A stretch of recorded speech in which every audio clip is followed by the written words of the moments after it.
Life isn't easy when you have no one. Everything you do, you have to do alone. There's no one to lean on. There's no one to help you out when you're in trouble. There's no one to cry with, and no one to share your laughter. You get tough. Not because you want to, but because you have to. Who am I to complain, though? What is it they say? Someone always has it harder than you? It's true. It's always true. No matter how bad you have it, someone out there has it worse. Is that a comforting thought? Hell no. But it's a fact. And sometimes fact is all you need. My family, what can I say? Not a great bunch. My father is some big-ass biker, and he hasn't seen me since I was 4. Yes, 4. My mother was some pathetic one-night stand of his. At least, that's what I assumed she was, because I couldn't see why any man in his right mind would knock her up willingly. She certainly was not Mother of the Year. She drank a lot as I was growing up, and is now dead because of a drug overdose.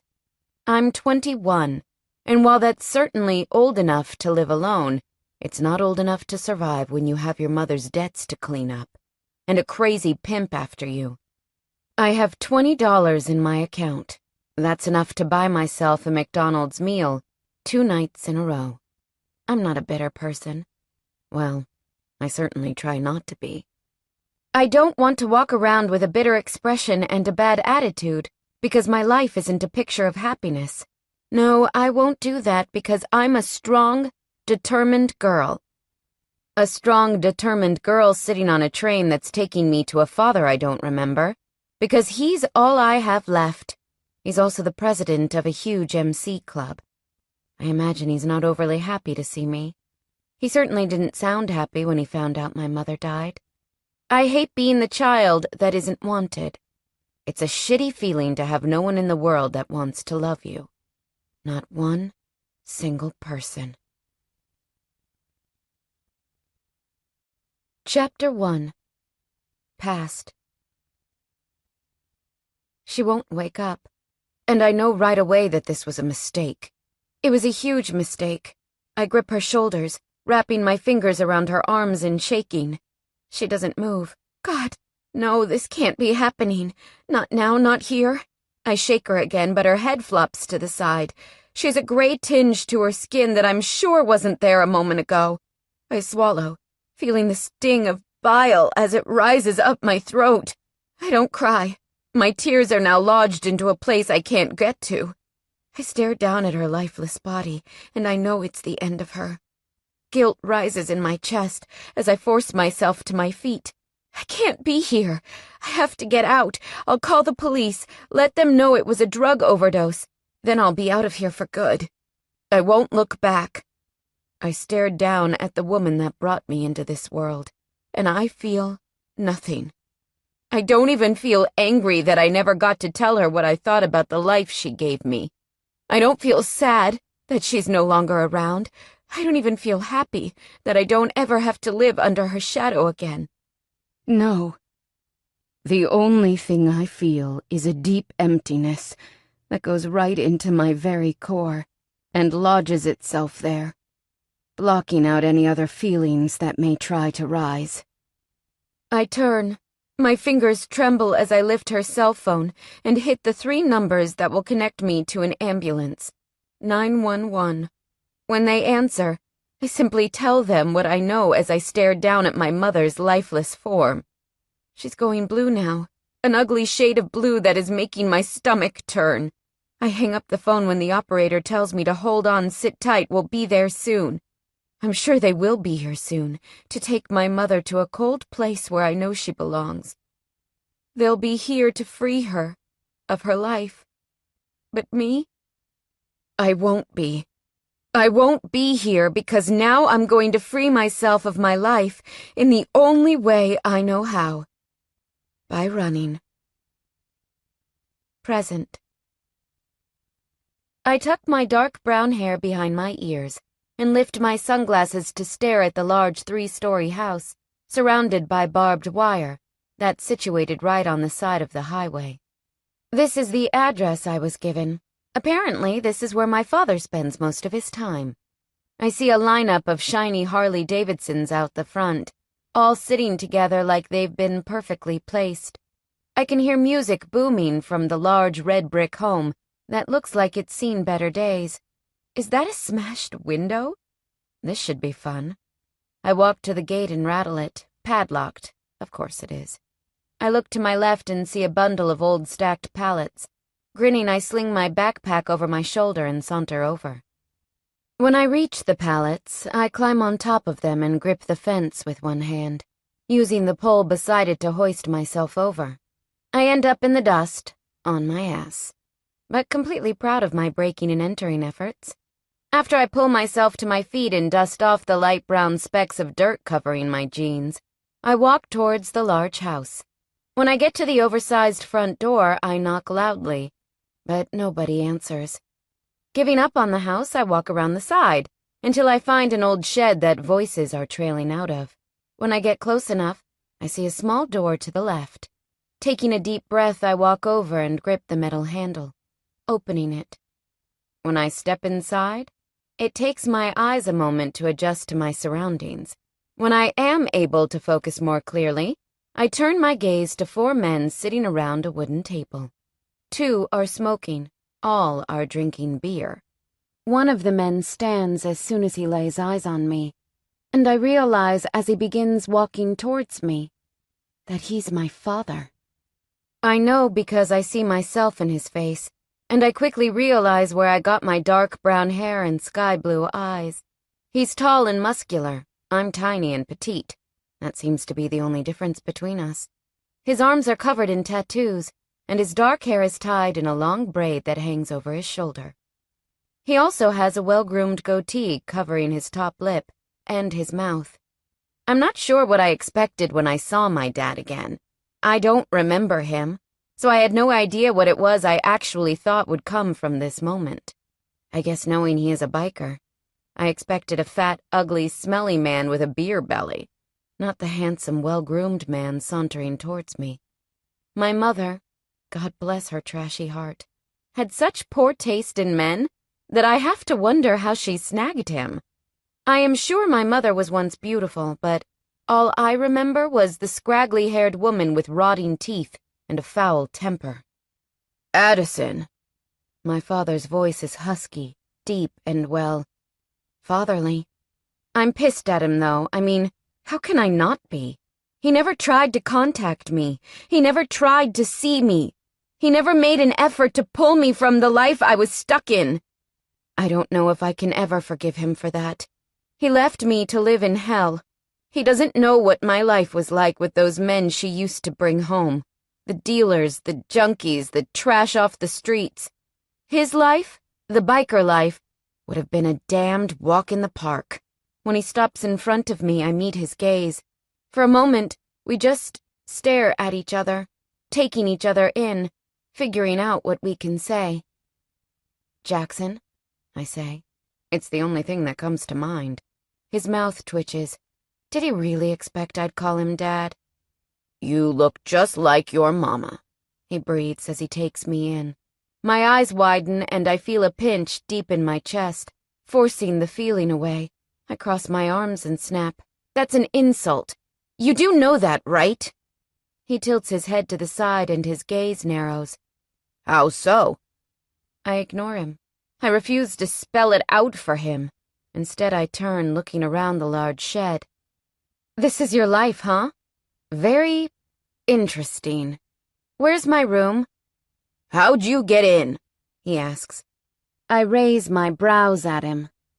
Jump the fence. My room? This your girl, Jax?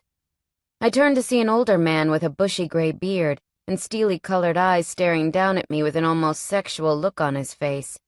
Yuck. I give him my best, if you look at me like that again, I'll punch you, smile, and turn back to my father. You jumped the fence, he says, completely shocked. Girls got guts, jumping the fence into a biker's lot, Old Gray says. I spin back around to give him another glare, and that's when I notice him. It's surprising that I missed him. because he's sitting there looking utterly perfect in his black jeans, black shirt, and black leather vest. He has the face of a dark angel. Dark, messy hair, green eyes so emerald they're piercing, and a set of lips that, well, are downright kissable. He has a piercing in the lower left corner of his bottom lip, as well as two in his ear. I let my gaze travel down his body. Thick silver chain around his neck, tattooed arms, thick skull rings on his fingers, and some swanky black boots with silver chains on them. He also has a chain hanging from his jeans. The man likes chains. I have to agree with you, Curly. He drawls in a voice so deep and husky, my panties become soaked in seconds, thinking about how sexy that voice would sound while he was fucking a girl senseless. Girl is brave, jumping into a biker's lot. I tilt my head to the side and give him a curious look. Why is that? He grins, showing me two perfect dimples in his cheeks. He stands, walking over. I see the patches on his vest now, one that says Vice President, and a few other standout patches that he's earned over the years. I can now see the other man sitting at the table with his back to me. He has a large patch of a bike surrounded in flames, with big, bold letters saying, Hell's Knights. That must be the club name. Very original. When Hot Stuff stops in front of me and lets his gaze rake me, I do the same, letting my gaze rake him. What is it about men that makes them think they can check out a woman openly, but she's expected not to do the same? Well, newsflash. This little black duck does not follow rules. In fact, she likes to break all those rules. I told you to call me, Jackson says, stepping in front of me and forcing Hot Stuff to step back. Yes, I'm aware of that, Jackson, but I don't need your help. Funny that, 'cause you're here, and we don't let many girls in our compound, so you must need some help. Hot Stuff says from behind Jackson. I step around Jackson and glare at him. Fine, give me some money and I'll leave.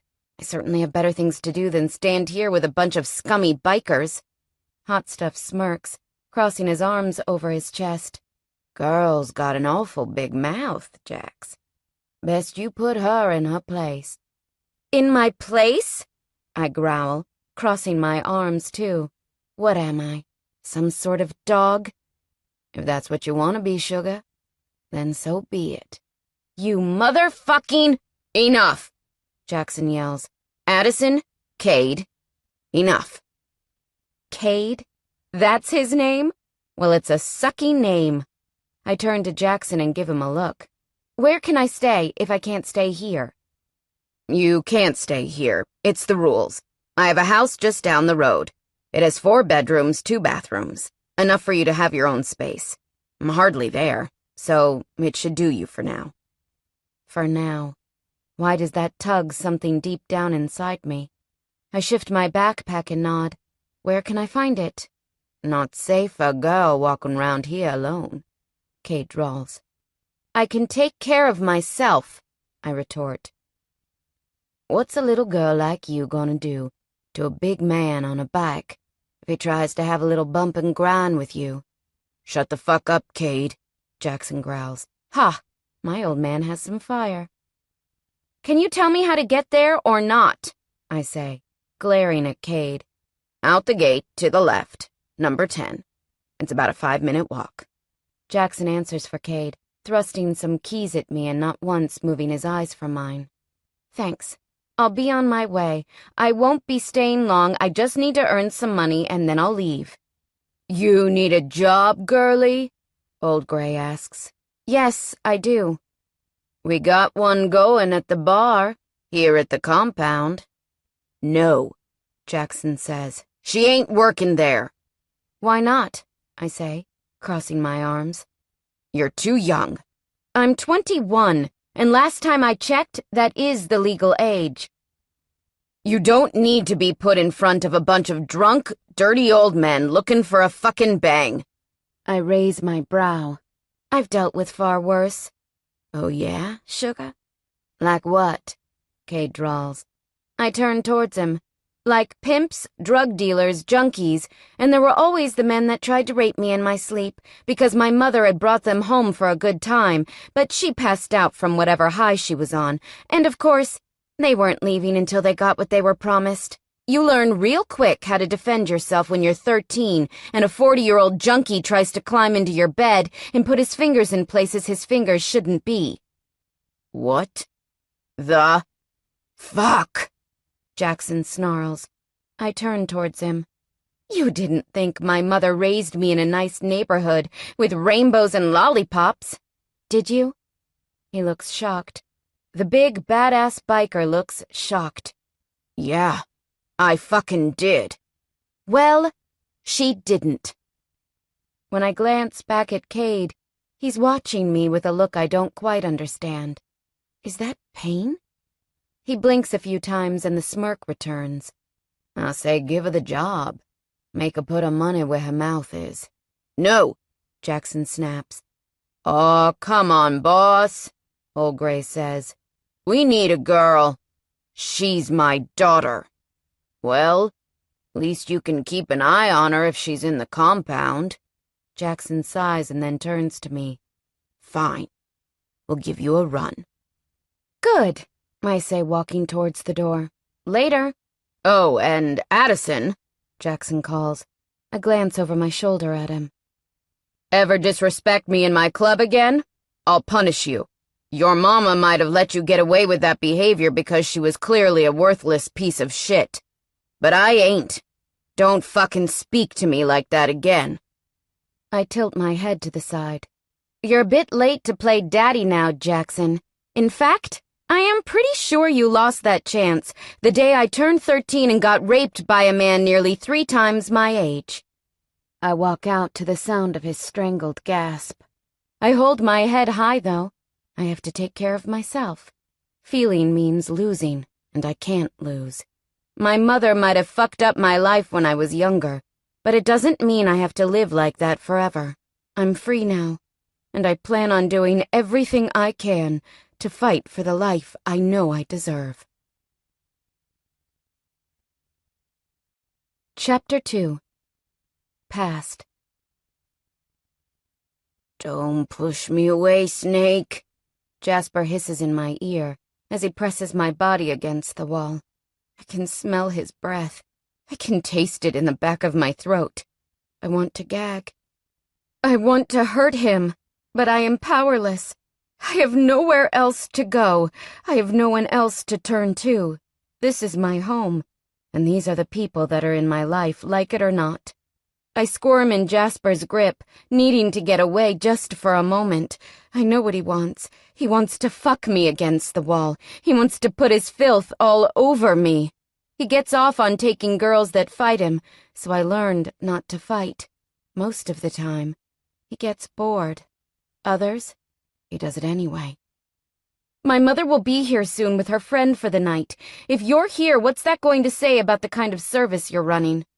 He hisses, and I hold my breath, not wanting to smell him a moment longer. His dirty gray eyes scan my face, and his gray hair wisps around his chin. I don't know why any man would leave their hair so wispy. It's disgusting. I might not get hold of you this time, Snake. But I will. I know he will. He always does.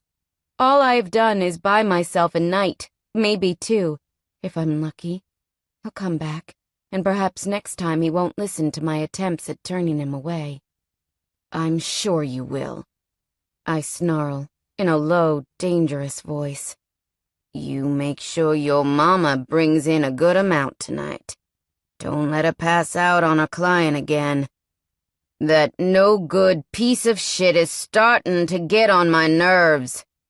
Go and find yourself some fresh meat, then, and leave us alone, I growl. He lets me go, and the instant pressure release throughout my body is massive. I've got fresh meat. It's you, Snake. You'll never make me your whore, Jasper. But I will, because you know as well as I do that this is your life. Like it or not. Not. He smirks, cold, evil, and then turns and walks towards the door. When he gets to it, he digs into his pockets and pulls out a bag of white powder. He tosses it at me, and I catch it in one hand. Make sure your mama don't get that till morning. We both know she likes it for breakfast. And from what I hear, so do you. Make sure she keeps her legs open and her eyes wide tonight. Got me? Go fuck yourself, I hiss. Don't make me turn around, Snake, because if I do, you won't like how it ends. Get my money for me tonight, or face what's coming for you. Another week with no food doesn't sound too appealing now, does it? At my expression and the loud grumble my stomach makes, he chuckles. Thought as much. Do what I ask, Snake. Then he's gone. Just like that. I stare down at the bag of powder in my hand. Sighing, I open it, line it up on the table, get to my knees, roll up an old $5 note, and snort it. He's right. I do need it as much as her. I need it because it's my only escape. Present. I walk down the road after getting out of the compound. I really don't know what I feel right now. I've gone over so many different scenarios in my head. I think about the situation and what it will all mean for me now that I'm here. Seeing my father again, seeing the horror in his eyes when I told him my story, makes me wonder if I've made the right choice. I don't know if he'll ever get used to having me around, or if things will just continue to spiral downwards. Things could be much worse for both of us, though. Of that I'm sure. I've been around rotten people in my life, mostly pimps, who consider feelings to be worthless emotions that are simply not needed. Cold, heartless people who think hurting another person is okay. That's the difference between these bikers and the pimps I used to live with. Bikers will fight for what they love and believe in. Pimps don't care. They do what they have to do for business and money. I don't think bikers fall completely into that category, at least, I'd like to hope they don't. Seeing my father's face when I gave him a glimpse at my life told me that even though he doesn't know me, he would fight for me. That's a nice feeling to have, even if I know it's temporary and I can't hold on to it. I don't belong here. Honestly, right now, I don't know where I belong. How do you fit into any place when you've lived a life protecting yourself and trusting no one? I can't get comfortable anywhere. In fear, it will just end badly for me, and I'll break the wall I've built so high around myself. At least, for the moment, I know that I'm safe, and I have protection. That's all I need for the moment. He can't find me if I'm protected. As I continue down the road, rocks crunch under my feet as I contemplate my next move. I have no money, and I really don't have any other place to go. This is it for me, this compound, this world, this job, working in a bar with a bunch of bikers I don't know. I have to survive, though, even if surviving is hard. I just have to do what I do best, and that is to fight through the next few months and get enough money to figure out where to go from here. Once I am out of this state, hell, out of this country, then maybe I can start piecing my fucked up life together, tatter by tatter, until it resembles something worth believing in. When I get to my father's old rundown house, I stare at the massive building for a long moment. It's ugly, like really ugly, but I've lived in much worse, so to me, it's like a fine hotel.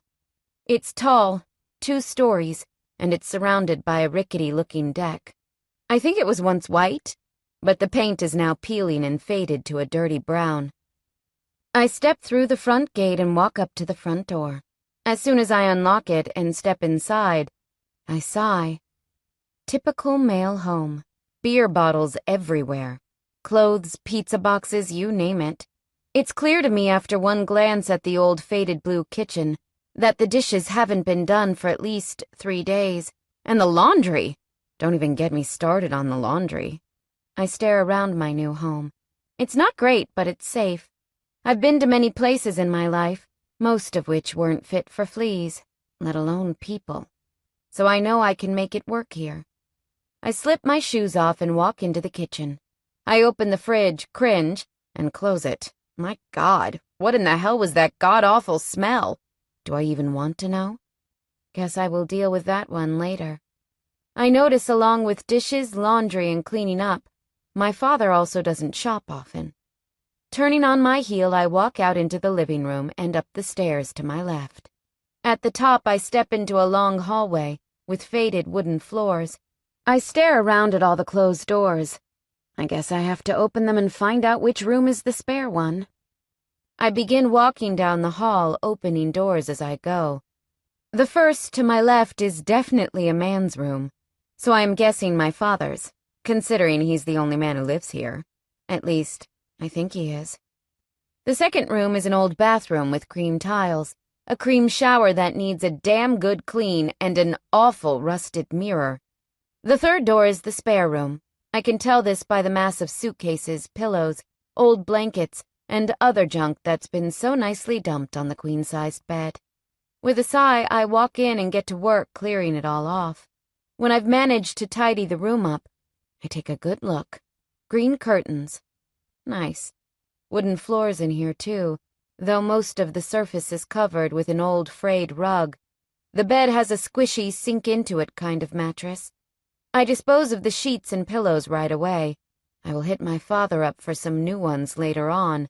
If not, they're getting washed 3 times, at least.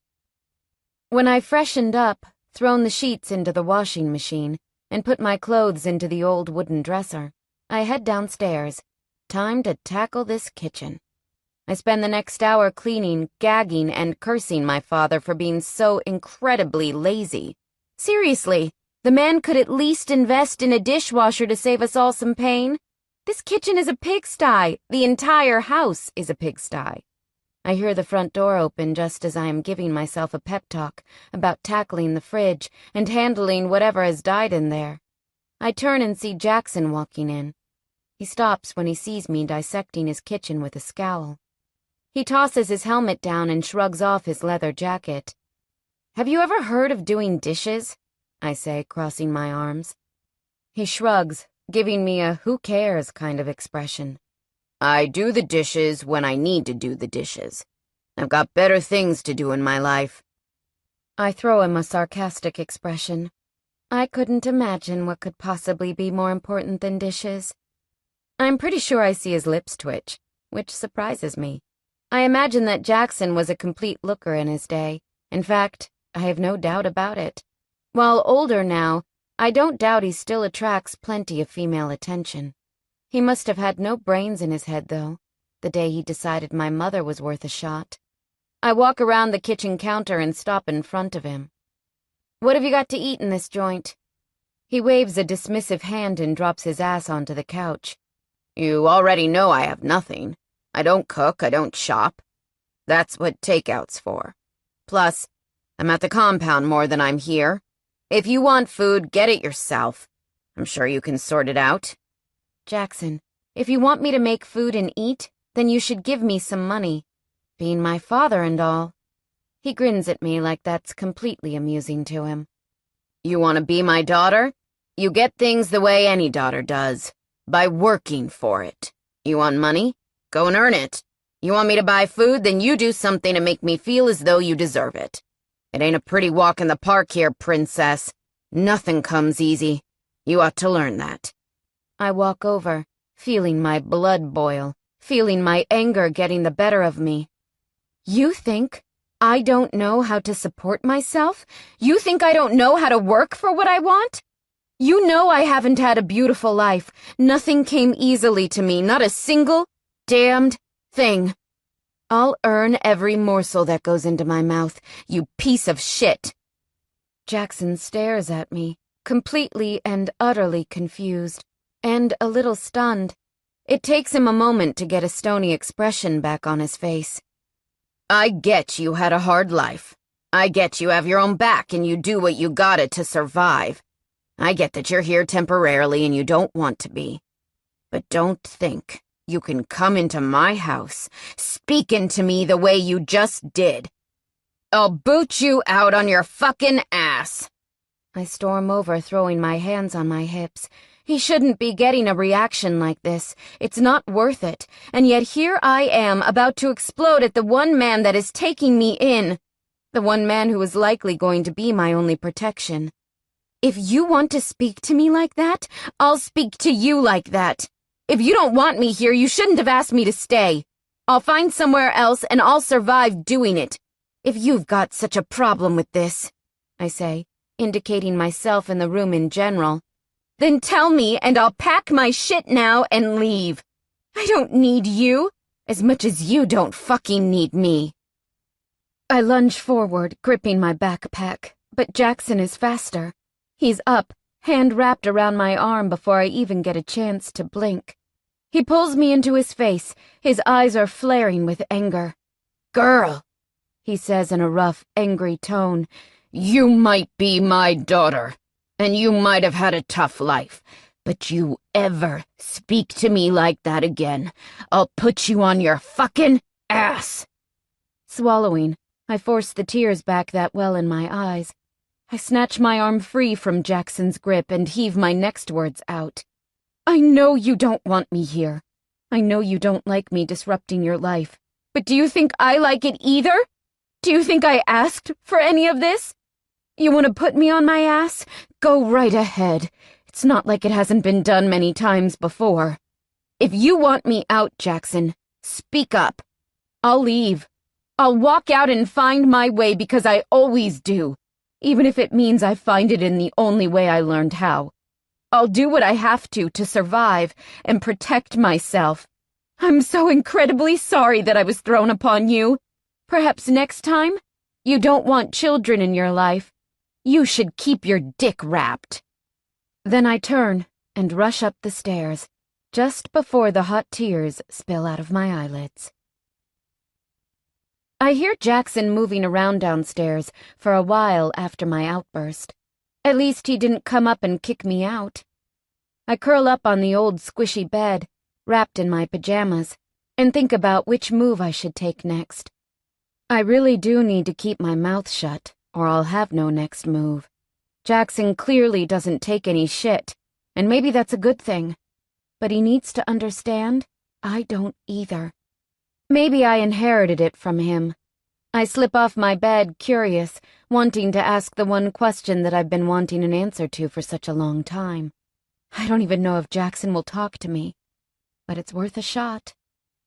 I walk out of my room, treading down the hall quietly. I creep down the stairs and peer into the living room. Jackson is on the couch, pizza in hand, beer in his lap, football on the television. I watch him for a long moment, still in a slight amount of shock that this man is actually my father. I always knew he was a biker. I always knew he had a hard life, but I guess seeing him in front of me is still surreal.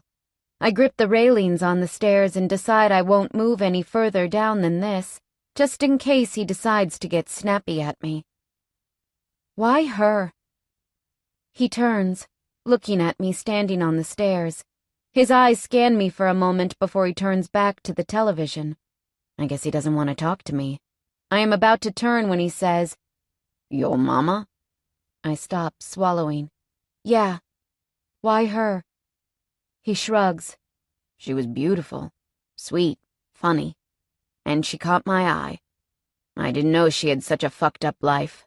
She didn't show that to me." I'm shocked by this. It wasn't just one night? He turns, meeting my gaze. "That what she told you?" I shake my head. "She told me you were a biker. That was it." He stares at me, his blue gaze locking me in place. Then he holds up a slice of pizza. "Hungry?" I nod, daring to step off the last step and walk over. I sit on the couch over from him, and I take a slice of pizza. "Your mama never told you how we met? Nothing?" I shake my head, biting into my pizza. Jackson watches me again, then he stands, walking off down the hall. I stare blankly at him, confused for a moment, until he returns with an old photo album. He places it down next to me and then takes his seat on the couch again. I stare down at the tattered maroon album, confused. "Open it," he says. I slip the album open and stare for a long while at the pictures in front of me.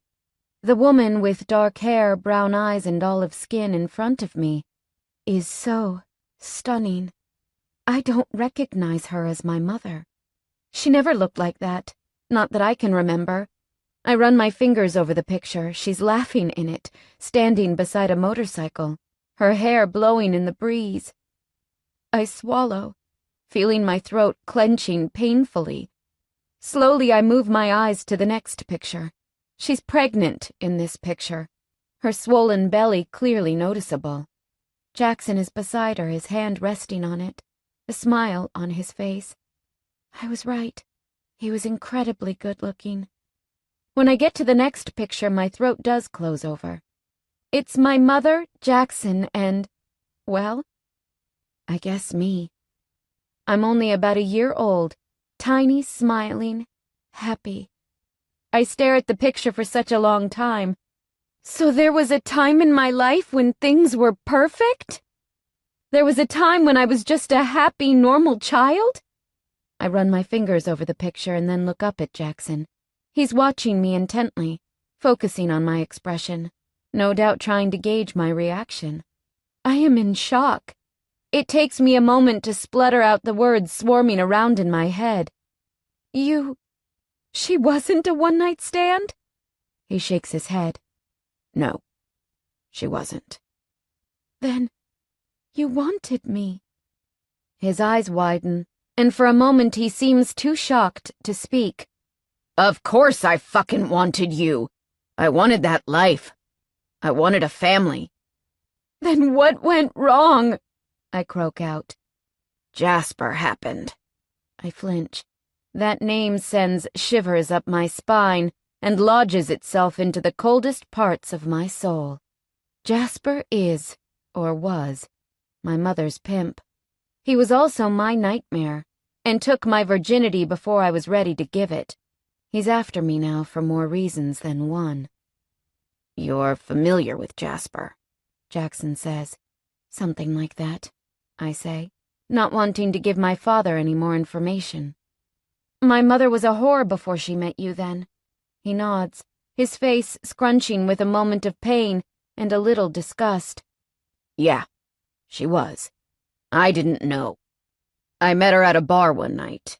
Didn't even fucking think that she was there whoring. We didn't fuck that night. We talked all night long.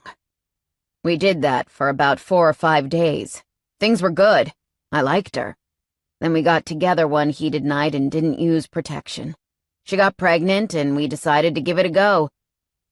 She never even indicated that she had that kind of life. She told me her parents lived overseas and were wonderful. I didn't even question when she had us moving around all the time. I now know it was because Jasper was after her. She owed him money. When he caught up with us, you were just about to turn 4. I still remember the look on her face when he showed up at our door. When he told me what he was there for, I didn't fucking believe him. No way he was telling the truth. No way my sweet, loving Emily was a fucking whore. I confronted her. She told me it was true, that she was a whore. I lost my shit and walked out. I was hurt and angry. When I came back, she was gone. And so were you. Turns out her name wasn't even Emily. I didn't know how to find her. How do you find someone with a false name and a false life? I ponder this information for a long moment before answering. You didn't abandon me like she said. He looks hurt by that. No. Fuck no. I came back when I cooled down and she was gone. Went with that little prick. Never even stayed behind to explain. She took you with her. Then the first time you heard about me since then was after she died? Yeah. Apparently she had my name in her will. That's how I got in contact with you. They rang me to tell me she passed on. Yeah, they told me your name was in there. It's how we located you. He nods.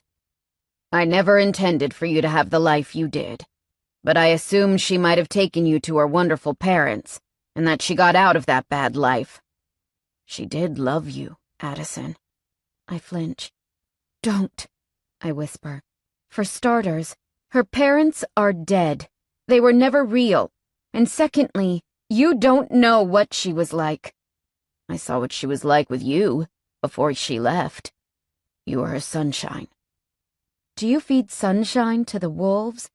Do you drag your sunshine through a life so violent and horrible it damages it for life? No, you don't. If she loved me, she would have sent me with you. If she loved me, she would have made a decent life for us. She would have found a way. Sometimes there is no way, when you've sunk yourself so deep. I stare at him, hurt. You're on her side? You think it's okay what she did? No, I don't fucking think it's okay. If she was here, I'd put her on her ass. All I'm saying is that sometimes things get so bad, you can't go back. You can always go back, Jackson. I stand before he can say anything else and begin walking back towards the stairs. I don't want to talk about this anymore. What's the point? He's got his opinion, and I don't need to hear that my mother loved me when I know she didn't. If some part of her did, it wasn't enough. I am just about at the stairs when Jackson calls my name. I stop and stare back at him, forcing my emotions down. For what it's worth, I never wanted to let you go, and I'm fucking glad you're here. With that, he flicks the television off, then he disappears into the small study, leaving me completely and utterly speechless. Chapter 3. Past. I rub my arms. I'm cold and I can't stop shaking. I hate coming down. Going up is always a relief. Coming down sucks. I don't do it often enough to become used to it. Even then, I don't think I could. I only do it to escape him. It's all I have. I feel my eyes darting around even though my body isn't doing anything but shaking. I scan the room. I'm sure I heard something. I scurry towards the curtains and peer out, but there's no one around. I'm sure I hear phones ringing, but I don't have a phone. I hate this. I hate it. Sweat slides down my face, trickling over my cheeks and down my neck. I shake so violently my teeth clatter together. There she is. I hear the raspy voice that haunts my dreams, and I turn to see Jasper, standing at the door, fully naked, stroking his cock. I gag. I gag and gag until I struggle to breathe. I feel so utterly helpless, like no matter what I do right now, I won't escape this. There is no feeling in the world that could be worse than being completely trapped, with no way out. So nice to see you're excited to see me. As you can see, I'm excited to see you. Please just leave me alone. All I want is to be left alone. I don't want to be touched. I don't want to be forced. I just want freedom. Just for one moment. I will fight. I will beg, but in the end the result is always the same. He will take what he wants, and he will leave a part of me that much more broken. Leave me be, I rasp. Coming down from that meth high? Always fun. I hate him. One day I'll kill him. I will. I'll take a knife to his heart or a gun to his head. One day I'll free myself from this. Just get lost, I wail, and my voice sounds high-pitched and childlike. Now come on, Addison. You and I both know you enjoy what I do to you. I gag again, and this time a dribble of bile slides from my throat, out of my mouth, and down my chin. He won't leave. He never does. When he's like this, I can fight as much as I like, but he won't leave. The only thing I can do is survive it. I grip the side of the table, pulling myself closer to it. There's still a line of white powder on the edge. I pull out an old $5 note and roll it up. Then I grip my hair, pulling it away from my face. I press the rolled note into my nose, and I lean down, snorting it, until it's burning, and my eyes are watering. In a moment, just a small moment, everything will be fuzzy. That's how I survive. No one said it was right. Present. The first day at work in the compound is utterly gut-wrenching. Though I try not to show it, I am having a slight breakdown inside. I spent the entire morning in my room pulling my hair up, fixing my makeup, and trying my best to keep my nerves under wraps. I don't know how I'll be treated. I don't know if they'll hate me or like me, or both. I've had many experiences in my life, but bikers aren't one of them. There's a certain part of their lives that sparks an inner fear inside me. It's the dominant, strong, never back down part, I think. I have to keep my chin up, though, because I know that I can beat anything that's thrown at me. Heck, I have beaten everything that's been thrown at me. Luckily for me, most of the guys are good when I arrive at work. A few even give me smiles of encouragement. This surprises me. I honestly thought they would give me hell. Maybe they're just being nice because I'm Jackson's daughter. I meet a few of the other girls, or old ladies, as most like to call them. The two that are constantly around, Mary and Poppy, seem decent enough. They help me out where I need it, and give me a rundown on the club and how it works. They also inform me that I wouldn't be here if it wasn't for the fact that I was Jackson's daughter. Fair enough, I suppose. Rules are rules, and let me tell you, I've been given a fair list of them. Jackson gave me a rundown on the way out of the house this morning. He told me to shut my mouth, do my job, and then leave the compound. I wasn't to go snooping or walking around or interrupting anyone's day-to-day activity. I was there to work, plain and simple. So here I am, doing my job, keeping my mouth shut, and avoiding all contact with the bikers unless they ask me directly for something, which is usually a beer. I am midway through cleaning some glasses when a cool, smooth, sexy voice fills my ears. My body shivers. It's an automatic reaction to a voice that sounds like his. I lift my eyes to see Cade, the man I met yesterday, leaning over the bar. "Hello there, sugar. Got a beer for me?" I stare at him for a long moment. Then I turn and grip a beer from the fridge, tossing it at him.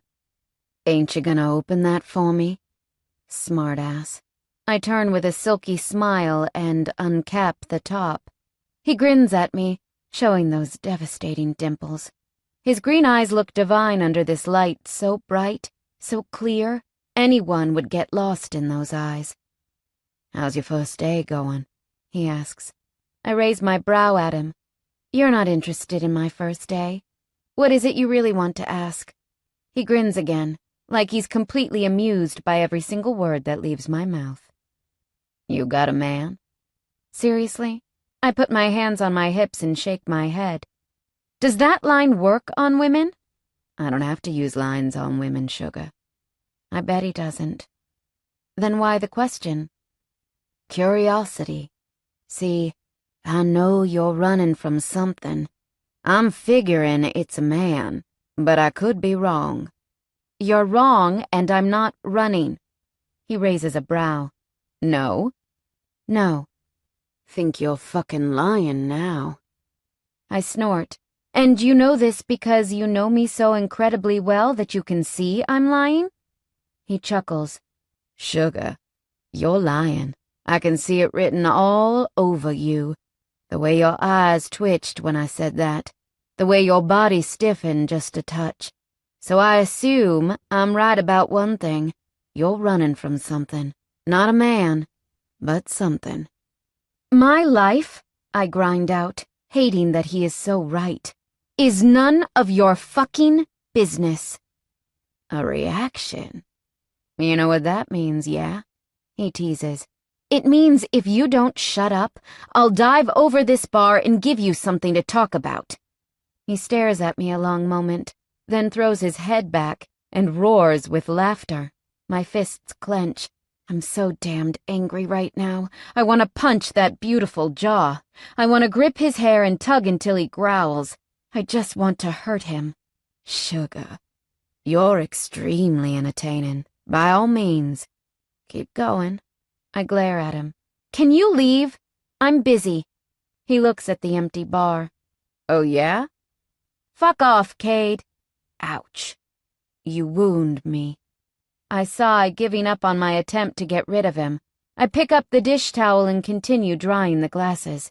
For a long moment he watches me, just letting his gaze run over my body. I feel every second of it, too. Where you from? I look up at him, brows raised. None of your business. Can a man even have a conversation with you? Didn't anyone teach you manners, sugar? I narrow my eyes at him. Where are you from? I throw back. He smirks. I'm from here. Now it's your turn. I roll my eyes at him. I'm not telling you where I'm from. Running from something? Are we back to that again? I say, placing the glass down and picking up another one. Well, tell me where you're from and we won't be back to that. No. Fine. Tell me about yourself. I give him a sharp look. Do you ever give up? No, sugar. My mouth twitches and I can't stop it. He notices and a broad, beautiful smile stretches across his face. Girl, you would look real pretty if you smiled. Smiling is overrated. He chuckles softly. Yeah. How's things going with Jax? I shrug. Awkward. We hardly know each other. He's a good man. I stack the glasses and put them into the shelf nearby. I never said he wasn't. He's real proud of you. I flinch and then slowly turn back to Cade. I doubt that. He looks at you with pride. We all see it. I ignore him. There's no point in arguing. If that's what he thinks he can see, then so be it. You're safe here. You know that, right? Whatever you're running from, it can't touch you here. I stiffen, but before I can answer him, a sexy female voice fills my ears. Cade, there you are. I peer over my shoulder to see an attractive blonde walking over. She's gorgeous, tatted up and completely rocking the biker chick look.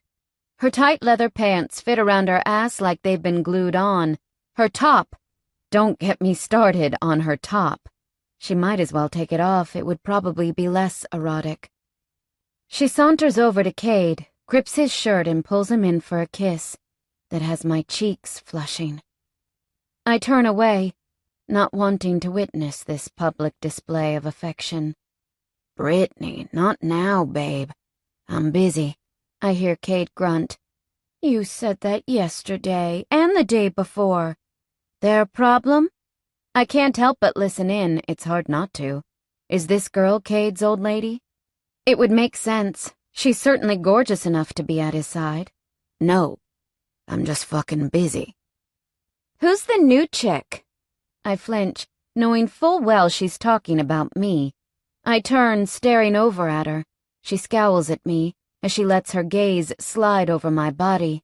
I return the favor, letting her see that there's no way in hell I'm intimidated by her. That's Jackson's little girl. Best you shut your mouth around her, Cade says. Brittany snorts. Jackson and me have an understanding. He won't mind me making sure she knows her place around here. An understanding, Cade snorts. You mean you sucked his dick and earned a moment of respect? Yuck. Fuck you, Cade. I wouldn't have to suck dick if you just made me your old lady. Ah, so she's not his old lady. Interesting. Not gonna happen, lady, so stop fucking trying. Whatever. I came to tell you Jackson is looking for you. It's time for church. Church. A biker's once-a-week meeting that they all have to attend. No excuses. Cade stands, ignoring her. He turns, leans over the bar, and flashes me that panty-dropping smile. We'll finish our conversation later, sugar. Then he turns and saunters out, looking like God's gift to women.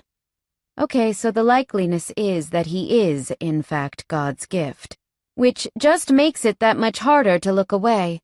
I let my eyes swing to Brittany, who is now glaring at me. She's giving me the kind of look that suggests it's my fault her piece of ass just walked out. I give her my best smile, turn and walk off. but not before hearing her mumble the one word that tears at my heartstrings and has my whole body burning with hurt, even though I don't let it show. She calls me a whore. Clean up, then I'll take you home. I turn and see Jackson leaning against the bar. I've been working here for a week now, and so far things have been good. Most of the guys are kind to me, though they are all very rough. The girls are still unsure, but all of them show a certain level of respect because I'm Jackson's daughter. Fair enough, I suppose. But I would prefer to earn my own respect. I'm just going to walk, I say softly, placing the final glass down. Let me tell you, if I have to clean glasses after this experience, I'll stab myself in the eye with a blunt instrument. You okay, girl? He asks, straightening and focusing on me. Jackson has been trying. He really has. He even filled the house with food and put his clothes in the laundry basket instead of all over the house. I know that's an effort for him, and it's an effort I appreciate. We've had a few basic conversations, but mostly we stay out of each other's way.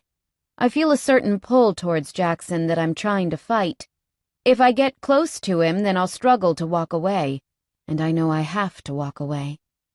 I'm fine, just tired. He nods, digging into his pocket and pulling out a wad of cash. He hands it to me and I stare down at it.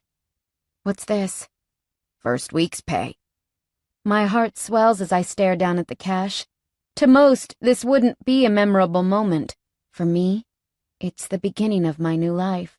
I earned this on my own, without having to rely on another person. This cash, it's all mine. Thank you, I breathe, still staring at what has to be at least $500. You earned it. Now go home. The girls can finish up here. I nod and I attempt to give him a smile. He returns it, flashing me what would be an award-winning smile. Thanks, Jackson. He nods and turns to walk out. When he gets to the door, he glances over at me. One day, I hope you'll call me Dad. Then he leaves me there, feeling that ache in my heart spread further through my chest. I believe that ache might be the beginnings of something I've never felt for a parent before. I think that ache is love. Shaking my head and forcing the emotions down, I finish up and pack my things. I'm just heading out the door when I hear moaning. I don't know if I would call it a natural reaction or a built-in reaction, but I find my curiosity getting the better of me, and I follow the sound. When I step into a large open room with a few pool tables and a karaoke machine, I see Cade and Brittany. I can't turn my eyes away. I can't because the sight before me is so erotic, my blood heats instantly. My chest begins heaving and my fingers curl around the doorframe as I peer in, watching them. I shouldn't be watching them, but it's so hard to look away from a sight so utterly filthy. Cade is standing against the far wall.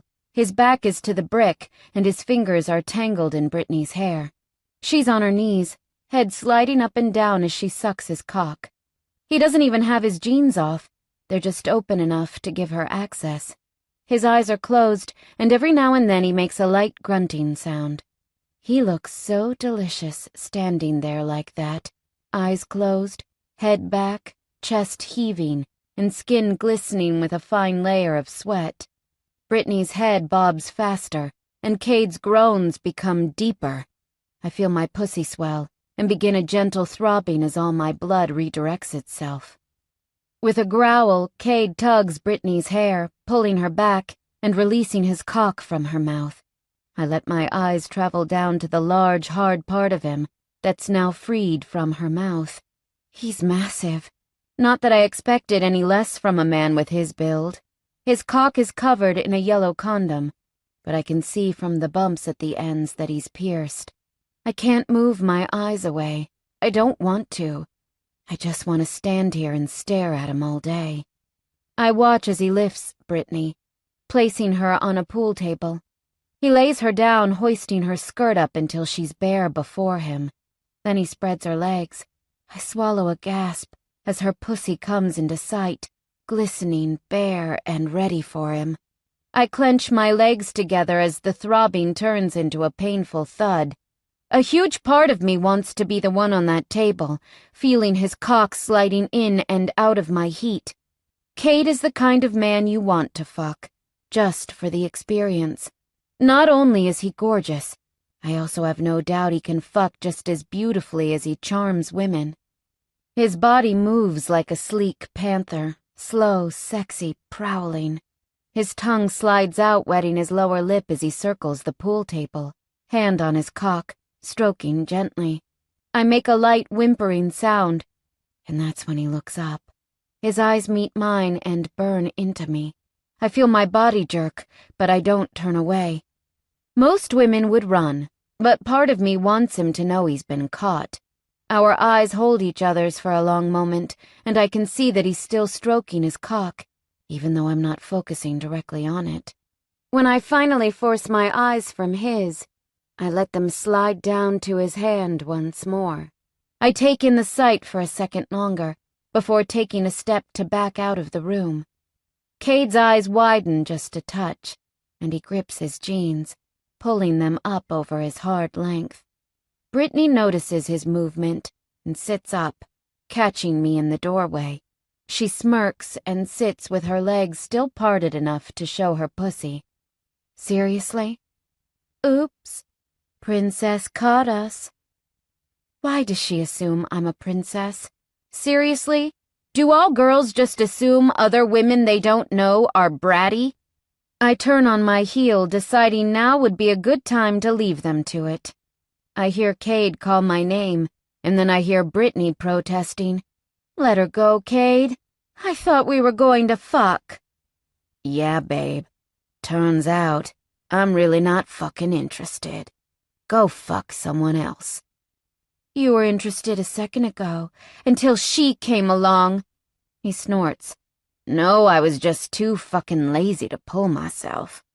You jerk! I grin as I turn the corner and walk to the front door. Cade catches up to me when I am just about at the front gates. I hear his boots crunching in the gravel long before I hear his sexy voice, filling my ears. You liked what you saw. It's not a question. It's a simple fact. Does it matter if I did or if I didn't? I say over my shoulder. He grips my arm, spinning me around. His green eyes hold mine. God, he's so fucking devastating to look at. He literally makes everything hurt with want. It matters, sugar. No, it doesn't.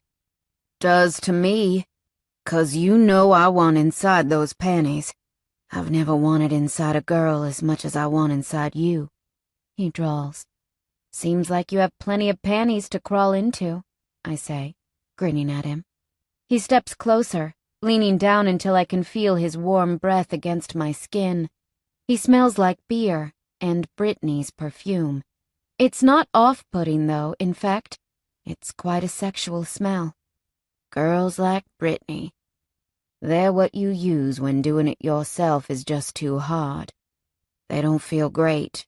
They don't perform great. They're just easy. If I wanted a simple fuck, then sure. I've got plenty of panties to crawl into. I don't want a simple fuck, though. I want something that's real. Something like you. I cross my arms. Why the fascination? You don't know me, Cade. Besides, aren't you banned from having sexual relations with the president's daughter? If you had been around the entire time, sure. You haven't, though. Jackson ain't got a say, so when it comes to you, so no, there ain't nothing holding me back from taking what I want. Why would you want me? I ask, a little shocked and confused. Girls like you are what all men want, sugar. You don't know what kind of girl I am, Cade. I do, he says, his voice husky. I know exactly what kind of girl you are. Fill me in on that, won't you? He leans closer, lifting his heavily ringed fingers to stroke my cheek so lightly. I tremble. You're the kind of girl that makes a man want to stop what he's doing, just so he can get a moment to look at that angelic face. A face that will keep him awake for the rest of his fucking life. That's the kind of girl you are, sugar. I swallow, feeling my body coming to life beneath his touch. I think you're wrong, I breathe, as he leans even closer. I'm not wrong. I've seen a lot of people in my life, and I've been with a lot of girls. None of them are as real as you. I'll fuck you, sugar. I'll claim you because you're the meaning of need. You're what I've been looking for. Is he serious? I tremble as he moves even closer, bringing his lips only millimeters from mine. I swallow over and over, trying to think of anything else but him. How could he possibly want me that much, after a mere week and a bit? It's not possible. He doesn't know me. He just wants something different. A challenge, perhaps? I don't know. But I do know he's completely wrong about me. I'm not what anybody looks for. I'm not what they fight for. I'm not what they breathe for. I'm not the girl you think I am. He leans down, shocking me as he slides his lips over mine, gently at first, then roughly when I begin to respond. I can't help my hand as it lifts up to wrap around the chain on his jeans. I tug it, bringing him closer. His boots crunch in the dirt as he takes a step closer, pressing his body against mine. I open my mouth, allowing his tongue to slide in and tangle with mine. His fingers travel up my neck, over my cheek, and then he thrusts into my hair, tangling it around them. The kiss is the kind of kiss that stops your breath, the kind of kiss that stops everything. For a split second, all I can feel is him. When he pulls back, I snake my tongue out and lick the last of him off my bottom lip. You might not think you're worth fighting for, or breathing for. But let me tell you, sugar, everyone deserves to be fought for, even those who think they aren't worth it. Then he lets me go, turns and walks off, leaving me utterly speechless. Well, hell, the biker is deep. Damn. Chapter 4. Past. Don't fucking bitch at me, Addison. I stare at my mother, cigarette in her mouth, hair in tangles, wearing nothing but a bra and panties. The man she just serviced is passed out on her bed. He's old and fat. I'm guessing he's also rich, by the looks of the suit that's hanging over the back of a nearby chair. Why would any rich man feel the need to put himself anywhere near a woman like my mother? Heck, couldn't he just order a bride or something? We have no food again. You've spent all your money on drugs. I am arguing with my mother yet again, because there's no food in the house. Once again, she spent all our money on drugs. She grins at me, showing rotting teeth. You don't seem to complain about the drugs I buy, considering you make good use of them. To avoid reality when your pimp decides he wants a piece of my ass. She rolls her eyes. Don't be so dramatic. Jasper is only giving you what you're allowing him to give. Are you fucking serious? I shout, my voice high and angry. Yes, I'm fucking serious, she says in a sing-song voice. Nothing is serious to her. Nothing at all. She's just an emotionless soul trapped in a beaten body. You know what? I am sick of trying to talk to you. I'll go find my own way to get some food. Use that pretty mouth, honey. The men will come running. I stare at her completely horrified. I hope you rot in hell, I really do. She smirks again. If I'm going to hell, honey, you're coming with me. Stupid bitch. I lean down, gripping her purse, and open it. I toss the contents out until I find her stash of money right down the bottom. She thinks I don't know that she keeps bits in there for herself. She lunges at me, screaming loudly as I fist the wad of cash and clench it tightly. Her fingernails slide down my skin as she grips my hair, clawing at me to try and force me to let it go. I slap her hard, and she goes stumbling back. She lunges again, though. ramming my middle section. "Stupid little whore!" she yells. "Learn from the best," I growl, attempting to kick her off me once more. "Whoa, whoa, ladies!" We both see the fat, ugly man rising from the bed. His belly is hanging far over any parts that may or may not be present. I feel the need to throw up. He stands, pulling his pants on with heavy grunts. Then he walks over to the two of us, still squabbling over some cash. "Jesus! Never seen two women fighting like scrawny cats over some cash before. Here," he says, thrusting a 50 at me. I take the money, letting go of the bundle in my hand. My mother gathers it back up, snarling curses at me. I take a few steps back, clutching the 50 in my hand, not willing to give it back. So the fucker better not change his mind. He stares at me, clutching the money like it's a matter of life or death.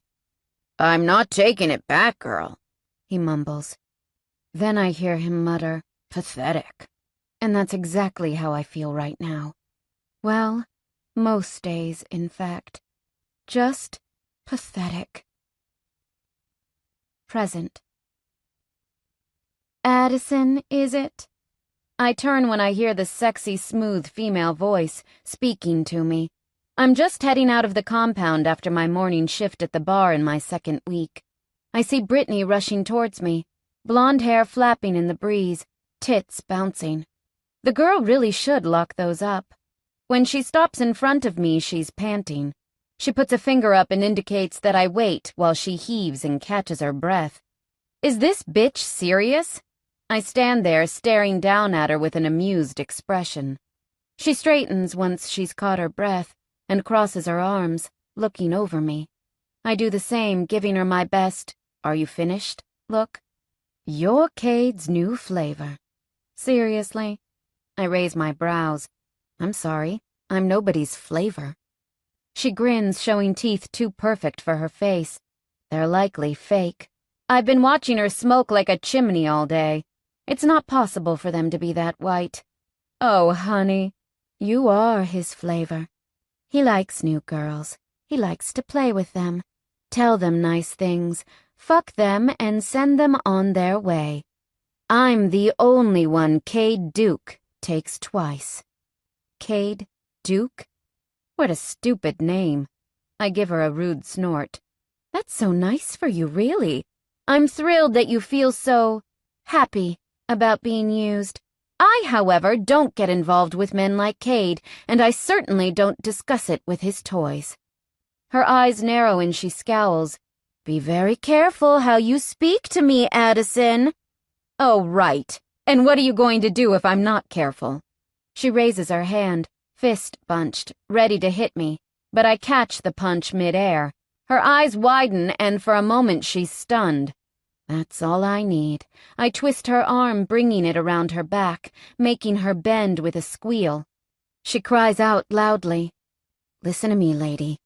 If you ever try to lay a hand on me again, I'll break this arm. Unlike you, I have a level of respect for myself. If you have a problem with whoring yourself out, that's your business. It ain't mine. I'm here to work, get some money, and leave. She snarls and curses at me before hissing. That's not what I heard. I heard your mother was a fucking whore, and so are you. I twist her arm harder and she screams. Watch what you say. It's you in the awkward position right now.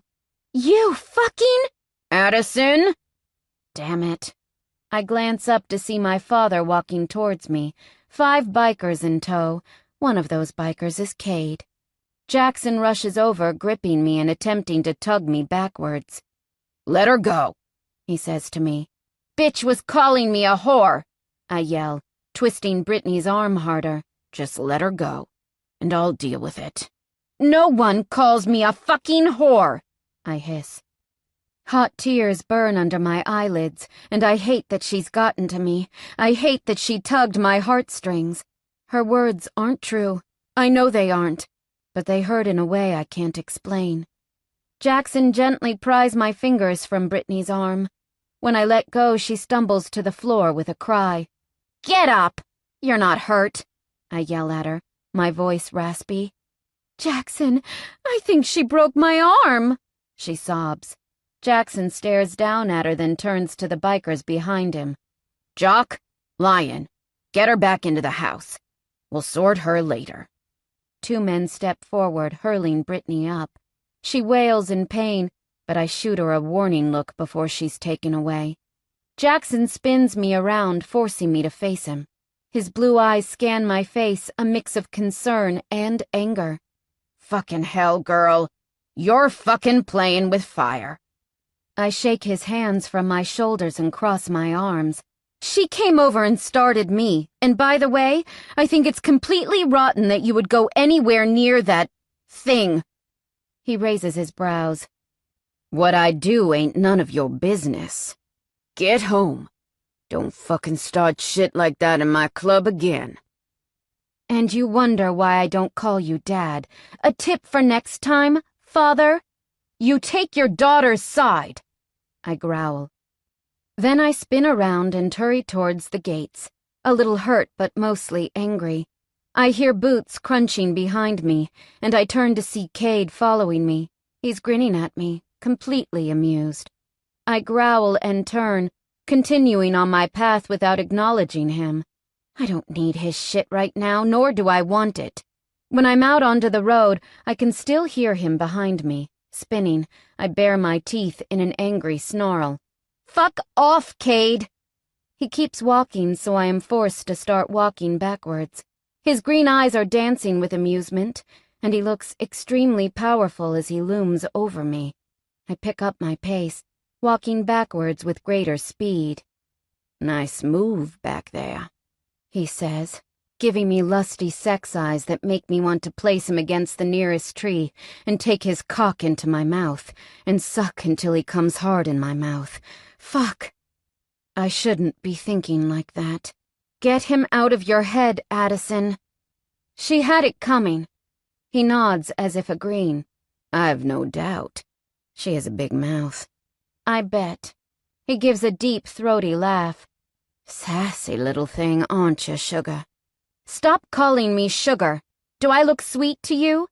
He reaches out, gripping my shoulders and stopping me.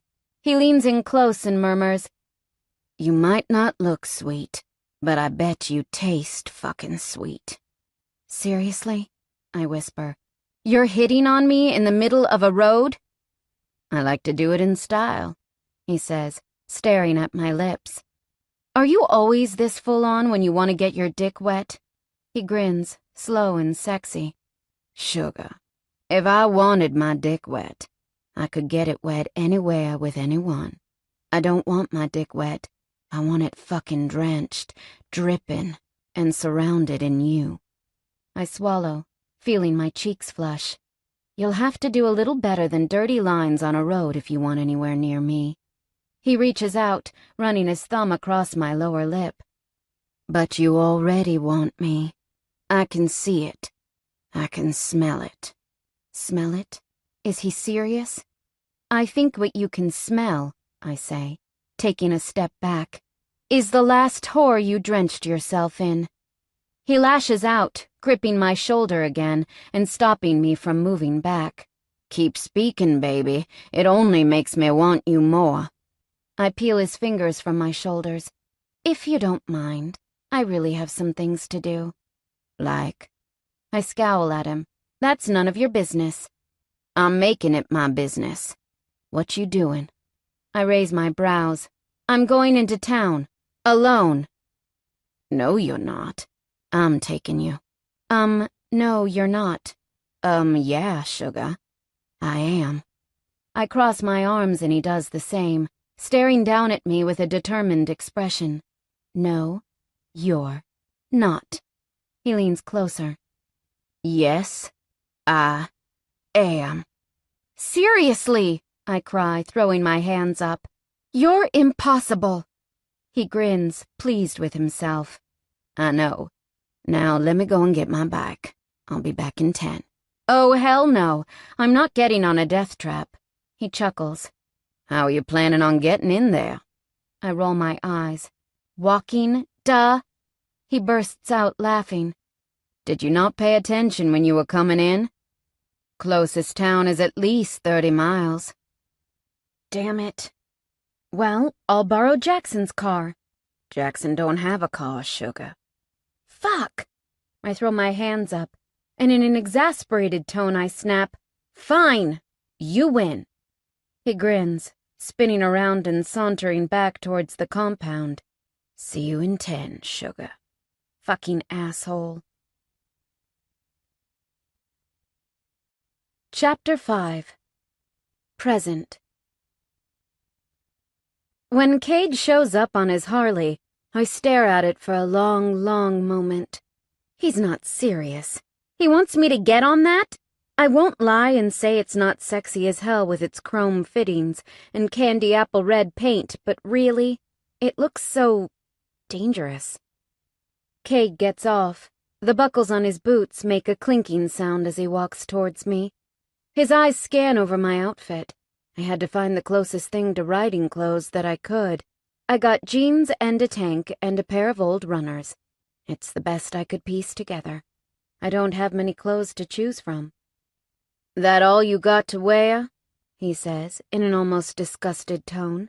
I cross my arms, feeling suddenly ugly. Yes, it is. No leathers. Serious, I snort. Fucking deadly serious, sugar, he says, his eyes hard. Then no, I don't. Fine. We're getting some. I can't afford leathers, I protest, as he thrusts a helmet at me and gets back on the bike. I can. Now get on. I slide on the back of the bike, feeling my heart leap into my throat. You're not buying me anything. This is the one and only time I'm getting on this bike. He grips my knees, pulling me forward so my legs are spread and his back is rested comfortably between them. He runs a hand up my thigh until he reaches my ass. He grips it, pressing me even closer to him. I swallow, smothering a whimper as the leather on his jacket rubs aggressively against my pussy.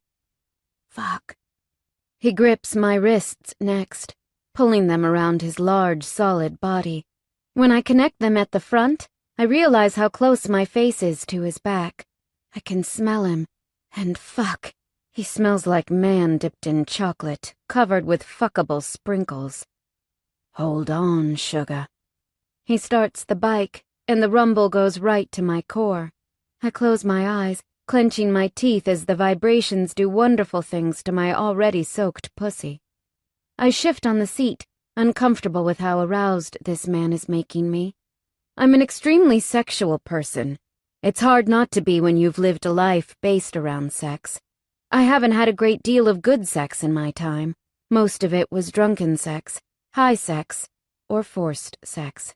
I don't remember a great deal of the forced sex with Jasper, probably because I used to get so high it would knock me out. The only good sex I ever had was with Billy, my ex-boyfriend. My first love, my first heartbreak, my first decent sexual experience. Cade turns his head, looking me dead in the eye. Your little pussy against my back is doing bad things to me, sugar. Keep still. I squirm at his words, and his eyes flare. Keep fucking still, he grates out. Or I'll have them jeans around your ankles in less than 5 minutes, and my dick will be buried deep inside that hot little cunt. I open my mouth, shocked and completely aroused. Cade turns, lifting his boots and pulling the throttle. The bike lurches forward. My thoughts quickly disappear and a scream escapes my throat. I feel Cade's chuckle rumble through his back and into my chest. I hold on tighter, terrified and completely thrilled, all in one. I scream, squeal, and then laugh as he picks up speed, heading towards town. My hair whips around, the wind tickles my face, and for a moment, I feel completely free. It's a moment in my life I know I'll never forget. The freedom I feel on this bike is a freedom I've never felt. It's exhilarating. It's one of the most beautiful, intense feelings I've ever had pulsing through my chest. As we soar along, the rumble of the Harley the only sound we hear. I ponder how I will keep Cade at a distance. He doesn't seem like the kind of man to give up easily if he wants something. It's clear Cade isn't about to give up on me. Obviously, he's found a fascination. I won't lie and say he's not doing crazy things to my body. But I'm not here to get involved. I am here to try and make another life for myself and move on from my past. I can't get tangled up. I have to stay focused on my plan. I don't need any more drama or things keeping me held back. I stare at the trees whizzing past me, and I know how easily I could get comfortable here, with Jackson and this life. But I can't do that. Living this kind of lifestyle isn't putting me forward. It's just keeping me at a standstill, and I can't allow that. I feel Cade's bike slowing, and I peer at the town ahead. It's only small, maybe 5,000 or 6,000 people by the looks of it. I suppose it's what you would call an outback town. It's got that outback kind of look about it, and by the way people are dressed, definitely that kind of feel, too. Cade pulls up his bike, and I slip off the back. My legs wobble and I reach out, gripping the seat to steady myself. Cade chuckles and slips his helmet off, and then grips mine and pulls it off my head. I stare up at him, and when he's smiling down at me the way he is now, it makes it that much harder to just turn everything off. Your legs will do that for a bit, after getting off a bike. I nod, standing straight. Can you tell me where there are some decent shops in this place? He raises a brow. You're not serious. Now I raise my brow. Of course. What did you think I came here for? Fucks me. A drink? Something to eat? I need decent shoes for a start, and something to wear to work. My feet kill me all day in that bar. Cade is still staring at me, looking completely shocked. Did the man honestly think I wanted to come in here to get a drink? Shocker. I can't help the smile that creeps across my face as he runs his hand through his hair, ruffling it with his fingers. He's completely and utterly distressed about this, and it's completely and utterly thrilling to me that I've gotten him all wound up. Score one, Addison. You want me to go girly shopping with you? He says, in a rather horrified voice. I giggle, and it sounds so completely off for me. I skip past Cade with a grin as big as Mount Everest. You offered, hot stuff. With a grunt, he reluctantly follows me. For the first time in days, I can't wipe the smile off my face. The big, tough biker is going shopping with me. Chapter 6. Past. I feel a set of hands tugging my pants, and I jerk upright. My forehead slams into someone else's and I yelp. It takes me a moment to realize where I am and what's happening.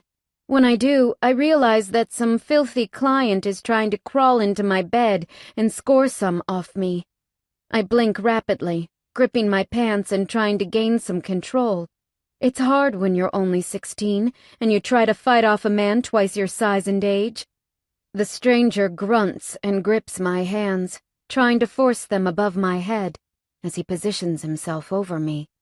Get off me! I cry. Paid for service. Going to fucking get it. He slurs. He's drunk. That's not uncommon. A lot of clients are drunk. A lot of clients are twisted and fucked up. Let's face it, if you're normal, you don't need to pay the scum of the earth for sex. Get off me! I repeat, shoving and squirming.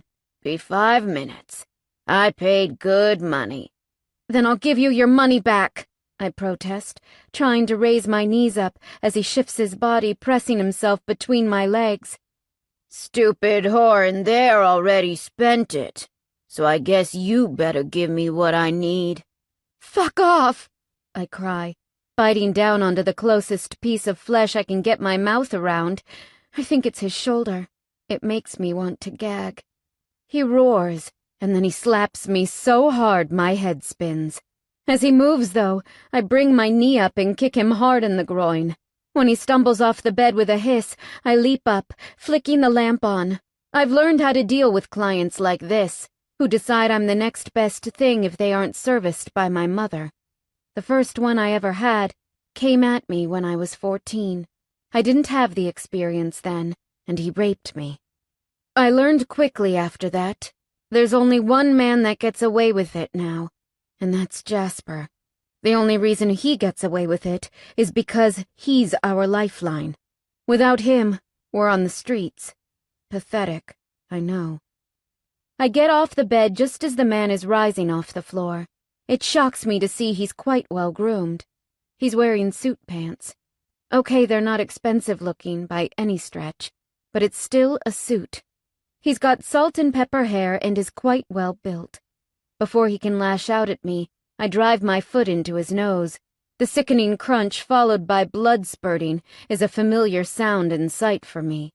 He roars in pain as blood flows down his face. "Little fucking bitch!" he bellows. "Get the fuck out of my house! You're not the first pervert to try and get into my bed, and you won't be the last. I will cut your dick off if you try and touch me ever again." He crawls towards the door, and blood drips in a trail on the old faded carpet as he goes. When he gets to the door, he turns and looks at me. He's panting, in both pain and anger. He covers his nose with one hand and uses the other to support himself. "Whore!" he growls. Then he crawls out the door. The word has my body trembling. It's the one word I can't deal with, no matter how many times I hear it. It's the one thing I never want to be. And yet, sometimes, I wonder if it's inevitable. Present. "Jesus, woman. Remind me never to offer you a ride into town again," Cade grumbles as we head out of the last store later in the day. I'm happy. I have 2 new pairs of shoes and a couple of work outfits.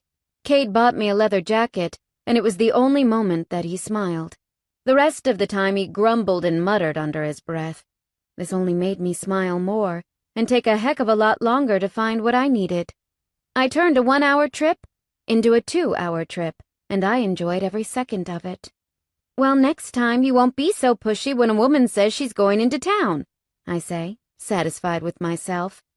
"Damn right," he mutters. I smile again, and when we reach his bike he tosses me a helmet and secures the bags in the 2 panniers on either side of the bike. I slip the helmet on, and when he gets on the bike I slide on behind him. I wrap my arms around his waist and take a moment to breathe him in. I'm completely flattered that Cade spent the whole afternoon with me, even though he didn't have to. He may have grumbled like a bitch in heat, but he did it, and that warms parts deep inside me. Cade grips my fingers, taking a moment to slide his roughened fingertips over mine. I shiver, feeling my body come alive. I want Cade. No amount of denying that will do me any good. "Fuck," I hear him mutter, before starting up the bike. I smile into his back, knowing how easily I affect him. I also know how much he affects me. When he speeds off onto the street, I tremble with excitement and pure happiness.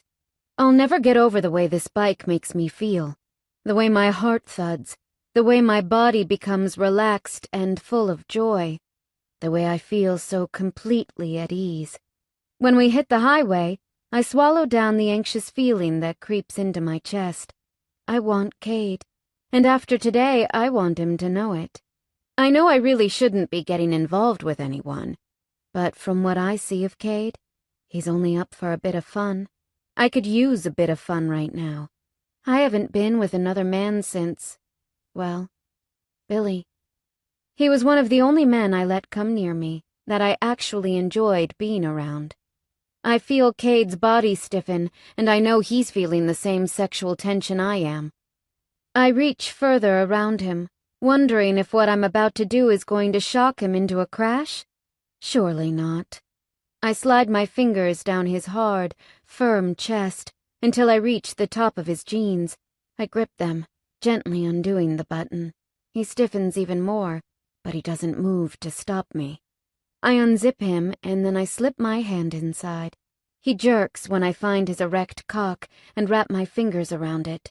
Cade is thick, long, and pierced. He has the kind of cock that makes women beg for more.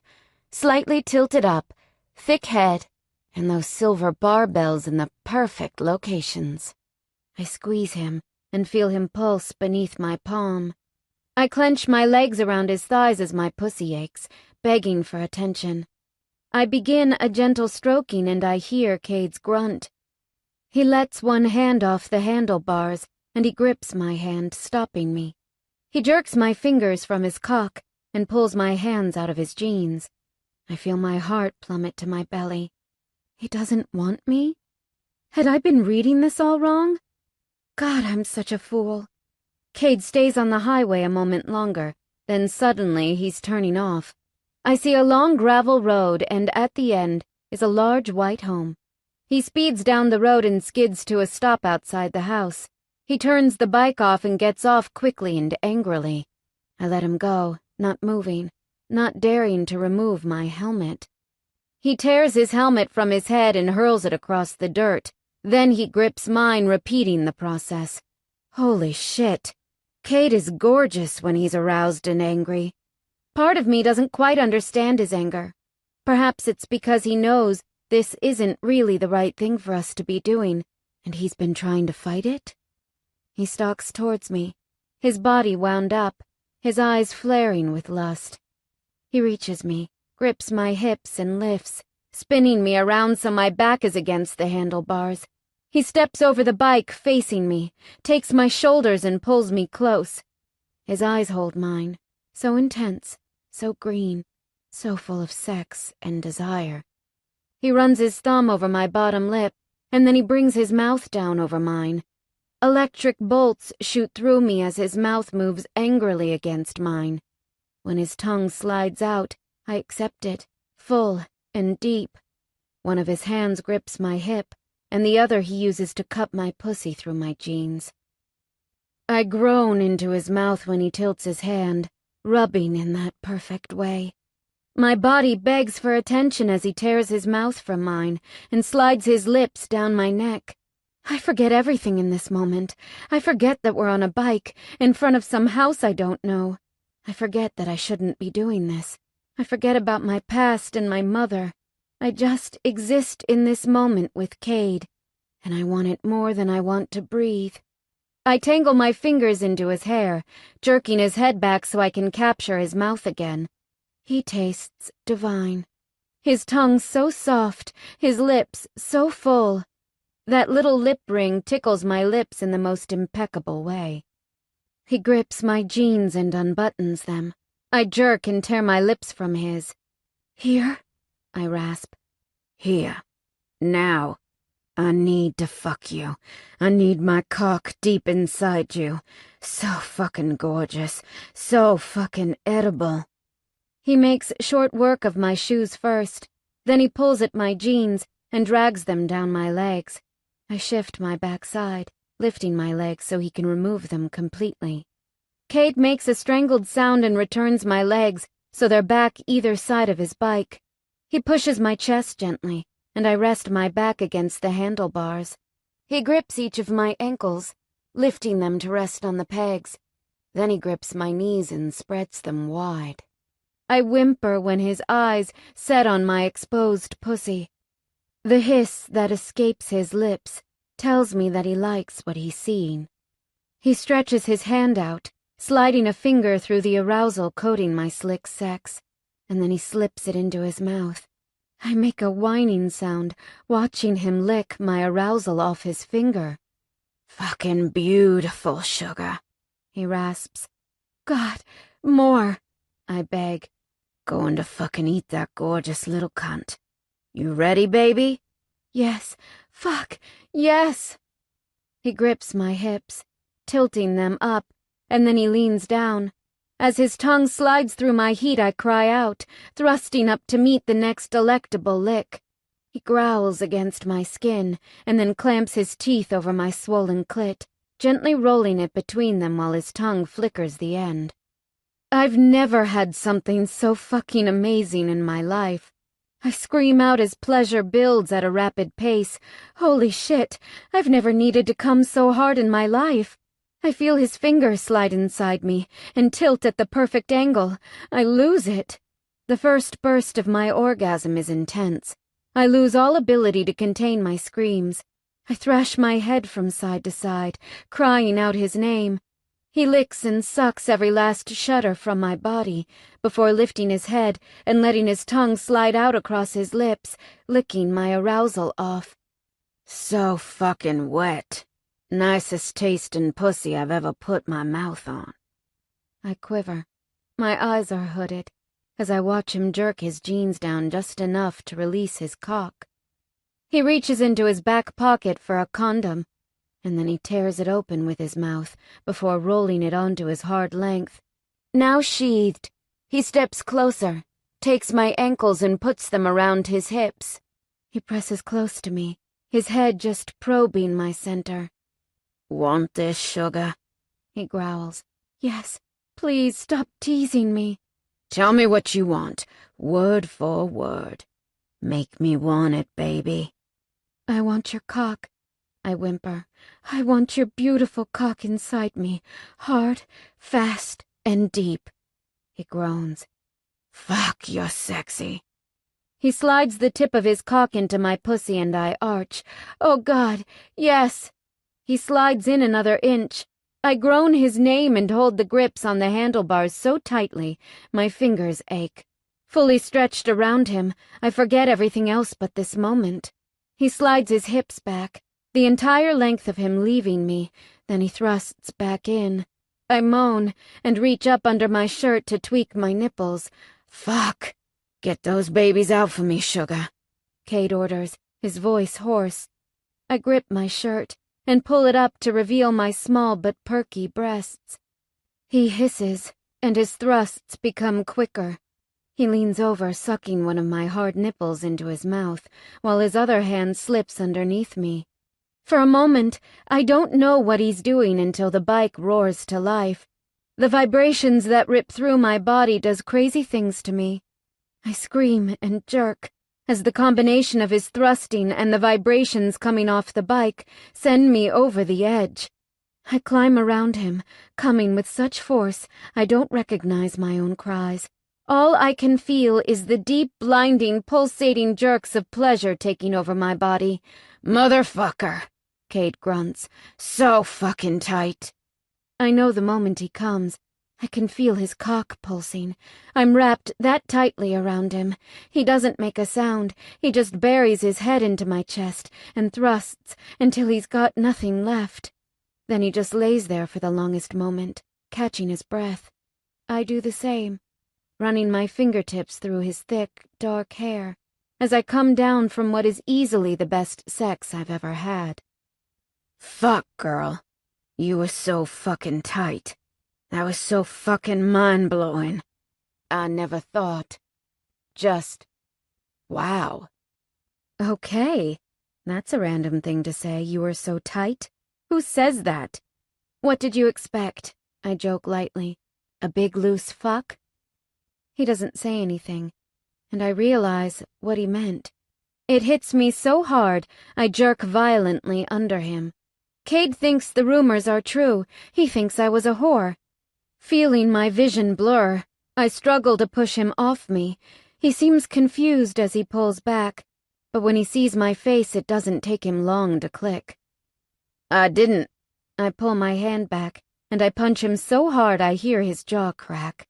He roars in pain and stumbles backwards, only just managing to steady the bike. I scramble off, gripping my jeans and pulling them back on. Cade is still snarling as he kicks the stand on his bike and storms towards me. I throw my hands up and they tremble as I try to hold them out in front of me. Come near me again, you motherfucker, and I'll put you on your ass. Don't think I can't, I snarl. What the fuck? He snaps, rubbing his jaw. How dare you? I scream. You thought I was a fucking whore. You fucked me because you thought I was easy? He stares at me, his green eyes intense as he scans my face. I didn't fucking say that. My mother was a fucking whore, so you assumed I was the same. You heard I have been fucking since I was 13, so you assumed that I had been paid for it. You fucking asshole. You piece of shit. I actually liked you. I spin and begin storming down the drive. Cade runs after me. Addison, stop. Fuck you, Cade. How could you? I know you're a biker, I know you get around, but how could you treat me like that? My voice is hoarse and I hate it. I hate he's dragged this kind of emotion from me. My entire body is shaking, my palms are sweating, and everything inside me aches. I'm hurt. It's been a long time since I've felt such intense hurt. How could I let him affect me like this? After a few short days, I let myself become attracted to him. I let myself think he was different. He isn't. None of them are. I should know that by now. Addison, I didn't... Fuck. Just listen. I spin around. Do you want to know how many men I fucked, Cade? No, fuck, I fucked 3, and been raped by 1. His eyes widen, and I continue before he can speak. You're one of those 3, Cade. The other was a regular fuck and he was good to me. The last was my boyfriend, Billy. The man who raped me also took my virginity at 13 and continued to assault me until Billy came along and stopped him. I'm a sexual person, I won't lie about that. I like to fuck. I like to explore. But I don't do it with just anyone. I've only trusted 2 people enough, and both times I enjoyed it, but it was nothing like what I felt just then. You came along and you seemed to want me. You seemed genuine, and I felt the attraction, so I thought, why not? Why not pick someone who I actually feel a deep sexual attraction to? I wanted to see what it was like, to feel you around me and maybe, just maybe, feel like I wasn't being used. But really, it was just a cheap, quick fuck. I spit the words at him. They fly from my mouth like venom. He stares at me completely shocked. Fuck, sugar. I wasn't... Take me home, Cade, I demand, clenching my fists. His eyes scan my face and for a moment, he looks like he's going to back down, but he doesn't. Instead, his face hardens and he walks over, stopping in front of me. No, he says simply. Don't fuck with me, Cade. I want to go. I said, no, he says, his voice firm. You don't get a say-so in this. You insult me and then... Shut up! I feel my eyes widen. Excuse me? He steps forward, leaning in so close I can almost taste him. I said, shut up. How fucking dare you? He covers my mouth with his hand. I squirm and attempt to open my mouth enough to get my teeth around his skin.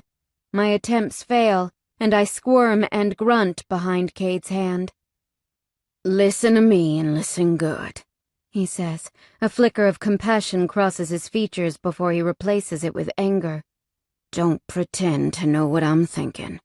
I didn't say one fucking word about you being a whore. You asked a question, that question shocked me. I don't have to explain myself to you, because I didn't think what you assumed I was thinking. I don't judge, no matter what shit goes down in someone's life. We all got a past, girl, and we all have skeletons. Ain't my place to judge another's history. I wanted and enjoyed every fucking second of having my cock buried inside you, so it's about time you shut up and stop blowing off the handle at people before they get a chance to explain. We ain't here to be your enemies, sugar. We're here to protect you. It's about time you learned some trust. He lets my mouth go. I take a few steps back and pant with rage and hurt. I don't trust, I say angrily. He steps closer, burning me with his gaze. His fists are clenched. I can just about hear him panting. You do now, 'cause I am the kind of man who don't fuck someone over. I can hate a fucker, but I don't fuck him over. I got something to say, I say it. I don't dance around, I don't lie, and I don't play games. I open my mouth to speak, but he puts a hand up and stops me. His expression is thunderous and wild. "And one other thing," he growls. "Ever fucking lay a hand on me again, I'll drop you on your ass. I don't hit women. Fuck. I'd kill any fucker that did. But my theory is, if you got the nuts to fucking hit a man, you are asking for trouble. Don't do it again. Now get on the fucking bike." I stare at him shocked. His words hit me at my very core. They cut me deep because they're so incredibly real. I can brush off abuse, I can brush off fake, but real words that hit my soul, they hurt. Fuck. They burn. My legs wobble as I walk towards the bike, completely unable to focus on the road in front of me. My eyes burn like fire. The tears threaten to escape over my eyelids and slip down my cheeks, showing my weakness. Cade gets onto the bike, starts it up and pulls the throttle, flicking rocks across the lawn. He turns his face to me, his eyes are wild, and I can see he's beyond angry. "Get on the bike now," he growls. I pull the helmet over my head, and with trembling legs I get on the bike. As soon as my feet are off the ground, Cade takes off. Rocks fling about, hitting us as he tears down the road. When he skids out onto the highway, I have to grip his jacket to stop myself from falling. I can feel him panting beneath my fingertips. He's angry, and I know I deserve his anger. I assumed he thought something he didn't, but right now he's scaring me. I close my eyes, take a deep breath, and focus on the wind whipping my face, and the sound of the bike roaring as Cade picks up speed. We'll be there soon. It'll all be fine. Finally, we pull into the compound. I skitter off the bike so quickly, I end up on my ass in the dirt. I get to my feet swiftly, shove my helmet at Cade, turn and storm out of the gates toward my father's house. I don't look back, and Cade doesn't follow. It's for the best. We both know it, too. I don't need anything holding me back, and Cade clearly doesn't want it. We made a mistake, having sex on the back of his bike earlier. We took that step from flirting to taking action, and taking action fucks things up. It confuses things. It makes things difficult and awkward. I should have ignored my lust, did what I had to do, and moved on. But I didn't, and that's on me. Chapter 7. Past. I can smell his sweat as he moves over me. His body plunges inside of mine. Bile rises and falls over and over in my throat. I've learned to hold it down. There's no point in letting it out. It'll only make him angrier, and the prick gets horny when he's angry. I just hold my breath and let the drugs in my system take me to another world. It's the only way to survive this. The only way to survive the suffocating feeling of having him all over me, having his body thrusting into mine, hearing his grunts. God, I wish it would end. I just want it to be over. Things would be so much easier if I were dead. "What the fuck?" I hear the sound and I feel the massive relief flood through my body. Billy. He came for me like he promised he would. Before I have the chance to open my eyes, Jasper is launched into a nearby wall. Billy has hold of his now limp cock and he twists it. The sound Jasper makes is that of pure agony, and yet it brings me complete comfort. Watching Jasper being lowered to his knees is a sight I will never forget and will be forever grateful for. Billy leans down and drives his fist into Jasper's nose, over and over until thick red blood spurts out and coats the walls. I don't even flinch. I have no feelings towards this. None at all. "You ever fucking touch her again, I will come to you in the night and slice your cock off and fuck you with it until you're bleeding, you rotten piece of shit. Do you understand me?" Jasper grunts. His face is red and he's sweating. "Fuck you." Billy twists Jasper's cock so hard, the roar that comes from his mouth is ear-splitting. "Okay," Jasper rasps, his voice broken. I won't touch her. If it wasn't for her mama, you would be dead right now, you piece of shit. If you take this out on them, though, mark my words, I'll gut you. Jasper nods, his face bloated, red, and now dripping. He's panting. His mouth is twisted in a way that's gone beyond pain. Billy lets him go, puts his foot to Jasper's chest, and sends him backwards into the wall. Jasper scrambles to his knees and scurries out the door. When he's gone, Billy turns to me. He's literally shaking with rage, and his brown eyes are flaring open and closed with emotion. How long? He says in a voice so icy I flinch. Since I was 13. You never told me! He roars and paces the room, fists clenched with rage. I didn't want to risk my mother. Your mother! He bellows, spinning around. That woman put you in this mess! I stand, pulling a sheet around myself, and she is all I have. Without her, I won't survive. You'll survive with me. And what if that goes wrong? His eyes narrow, and he runs a hand through his sandy blonde hair. Is that all you think of this? Of us? I've seen what happens to love. I've seen married men come in and have their dicks sucked because their wives are tired or looking after children. I've seen women coming in looking for company because their husbands work too much. I know where love goes, and I won't risk it. So yes, this is what I think of this. He shakes his head sadly. Addison, you're letting this ruin you. One day, a man is going to come along and sweep you away. He's going to give you that feeling you can't go back on. That feeling that will change your world. You won't think like this then. It won't happen, I say, feeling my eyelids become heavy as I begin to come down from my high.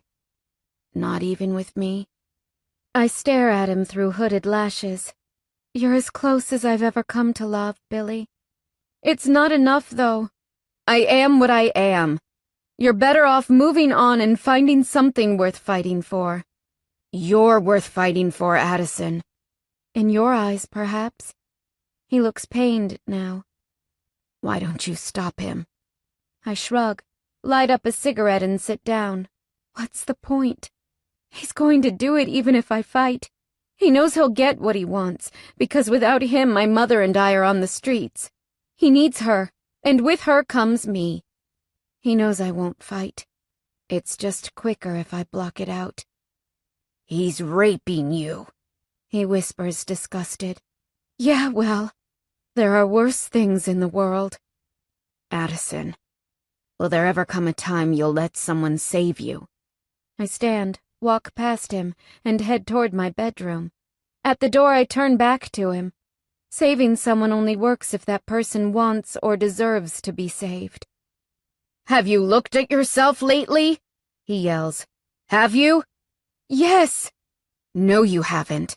Addison, you're sinking. You need to take a good hard look at yourself. This isn't how you want to be, goddammit, wake up! Before I know what he's doing, he's got me and drags me into the bathroom. He flicks on the light and shoves me in front of the broken glass. Look! I stare at the girl in the mirror.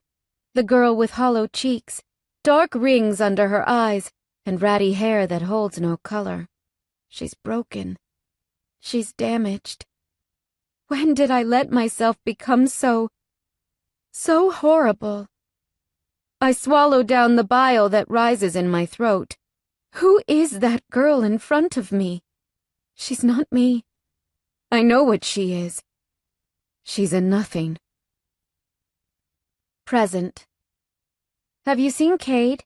I asked Jackson one afternoon, about 2 weeks into my stay.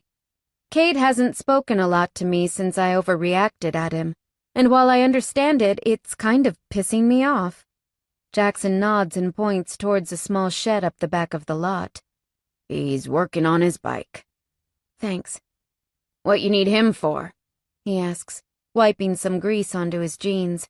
I avoid his gaze. Just to chat. No woman just chats with Cade. Be careful, Addison. He's not the kind of man that will change your life. I stare up at him and then I narrow my eyes. Someone probably said that about you once, Jackson.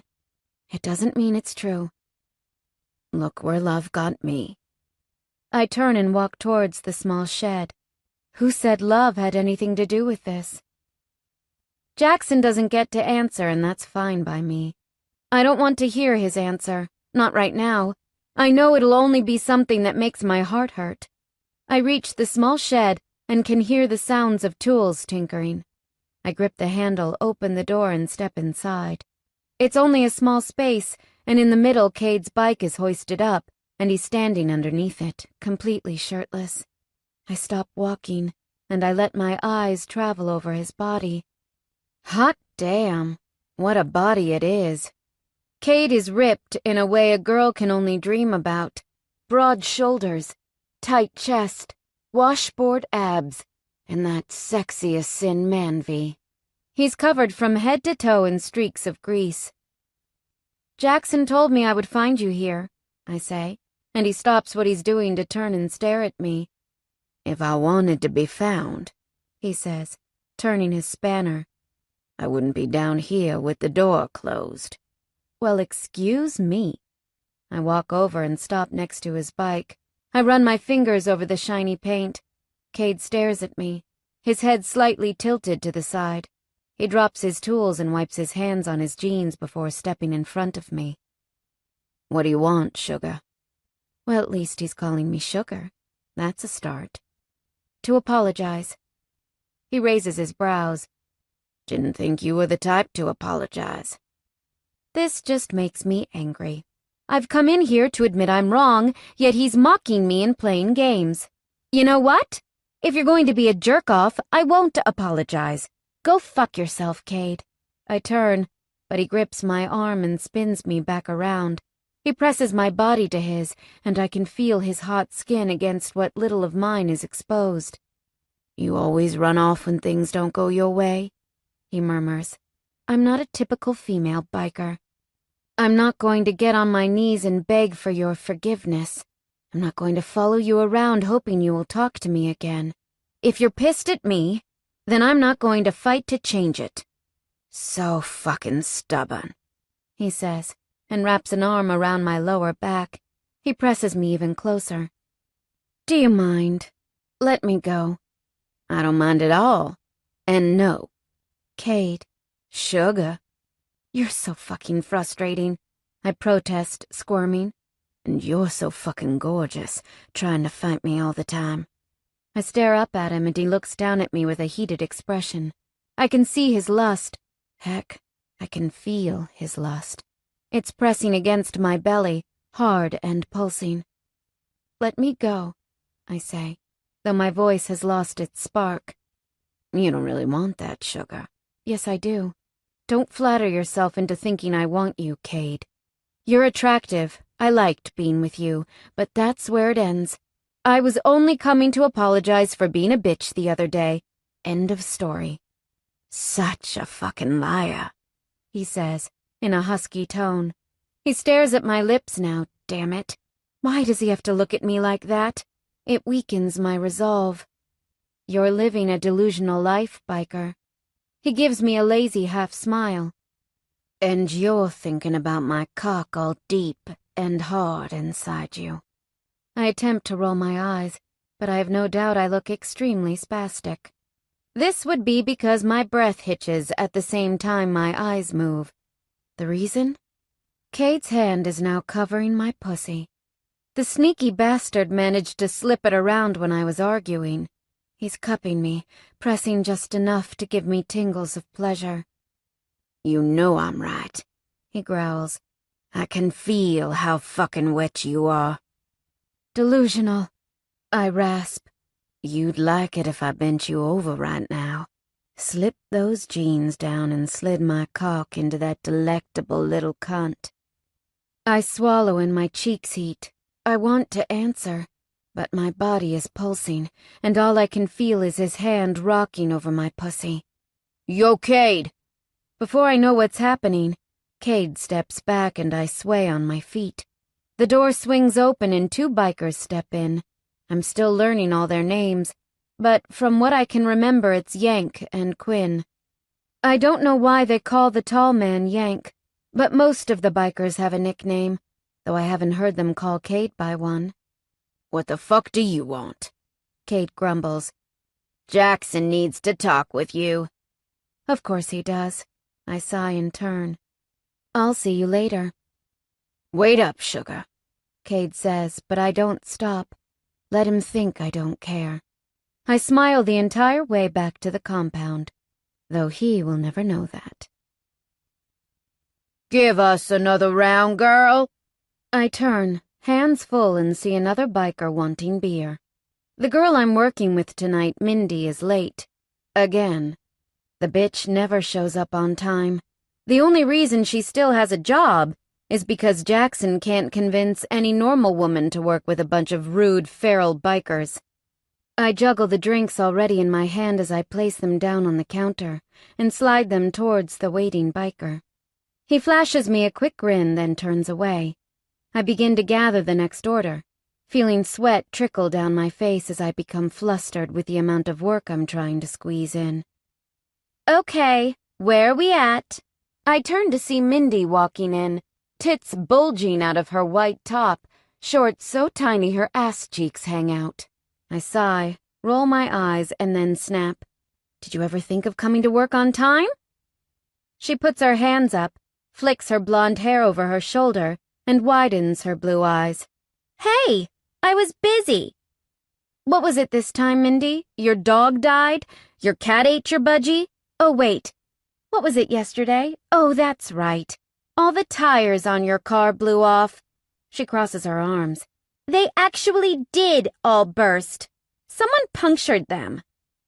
Well, maybe you should show up to work instead of causing trouble, and people wouldn't feel the need to puncture your tires.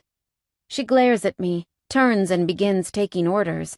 Well, at least I can finally take my break. I throw the towel off my shoulder down onto the counter and turn, yelling out as I walk off. I'm just about to turn down the hall when a hand reaches out and grips me. I'm pulled into a hard, firm body and I break out in shivers all over as Cade presses me against a nearby wall. I've been making it my mission to avoid him since the afternoon in the shed. I know it's annoying him, but I don't want him to see that he affects me how he does. There's going to come a point where I can no longer say no to him. What the hell, Cade? You can't just pull me into a dark hall and do what you want? I snarl. Sugar, he growls. You're fucking with me. You know I'm watching. You know it and you're still doing it. Watching me from the corner of your eye, giving me those sexy little stares. I can see it. And fuck, you know I want it. I am not. Seeing you out there, smiling at the men as you serve beers, makes me fucking angry. I want to take you then and there and slam you against the wall and let everyone here know you're mine. I want to spread your legs and drive my cock deep, claiming you, owning you. Cade, you're insane. Sugar, shut the fuck up. You know you're my girl now. You've known that since the day I took you on the back of my bike. I don't just take girls like that. If I want to fuck, that's just what I do, but it ain't never like that. You're calling for me, and I can't look back. I need to claim you, and now you're playing with me. You might have claimed me, I growl, but I didn't claim you. Did you take my cock? What? You know the answer to that, I snap, frustrated. Then you claimed me too. Cade, you're fucking delusion. I warned you once, he growls, cutting me off. I won't fucking do it again.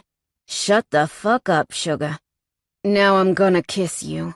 'Cause I've been without those sweet lips while you play stupid little bullshit games with me. I won't be without for another minute. Open your lips, baby, and kiss me. He doesn't let me answer. He simply grips the back of my head, tangles his fingers into my hair, and pulls me close. I expect his lips to crash down over mine, but he just grazes them across, causing shivers to run down my spine. Cade knows I want him. He's known since the day I laid on his bike and let him claim me. He sees something deep inside me, a want that I don't recognize fully yet, and he's pulling it from me, both hands wrapped tightly around it. I lean into him, wanting to deepen the kiss, but he pulls back. He tastes so good, just a touch, and I need more, but he won't give it to me. Instead, he just stares down at me with hungry eyes. My house, tonight. You be there or I come and find you. Don't think I'm fucking kidding, Addison. Be there. I don't even know where you live, I retort. You do, babe. 'Cause I fucked you on the bike right outside my front door. Oh. So that was his house. Thank God for that. I swallow, licking my bottom lip. He doesn't give me a chance to argue any further. He lets me go and moves away before I can take my next breath. I stare at the empty space a moment longer, before letting out a rude snort. Cade Duke is going to see that he doesn't get to order me around. I won't be at his house tonight. Let's see how he takes that. Chapter 8. Past. Addison, baby. You're killing me. I smile up at Billy. He reaches over, takes my hair in his fingers and twirls it. We're driving, and for the first time in years, I feel completely at ease. I run my fingers up his thigh. When you're 19 years old, which we both are, that's an extremely sexual gesture. He's all stiff and squirming, begging me to stop teasing him. I'm giggling. I almost forgot what giggling felt like. I'm not doing anything, I smile innocently. He grins, flashing me his charming, crooked smile. His blonde hair blows in the wind, and his eyes twinkle with amusement. I won't be able to drop you off if you keep that up. I frown now. I wish you didn't have to drop me off. He gives me a pained smile. I know, baby. But for now I can't keep you. I have to get a place first. I nod, knowing that's the truth. He's trying. He's trying to get out of his parents' house and find a way to save me. I'm sure he will, too. At least, I hope he will. Right now, he's my light at the end of the tunnel. If that light snuffs out, I really don't think I'll find another one. We'll be fine, he assures me as he turns onto my street. My heart sinks that quickly. There's nothing but darkness here. Thanks for today, I whisper as Billy comes to a stop. He reaches over, taking my face in his hands. I'll find a way to save you, Addison. I swear. I lean over and brush my lips across his. He tangles his fingers in my hair and deepens the kiss. Finally, we break apart, my heart thudding. He strokes a thumb down my cheek. I'll call you. I promise. The phone has been disconnected again, I sigh. He keeps his smile, even though I see he wants to frown. Well, I'll come by and see you tomorrow. I kiss him goodbye, and with a heavy heart, I walk up my front steps. When I get to the rickety front door, I turn back and stare at Billy's car, disappearing down the street. I give it a sad smile and step inside. The first thing I smell is vomit. Then I see my mother on the floor, choking on her own sick. Her face turning blue as she struggles to breathe. She's too high, too floppy, and incapable of stopping her own vomit from choking her. With a sigh and a slump of my shoulders, I get to work doing what I do best, looking after a woman I despise. Because she's all I have.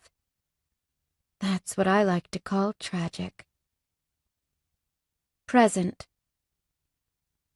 It's dark when I leave the compound, and it's late. I finish work earlier, but I spent a bit of time with Jackson. Surprisingly, we had a decent conversation. I may have also been avoiding running into Cade. I know he went home hours ago. I also know I was meant to be there hours ago. So here I am, walking down the dark road on my own. It's really not safe, but I'm used to it. It's getting cool and a light breeze tickles my face. I hear the rumbling sound of a truck coming in my direction, so I step off the road a little further. When the truck stops, I turn to see why. My heart begins to thump, an instant reaction to a strange truck pulling over at this time of the night. The truck engine stops, so I quickly begin walking again at a more rapid pace. I dig about for my phone just in case I need to run and call someone at the same time. I hear the truck door slam, and a set of heavy boots striding at a rapid pace towards me. I spin around, throwing my hands up. Back up! What the fuck are you doing walking around at night on your own? I thought you had a fucking lift. It's Cade. Of course it is. I'm going home, I say, breathing heavily to try and steady my thumping heart. Pardon? He says, his voice rough. You heard me. I'm going home. You can't just order me over to your house, Cade. It doesn't work like that. Yeah, babe. It fucking does. I glare at him. I can just see him in the light. No, babe. It fucking doesn't. I mock, turning. Addison, I'll toss you in that fucking truck.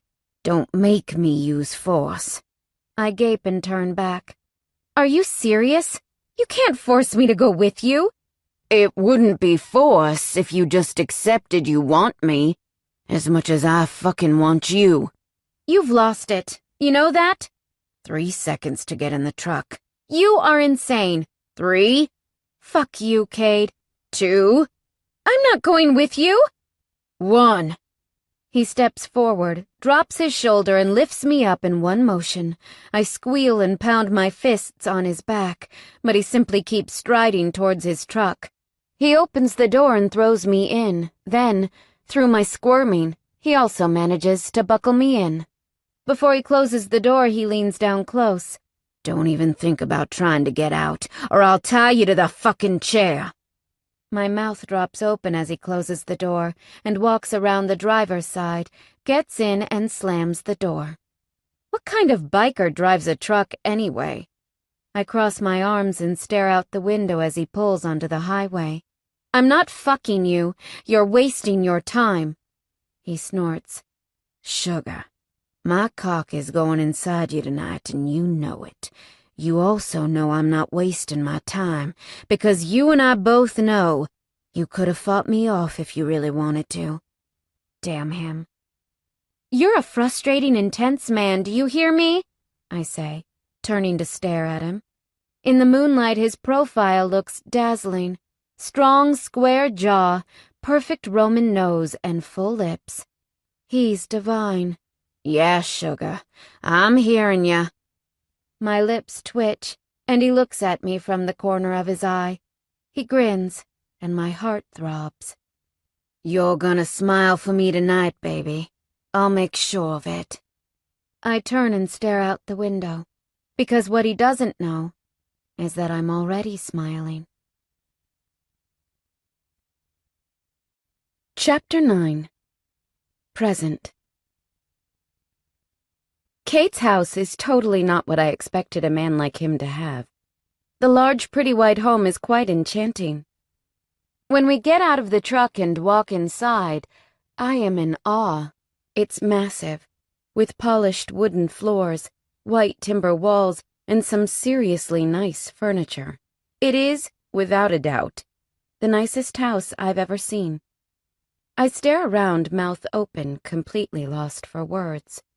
Cade walks up behind me, sweeps my hair off my neck, and trails his lips over the back.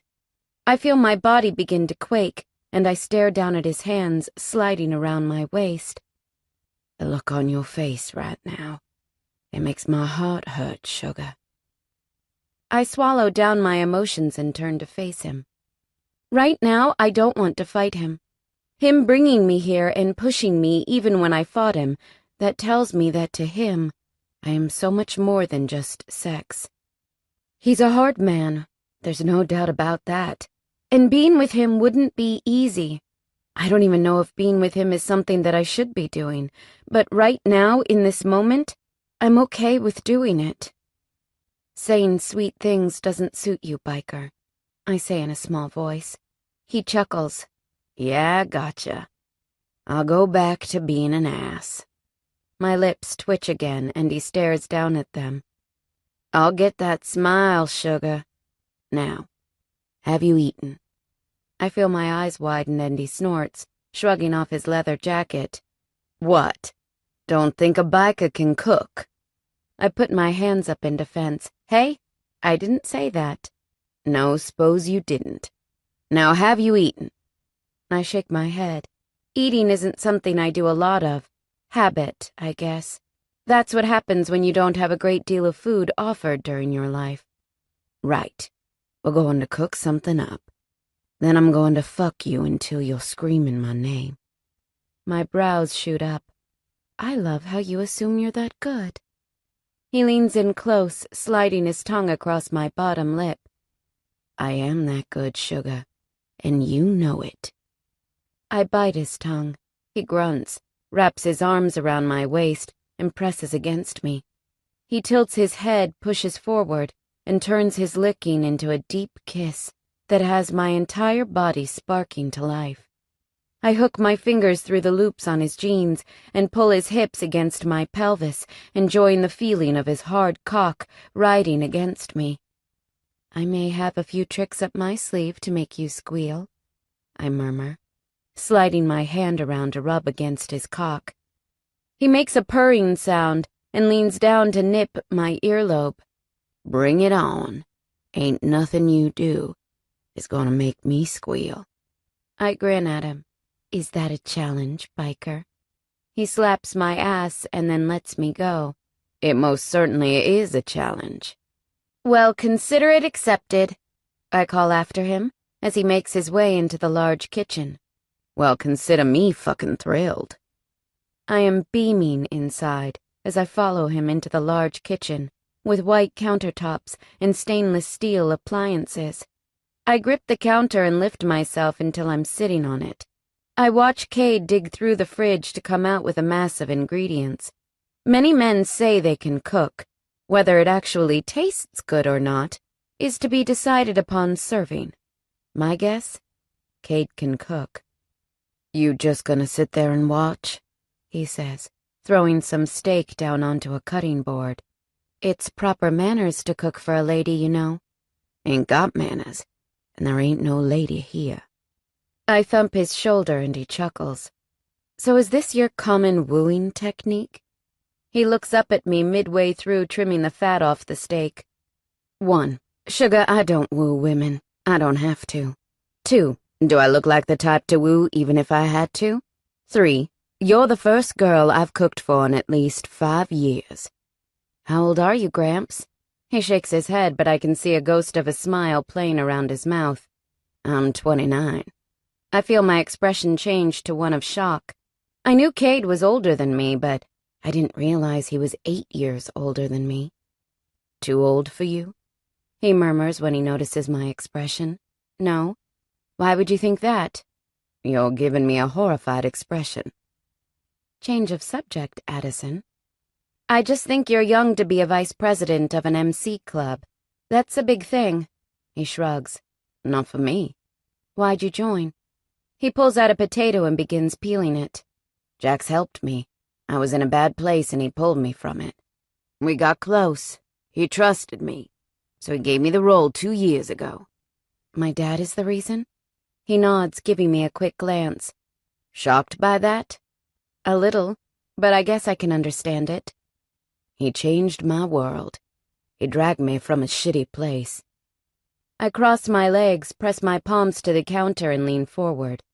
What sort of place? Drugs, sex, crime. Guilt. Guilt. He stiffens a touch and I notice it. What is Cade hiding?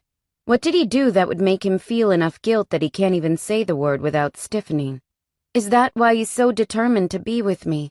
Can he see himself in me? Or is he trying to fix me because he can't fix himself? Humans are like that sometimes.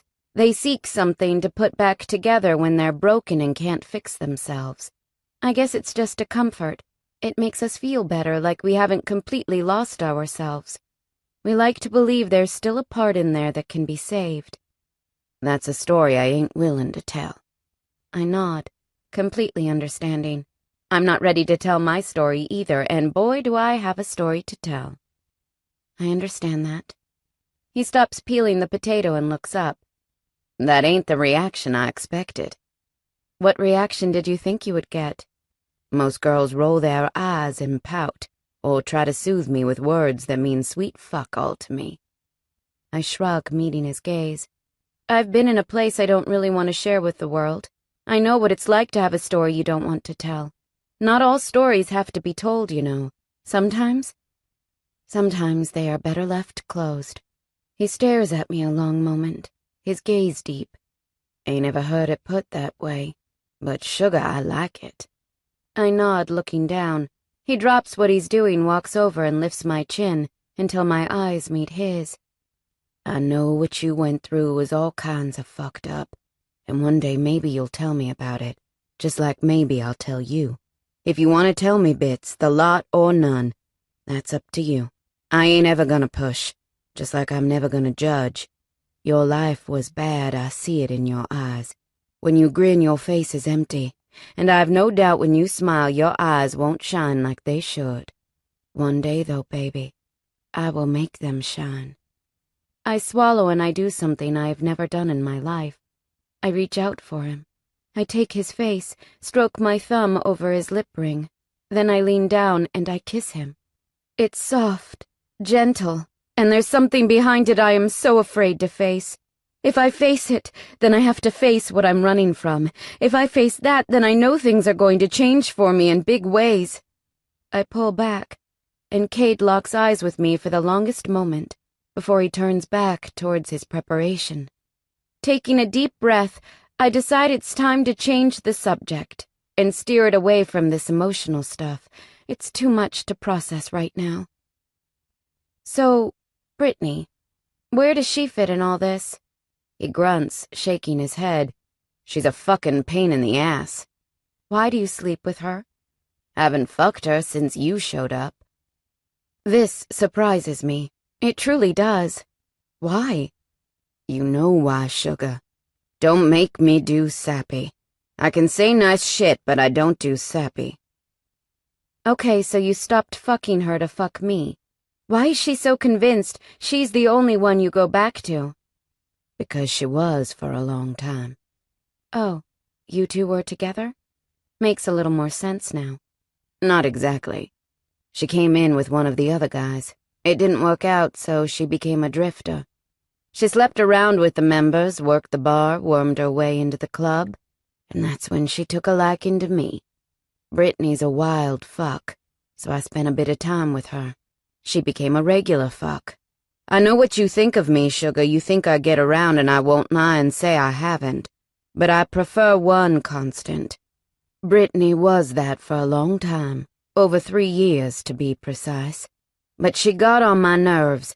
She started pushing to be my old lady, and there was no way in fuck that was happening. So I dropped her. I still fucked her, but no way near as frequently. Oh, okay, well then. He grins. Shocked, babe? No, it's exactly how I pinned your relationship with her. She's quite determined to be the only woman you have in your life. Well, she don't get to make that choice for me. Watch out for her, yeah? I wave my hand. Seriously? Brittany? Not worried at all. Sugar, she don't play nice. Watch out for her. I'm fine. Babe? Cade? You'll be careful, yeah? I sigh in defeat. Yeah, I'll be careful. I know you're just saying that, so I'll shut up. But fine, it'll do for now. I grin at him and he returns it with full force before returning to his cooking. I watch him for the next hour, preparing and creating. He makes steak with baked potatoes stuffed with a creamy cheese mix and a garden salad. We sit down with a beer and eat in silence. The food is that divine we don't need to speak. When we're done, I gather the plates and take them to the sink and begin cleaning up. When I notice Cade leaning against the counter watching me, I stop, turn, and put my hands on my hips. You gonna help me? No, sugar. Fine, then I'm not doing them. Ain't it a woman's job? My eyes widen and I grip the dish towel, lunging at him. He grins and sidesteps me, but I manage to crack the towel and it hits his belly. He grunts in pain and dives for me, hits my belly with his shoulder and lifts me up. He brings his hand down over my ass and I squeal, giggling. He turns, striding towards the stairs. "What about the cleaning up?" I laugh. "Fuck the cleaning up. I'm going to spend the rest of the night deep in your sweet pussy." Well, how can a girl argue with that? Chapter 10. Present. My back hits Cade's soft mattress, and I make a whimpering sound. Cade stands back staring down at me, his eyes hooded, his body stiff and ready. His tongue snakes out and licks his bottom lip as he grips his shirt. He lifts the hem and takes it over his head. When he shows me his broad, hairless chest, I tremble. I get a good look at the tattoos under this light, and I can't help but lick my lips. He's got Hell's Knights tattooed in a curved style on his chest. He's also got a starlight creation on his ripped belly. Just under his belly button he has the words, "Every second counts." I feel my eyes grow heavy as I let my gaze slowly rake over him. He grips his jeans and lowers them slowly, as though he's teasing me. I slide my hand up my shirt and tweak my already hardening nipple. One thing I do know how to do is pleasure myself. I've seen every possible sexual act there is, and I know how to make everything feel better. Cade watches my hand and his breathing deepens. When his jeans hit the floor, I let my eyes drop to his erect cock. Sweet mother, it's beautiful. Standing tall, pierced through the head and thick as hell. He wraps his fingers around it and begins stroking. His hand moves with perfect rhythm. I swallow, grip my shirt, and bring it up over my head. I unclip my bra and toss it off. Cade growls and crawls onto the bed. "Straddle my chest," I whisper. His eyes widen a little. "Why?" He rasps. "Trust me. Do it." He puts his legs either side of me and rests on his knees. Then he shuffles up until he's over my waist. His cock juts out proudly right near my mouth. I snake my tongue out and lick the head. Cade hisses and squeezes the base of his dick, stroking in short, hard bursts. I slide my fingers up his sides and he flinches. I use just enough nail to give him a hint of pain. Men like that. They also like things near their ass. I don't know how Cade will take what I have planned, but I'm about to find out. "Keep stroking," I rasp. "Fuck. I love how fucking dirty you are." I grin up at him, then I lean forward a little and put a pillow under my head. Then I take his cock into my mouth, only sucking the head. I swirl my tongue around the tip, tasting him, enjoying the moment. His grunts spur me on, and his hand moves a little harder, a little faster, as he picks up his pace. I swirl my tongue around the barbell in his head, then I tug it lightly with my teeth. He groans deeply and his chest tightens, causing his muscles to bunch. Holy shit, that's a gorgeous chest. I slide my fingers beneath his cock, cup his balls and roll them in my hands. He growls at me, and I give his head a little nip with my teeth. "Motherfucker," he snarls. "I'll come before I fuck you, sugar, if you don't stop." I don't stop. I clench my teeth down harder around him and tease him with my tongue. My fingers tickle his heavy sack, and when I feel the swell of his cock in my mouth, I know he's ready to come. That's when I slide one finger into his ass. He jerks so violently, completely shocked. I tilt my finger, finding the tiny sweet spot all men have. The first spurt of his release doesn't shock me. I have read how hard this makes a man come. His roaring and the way he clenches the sheets beside him, his head thrown back, his chest heaving, tells me that the stories are true. It does make it more mind-blowing for a man. I press again, and he spurts once more, filling my mouth. "Fuck! Holy fuck!" he groans.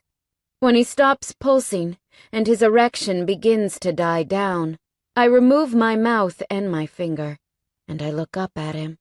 He stares down at me, completely shocked and content. "The fuck?" he says in a scratchy voice. His dark hair falls over his face, making him look completely dangerous, and yet so young at the same time. I told you I could make you squeal. I smile. His face lights up, and he leans down, grazing my head with his lips. I told you I could make you smile. Guess we were both right, yeah? Yeah, I chuckle. Give me 10, sugar. I'll be deep inside you. I flush and shift. Cade gets off me and falls down onto his back. We both stare at the ceiling for a long moment, both of us no doubt feeling the same rush of emotions. Cade fits me. There's just something about him that fits. He molds into me in a way no one has before. It both frightens and thrills me. I roll towards him, sliding my fingers across his chest. He looks at me, his eyes intense. Something about you, sugar. It's making everything I believed in like it never existed. Yeah, I whisper. I'm feeling it too. But don't go getting all sappy on me, biker. He gives me a heated expression. Then he rolls, dropping his mouth to my nipple. He closes it over the hard tip, sucks and gives it a flick with his tongue every now and then. I moan and let my head sink into the pillow, while his mouth is on my nipple. His hand gently massages my other breast. I whimper, never having felt so many bolts of pleasure shooting through my body just from nipple stimulation. Cade, I whisper. God, more. He lets his hand slide from my breast and he slides it down to my pants. He tugs at them, and I let him pull them off. When I'm in nothing but my panties, I feel my body begin to liven up again. He cups my pussy, pressing his palm into my damp mound. Fucking wet. God, sugar. Need my cock inside you. But not until I taste that sweet cunt again. I tremble as he grips my panties and tears them off in one quick swipe. When I am exposed to him, he leans back and takes hold of my knees, spreading them. You're shining for me, baby. So fucking wet. Show me how you like it. I look up at him, and he's giving me an expression that has my heart thudding. You want me to touch myself? Yeah, babe. Fuck. Yeah. I slide my fingers down my belly, and when I reach my pussy, I slide my finger through my folds. Cade swallows and watches as I lift my finger out and bring it to my lips. Jesus fucking Christ, he rasps. I stretch my finger out, and he leans forward, taking it into his mouth and sucking. The feeling of having someone suck your finger is fucking erotic. I clench, desperately needing attention. When my finger slips from his mouth, he gently takes my hands, placing them above my head. I'm going to make you come now, sugar. So keep your hands up there. I spread my legs further as he leans down.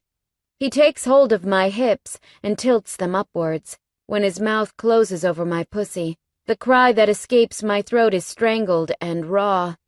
He sucks my clit into his mouth, gently rotating it around and around, until I'm wound up so tightly it almost hurts. Cade, please, I beg, thrashing in his grips. He slips a finger inside me then, too, and before I can think, he's thrusting and sucking, thrusting and sucking. When I come, it's out of this world. I shake, twist, cry out, and jerk until every last jolt of pleasure has been wrung from my body. Cade crawls up over me, reaches over to the bedside table and pulls out a condom. He sits back and I watch as he slides it down his hard length. When he's fully sheathed, he positions himself over me and wraps my legs around his hips before pressing against my entrance. I groan as he stretches and fills me with each gentle push inside. Fuck, Cade. Sugar, he groans. You're fucking killing me. He slips deep inside, And the feeling of him filling me is so intense, I close my eyes and just enjoy the moment. Cade thrusts his hips, slides out and fills me again. His elbows rest beside my head, so I turn my head to the left and lick his biceps. He groans and tangles a hand in my hair, tugging gently. I whimper as I begin to swell around him. He's tweaking the perfect spots inside me. Need you deeper, he growls, gripping my hips and rolling us. We roll too far and end up off the bed and thumping down onto the floor. I squeal. He laughs. The idea of moving only crosses my mind for a split second, but instead I crush my lips against Cade's, and then we're fucking like wild animals. The carpet rug is burning my back as I use the bed to press my feet against, so my legs are high and raised. Cade drives me hard. His fingers are tangled in my hair. Our bodies are sweaty and we both heave and pant. Our groans join together to make a primal feral sound. Fuck, going to come, Cade rasps. Come with me. I am gripping his back so hard I can feel warmth on my fingers. He grunts loudly as I drag my nails down his skin. I'm so close. God, I'm so close. Cade reaches between us and tweaks my clit, and that sends me over the edge. With a scream, I come. Cade is close behind me, and his primal bellow completely increases my release. We shudder together. My back burns. My body is on fire, and I love it. I love every second of it. When his orgasm dies down, he drops his head into my shoulder, kissing it gently. He rolls us both to our sides, until we're facing each other. Fuck, you got some nails, girl, he murmurs. My back hurts. Mine too, I groan, shifting. What's wrong with yours? He says, moving a piece of hair from my eyes. Carpet burn. He stares blankly at me, then bursts out laughing. I shove at his chest, but he grips my wrists and pulls me close. Sorry, baby. That was so unexpected. I can't believe we rolled off the bed. He grins, kissing me softly. Wildcat. Rebel. He sits us up and then his hands are on me, gently, spinning me around. He runs his fingertips over my battered back. He leans in, kissing it softly, completely shocking me.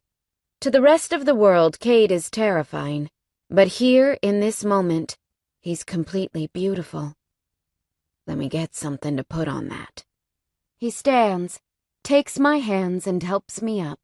My body aches in the most pleasant way. It's a thrilling feeling.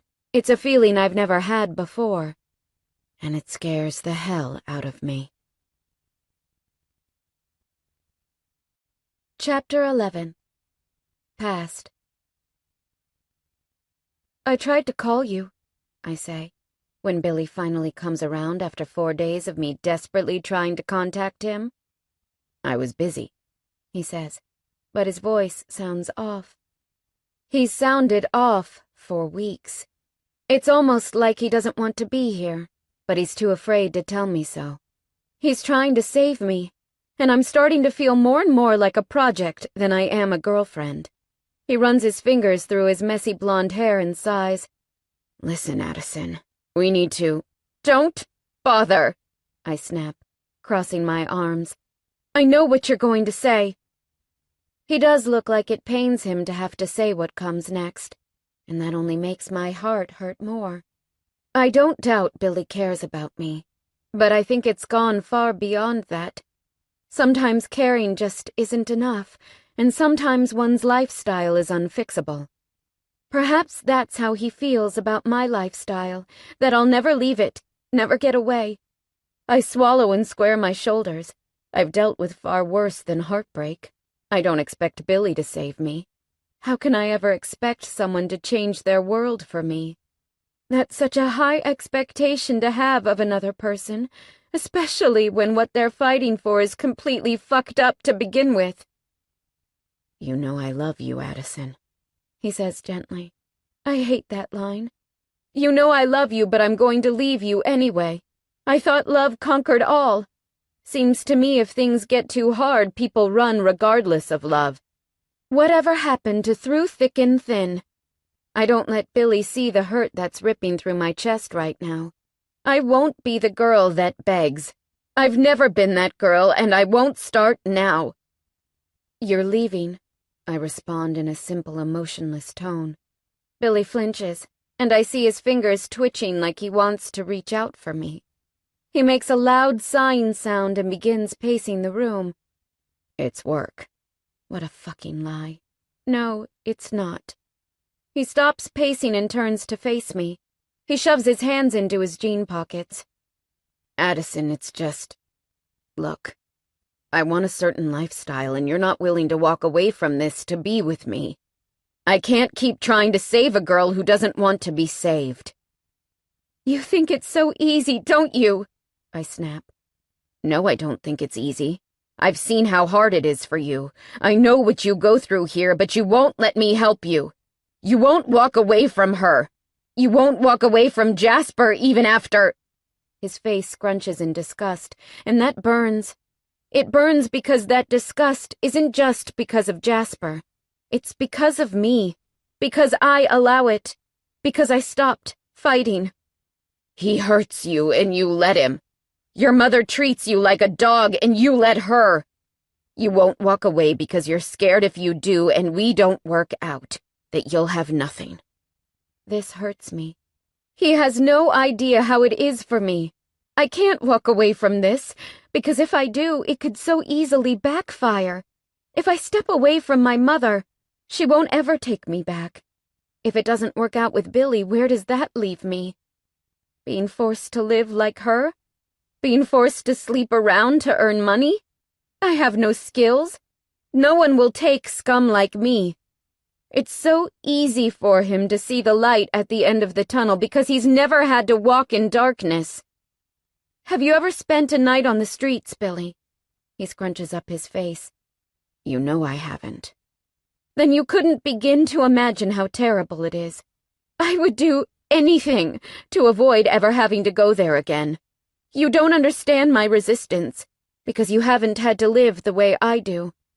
If you would just trust me. Trust isn't the problem. The problem is that if you leave me, I have nothing. You're worrying about something that may never happen, Addison. I have to protect myself, and if you're not willing to wait... I've waited over 6 months, he yells. How much longer do you need? I shake my head, swallowing down my emotions. Never mind, Billy. Do what you have to do. Addison, this isn't what I want, but your life is holding me back. I stare down at my hands and my eyes burn. They burn so badly, I struggle to keep them open. Thanks for everything, Billy, I whisper. Addison. Please leave. If you're going to leave, then walk out now because I can't handle you standing here, trying to make me feel better about the fact that you're giving up on me. God, Addison. Leave. He does. He turns, walks to the door, and only stops to whisper another sorry before he steps out. When he's gone, the hot tears slip down my cheeks. My small chance of freedom just walked away from me, and there's not a damned thing I can do to stop him. Not a single thing. I wrap my arms around my legs and rock backwards and forwards, fighting every part in me that screams to go after him. I can't go after him. I know I can't. Billy made it clear he's not willing to fight.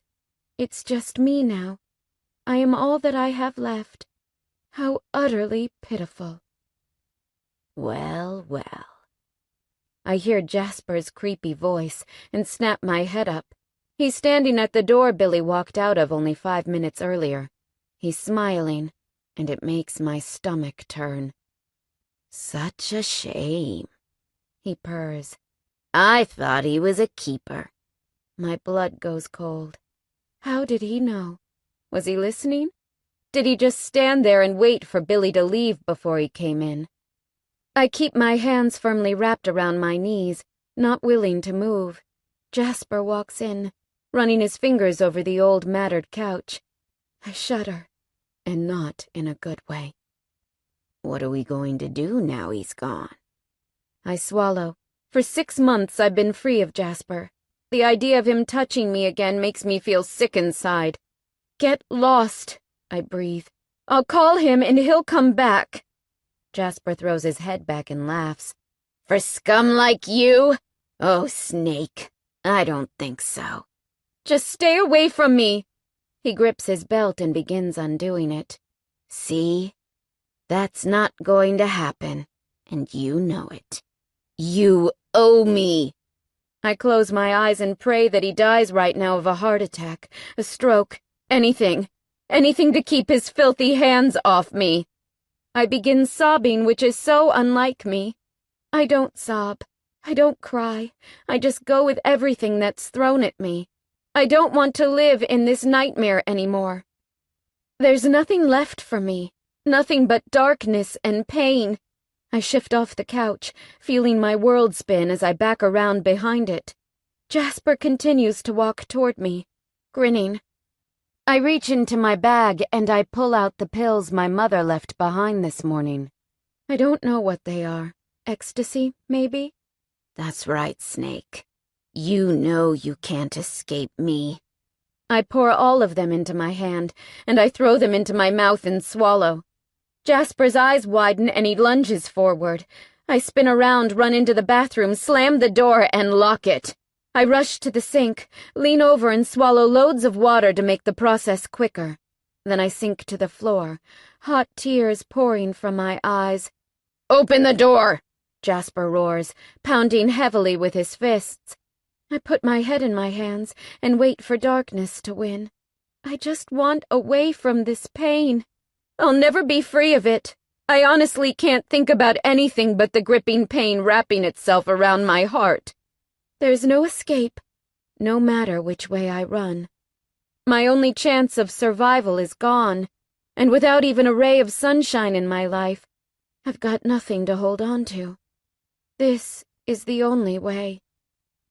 The only way to find my light at the end of this long, dark tunnel. Present. What happened to the man? I'm lying in Cade's bed, my eyes heavy and my body relaxed. What man? I ask, running my fingers up and down his taut arms. You said the other day that you've only been with a few men. One of them saved you. I swallow and turn my face up towards the ceiling. He left me. Cade's quiet a moment. Then he's a cunt. I snort a laugh and roll towards him. He rolls too and we adjust ourselves so we're face to face, hands tangled together. That's one way of putting it. He left 'cause your life was too hard, yeah? I nod, avoiding his gaze. He reaches up between us and grips my chin, forcing me to look back at him. That's a coward's way out, you know that? Yeah, I whisper. Little prick broke part of you, though, didn't he? He made me stop believing. Cade's eyes scan my face and his mouth tightens. No one ever has the right to take that away from another person. He was all I had. He stopped the rape. He made me think I had a way out. He didn't want to wait. He didn't understand that I couldn't just leave the situation I was in. What if it didn't work out? My mother would have never taken me back. Men with nice lives will never understand what it's like to live with nothing. No, I say simply. They won't. So he left, and then your ma died? A few months later, yeah. Then you ran. I left, I correct him, but I hear the lie in my voice. Lying, babe. Stop telling me I'm lying. You don't know my story, Cade. No, he says, rolling to his back. I don't know your story, but I can see the fear in your eyes. You see years and years of bad things in my eyes. It's not fear. It is fear. No, it's not. He rolls again and grips my chin. Sugar. It is. I jerk my chin from his grip and roll off the bed. I get to my feet and yank on my top. Don't go running, 'cause I raised something you're trying to hide. I glare at him. I'm going home because I'm tired. He puts his hands behind his head and stares over at me. You always run when things go bad? My anger is boiling inside of me. Whatever, Cade, I'm going. Thanks for tonight. You want to leave in a hiss? Go ahead. I ain't chasing you, sugar. It ain't how I roll. You want to get into the bed? I'll talk to you. I'll fuck you again, and I'll even hold you while you sleep. But if you want to storm out, I'm not coming after you. I don't play with women. If they want the good side of me, they get in and let me give it. But if they want to run out in a mood, that ain't my issue. I pick up my purse and then turn to stare at him. I don't want or need you to chase me, Cade. Then I turn and walk out of the room. When I'm out the front door and walking down the road, my chest seizes because part of me, deep down, wanted him to chase me. Chapter 12. Present. I hear the rumble of a mass of Harley-Davidsons as I near Jackson's house. I know it's not Cade because he's not likely to be riding in a group only 10 minutes after I left him naked in a bed. I turn and stare at the mass of headlights coming up and over the hill. I squint my eyes wondering if it's Jackson heading home or out on a ride with the guys. When the bikes begin to slow down, I notice right away that it isn't the Hells Knights. It's another group, and my body instantly seizes with panic. I take a few steps back, now understanding why walking home is not safe. I have no chance against this many bikers. When the bikes come to a stop, the man in front on a dark black fat boy gets off his bike and pulls off his helmet. I feel my eyes widen at the sight of him. He's gorgeous. No, he's beyond gorgeous. He's to die for. He's very different to Cade. While Cade is dark, dangerous, and completely sexy, this man has lighter hair, darker eyes, but is just as completely terrifying to look at. His boots crunch in the dried-up leaves on the road as he walks closer to me. When he stops in front of me, I see his eyes are so brown they nearly look black. He has sandy blonde hair that's ruffled, and he's covered in tattoos. I swallow but square my shoulders. Maybe they're friends of Jackson's? Let me guess. The biker purrs. His voice is rough, husky, and very attractive. You must be Jack's little girl. I'm nobody's little girl, I say back, though my voice doesn't come out as strong as I'd like. Blondie chuckles and crosses his arms. He's broad, not as tall as Cade, but thicker across the shoulders. Heard all about you. I thought you would be a little more difficult to find, though. I shake my head. What are you talking about? He grins, showing me one perfect dimple. Are you familiar with a man named Jasper? I flinch and he chuckles. Thought so. See, I heard you left a bit of a mess behind, and Jasper wasn't very happy about it, so he hired me. See, I'm a fantastic tracker, and he didn't want to get his hands dirty. If he came after you, he was risking too much. So here I am. I feel my hands shaking, but I clench them together. God, why did I leave Cade? Me and my stubborn mind. I did nothing to Jasper, I say, my voice not as strong as it should be. Oh, precious. We both know that's a lie. What do you want? To tell him where I am? Go ahead, I'll run. The man laughs. I'll just find you. It wasn't hard to do the first time. It won't be again.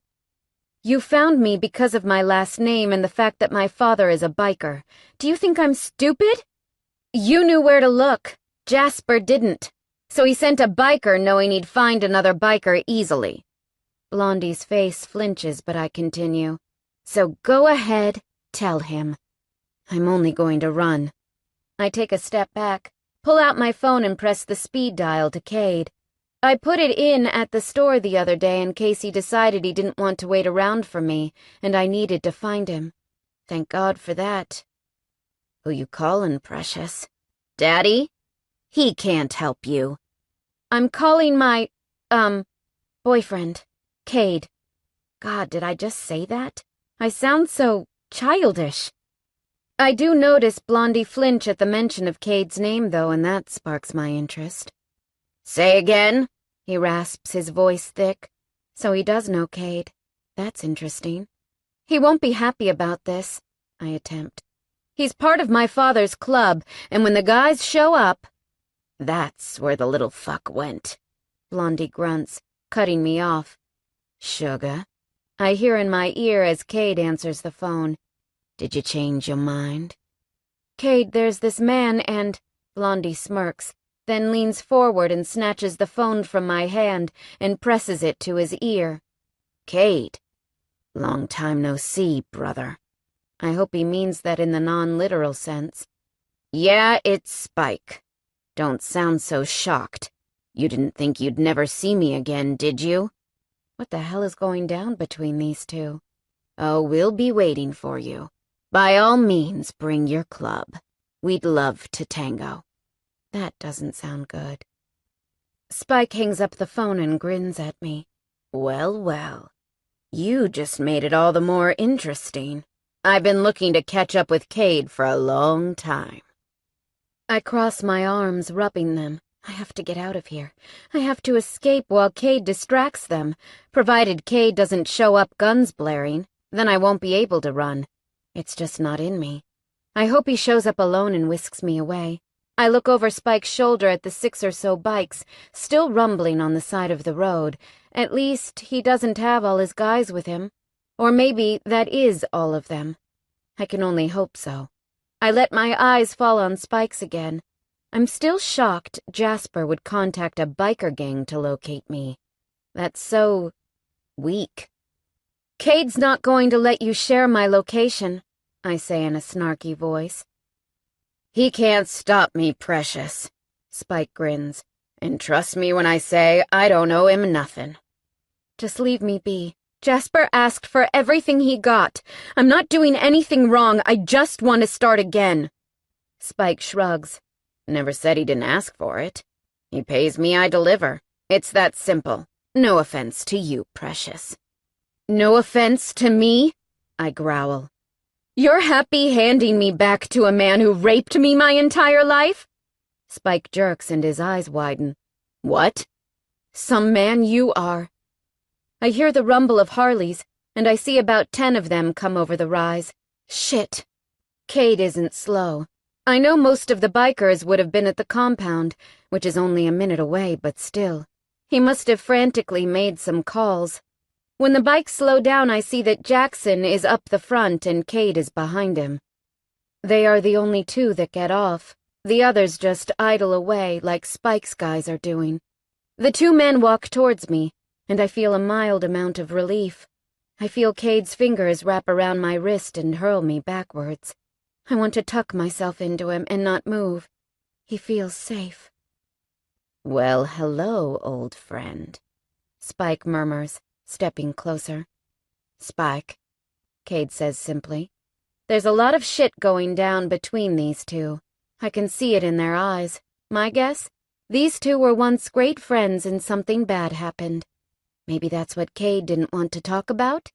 I press myself further into Cade's side, and I see Jackson give us a quick, curious glance before stepping closer to Spike. Why are you here, Spike? Good to see you too, Jax. Jackson crosses his large arms. Don't play with me, boy. I've been kicking your ass my entire life, and I'll do it again. You know my boys will have yours out of this town in a motherfucking second. My father has known Spike that long? Spike narrows his eyes, then turns his gaze to me. I've come to do what I had to do, though I will be staying a week or so. Got a trip planned. Need to stock up on supplies. You can do whatever you want. I don't own the town, but if you cause shit, I'll finish you, Jackson warns. The fuck did you come here to sort? Cade snaps, not letting Spike answer Jackson's threat. Spike keeps his eyes on me for a moment. I'm sure I see that he's unsure about what he's doing. He quickly covers it, though. Your girl here is a wanted one. Cade flinches. What? I was paid to track her. Jackson turns and stares at me, his eyes confused. What for? He asks me. It's a long story. You being followed and you didn't think to fucking mention that? Cade barks. I flinch and attempt to step out of his grips, but he holds me close. Don't fucking move, he snarls to me. Then he turns to Spike. Get the fuck out of town, Spike. You ain't reporting shit to anyone. Been paid good dollars to report her location, Spike says, glaring at Cade. I'll double it. Just keep the fuck away from my girl.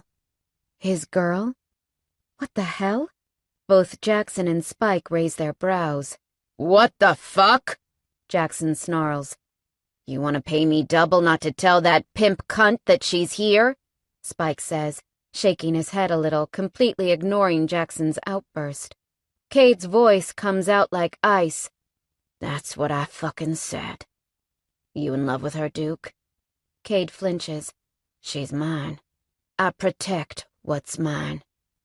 Spike's face turns bitter. Pity you don't protect what's not yours. Not now, Cade warns. Oh, touchy subject, Cade? What the hell are they talking about now? You gotta get out of town, or do I need to end this now? Cade grinds out. I'm staying.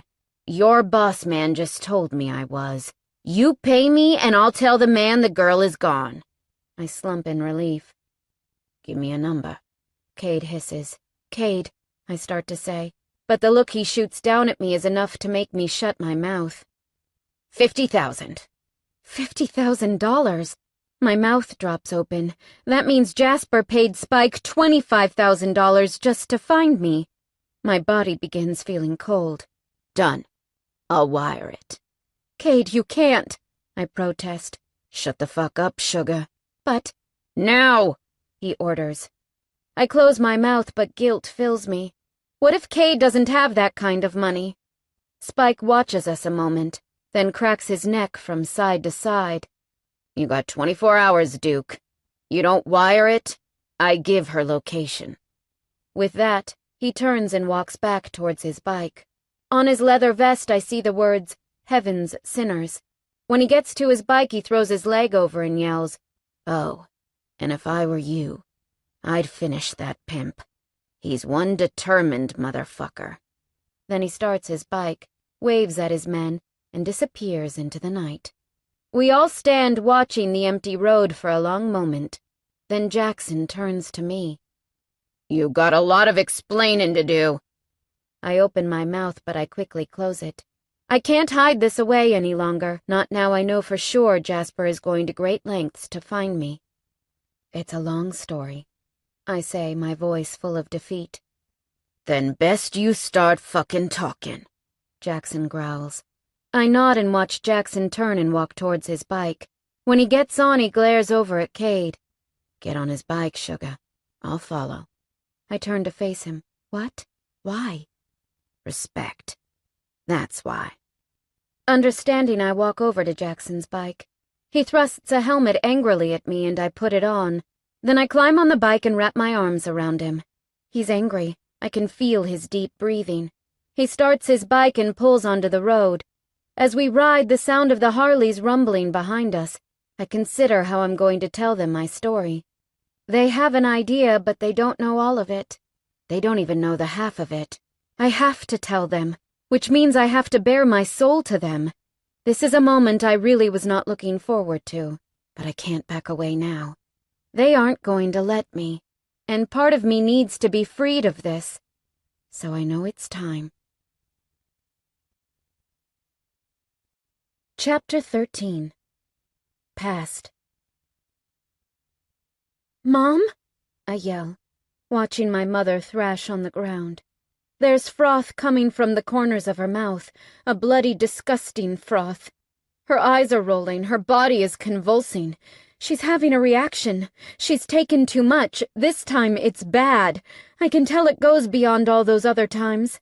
Her arms fly around as she struggles for air. My legs are glued to the floor, at least that's what it feels like. I want to go to her, but my body won't move. It's like I'm in a trance. All I can hear in my head are her words over the years. All I can recall are the painful, bitter memories of her. You'll be a whore too, Addison. You're destined to be the queen of scum. You're worthless, just a bastard child and a thorn in my side. You'll never amount to anything. You'll never make anyone proud. You're nothing. Whore, slut, pathetic scum. Jasper is good for you. He'll teach you some manners. I realize the tears are flowing. When I blink, and a rush of them tumble down my cheeks, my earliest memories to my most recent ones are that of the same. She never supported me. She never believed in me. She never helped me when Jasper put his dirty hands on me. When I was 13 and bleeding from rape, she told me to toughen up. She never did the one simple thing all mothers should do for their kids. She never loved me. As her body convulses and she begins turning blue, I find myself unwilling to help her. I just stand, watching the last moments of her life, watching as it's all ripped from her. When she takes her last gurgling breath and her head flops to the side, my tears become heavier. That's also when the panic sets in. I just let my mother die. I just stood there and let her die. The next few minutes of my life happen in a blur. Before I know it, I've packed a bag and I'm running down the street. I don't know where I'm going. I don't know if I'll ever come back. I'm just running. Before I get out of the alley beside my house, Jasper is there. He's always there. His face is frantic, and he has a phone in his hand. He's seen her. He knows what I did. When his eyes fall on me, he rushes over. I would continue to run, but my legs have turned to jelly. What the fuck have you done, Snake? He roars. She took a drug overdose. You fucking little slut. This is your fault. It's all your fault. You were meant to be watching her. You were meant to be the one to keep this from happening. Instead, you run. She's my best girl. She owes me money. You'll pay for this. As he steps towards me, I react how any person in my position would. I lash out. I have to escape this life. I have to escape him. If I stay here, he'll turn me into her. He will make me the whore he made her. I'd rather die, but he won't let that happen either. Last time I tried, he had me at the hospital before the drugs even hit my system. He's keeping me alive because I'm his best asset, and he knows it. So the only way for me to be free is to run. And the only way to run is to get rid of him. I slide my fingers around to the back of my jeans where I tucked my mother's gun on the way out. I wasn't stepping out without protection. Not in a world as ugly as this. I point the gun at Jasper and he stops, his face falling. Put that down. You've made my life a living hell from the day you took my innocence without permission. You continued to rip every part of my soul to shreds until there was nothing left. You do this, Snake, and I'll make you pay, he growls, but his voice is shaky. There's nothing you could do that you haven't already done. You're nothing, he growls. Running won't make you anything. You hurt me, you're going to end up in jail, continuing to be nothing. I allow you to survive. You allow me nothing, I scream, my hands shaking. Without me, you're nothing. You run, you're dead. You shoot me, you're fucking dead. I'll risk it. I aim the gun down and I press the trigger. I don't want to kill him. I don't have it in me. What I do have in me, though, is the determination to make sure he never hurts another girl again, the way he did me. So I shoot him in the crotch. Blood splatters over his legs and over the front of my shirt. My hands are trembling so hard, the gun tumbles from my fingers. Jasper's mouth opens, and for a moment it remains like that, a silent scream. Then the piercing, high-pitched roar escapes. He falls to the floor, and I take a few steps back. I stare at the gun on the floor and his bleeding, convulsing form. Before I run, I lean down and snatch up his phone. I open it and dial the police. The police are familiar with me. They have been for a long time. They were forever around helping my mother out when she didn't deserve it. When a familiar voice answers, it takes me a moment to get the words from my lips. My entire body feels numb. All I can feel is an odd prickling over my skin. Sweat trickles down my forehead and my legs are shaking so badly, I struggle to stay upright. I let my own mother die. Then I shot a man. Now I don't have a choice. I have to run, but not before I finish this once and for all. Officer Carey? I whisper. Yes? Who have I got? His rough voice responds. It's Addison. Addison? Is everything okay? My mother's dead. I found her this afternoon. Jasper was there. He turned on me, so I ran. He followed me and cornered me in an alley. I shot him in the crotch. I was afraid. He's alive, but there's lots of blood. Okay, Addison. It's going to be fine. You're not going to get into trouble for that. Sit tight. We're on our way. Are you sure your mother is gone? Yes, I say. Jasper killed her. Then I hang up the phone and I run. For good this time. Present. As soon as we step into Jackson's house, he spins on us. His face is wild with rage.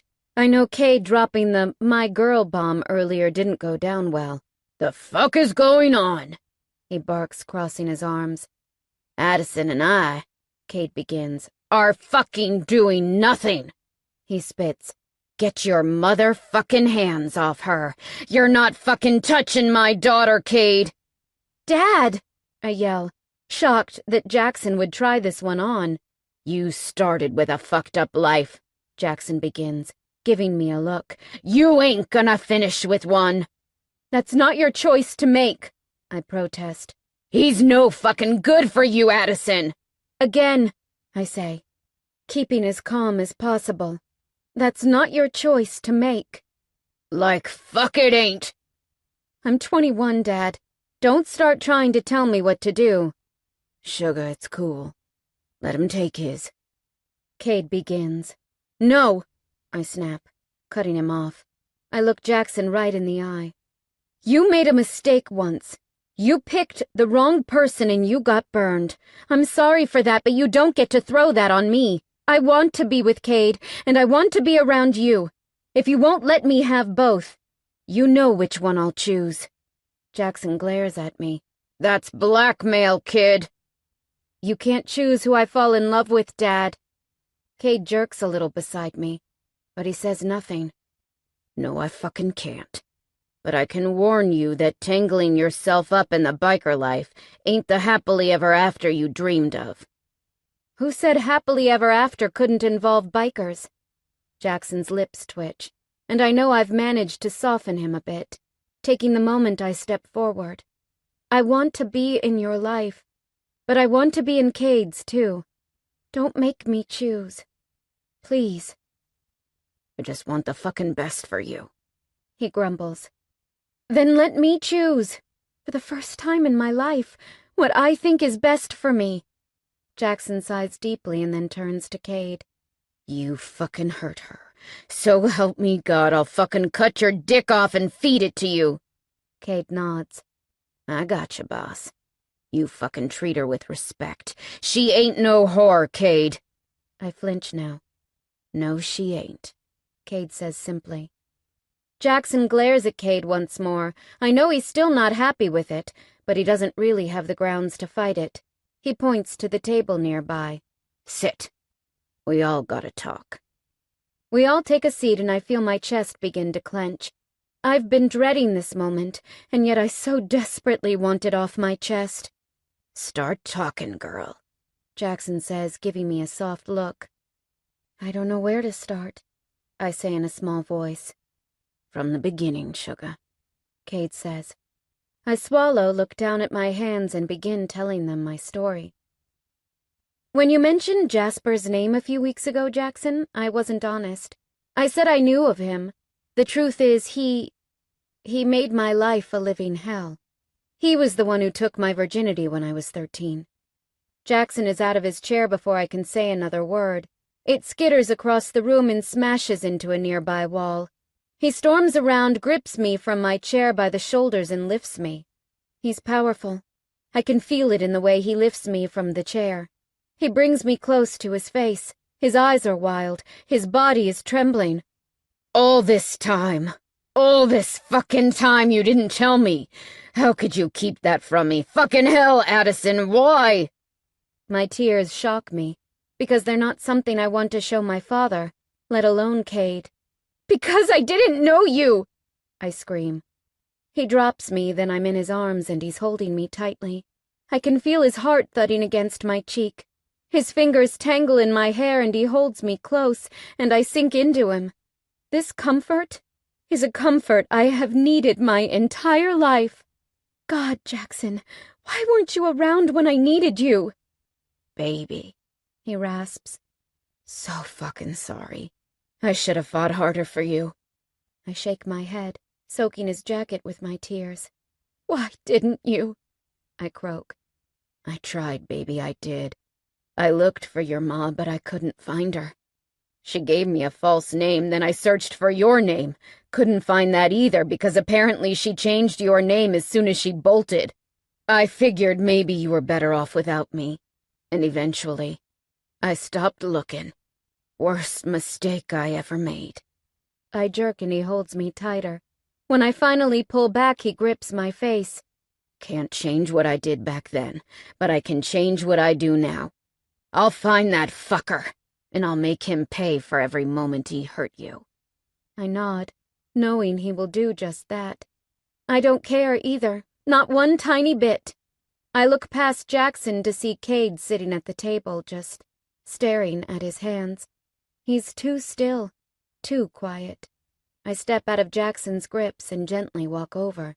I place my fingers on his arm and he flinches. Hey, I whisper. He looks up at me, then he grinds out. Keep going with the story, yeah? I stare at him a long moment before sitting back in my chair. I take a few deep breaths, wipe my face, and continue once Jackson sits back down. So after that, Jasper was a big part of my life. He was Mom's pimp, he was always around. He continued to rape me. Eventually, I stopped fighting him. Jackson growls, and Cade smashes the glass in his hand. Splinters of it scatter across the table. Motherfucking little cunt will die. A slow, painful death. Cade barks. Cade, lock it up. Let her finish. Jackson rasps. Cade's jaw ticks, but he nods for me to keep going. I rub my hands together, take a deep breath, and keep going. He protected my mother in a sense. She was his best client. He supplied her with drugs, loads of them. But he held back her cash. If she did something wrong, he wouldn't pay her. Often we went for up to a week with such a small amount of food, a rat could barely survive. Drugs were the only way either of us could cope. I tried to avoid them as much as possible, and mostly I had the power. When Jasper came over, though, it was the only way I could get through. It was the only way I could deal. Anyway, this went on for years. The same shit, different days. Then Billy came along. He was my boyfriend. He caught Jasper one day and he just about tore his parts off. Jasper stayed away after that, but when Billy left, he came back. That day I tried to kill myself. I took loads of ecstasy, but Jasper got me to the hospital before it did any damage. Things only got worse after that. I stopped to take a deep breath, and when I look up, both men are completely and utterly broken. I can see it in their faces. Cade is panting. His fists are clenched, and there's blood dripping from his hand. Jackson's eyes are glassy and red, and he too is panting. Cade, your hand is bleeding, I say. Keep talking. His voice is firm but gentle. I nod at him and push a dish towel over the table. He grips it, and briefly his hand brushes mine. This gives me enough comfort to keep going.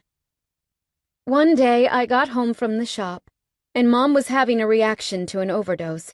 She was frothing at the mouth, convulsing. I knew she'd taken too much and was going to die.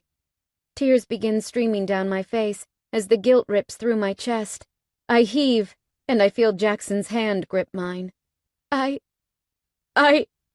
choke out. I stood there and watched her die. I didn't even call an ambulance until after she was dead. I let her life slip from her. I hated her so much that I didn't even want to save her." "Oh, baby," Jackson rasps. "Sugar, it ain't your fault," Cade says in that gruff but gentle tone. "It was my fault. I let her die. I should have saved her, but saving her meant I would continue to be trapped." "You ain't to blame," Cade says again. "What happened after that?" "I ran. I packed a bag, her gun, and I ran. I was in the nearby alley when Jasper caught up to me. He made all kinds of threats, and I lost it. I shot him, right in the crotch. Then I called the police and I told them." "What, Sugar?" Cade encourages. "I told them he killed her." Both men stare at me in shock for a moment. "That's why he's after you," Jackson says. "Yes, that and the fact that I blew his penis off." "Fucking Christ, Sugar. You should have told us," Cade growls. "I didn't trust you. I didn't trust anyone. I was just going to run." "He would have found you," Jackson says. "Cade's right. You should have told us. We can protect you, Addison." "I know that now," I say softly. "But I didn't then." "Well, we have a fairly big problem on our hands now," Jackson says, standing.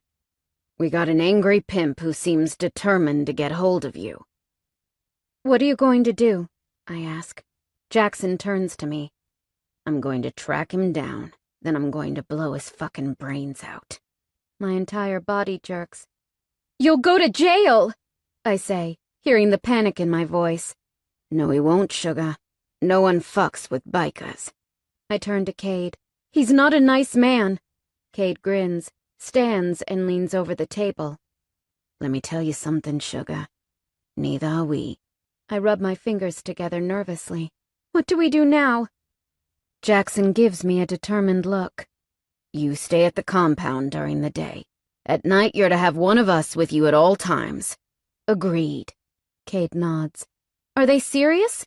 "Oh no, no freaking way. I've spent my life with chains on. I'm not going to do it again. Jasper doesn't scare me, and I will not be imprisoned while these guys overreact."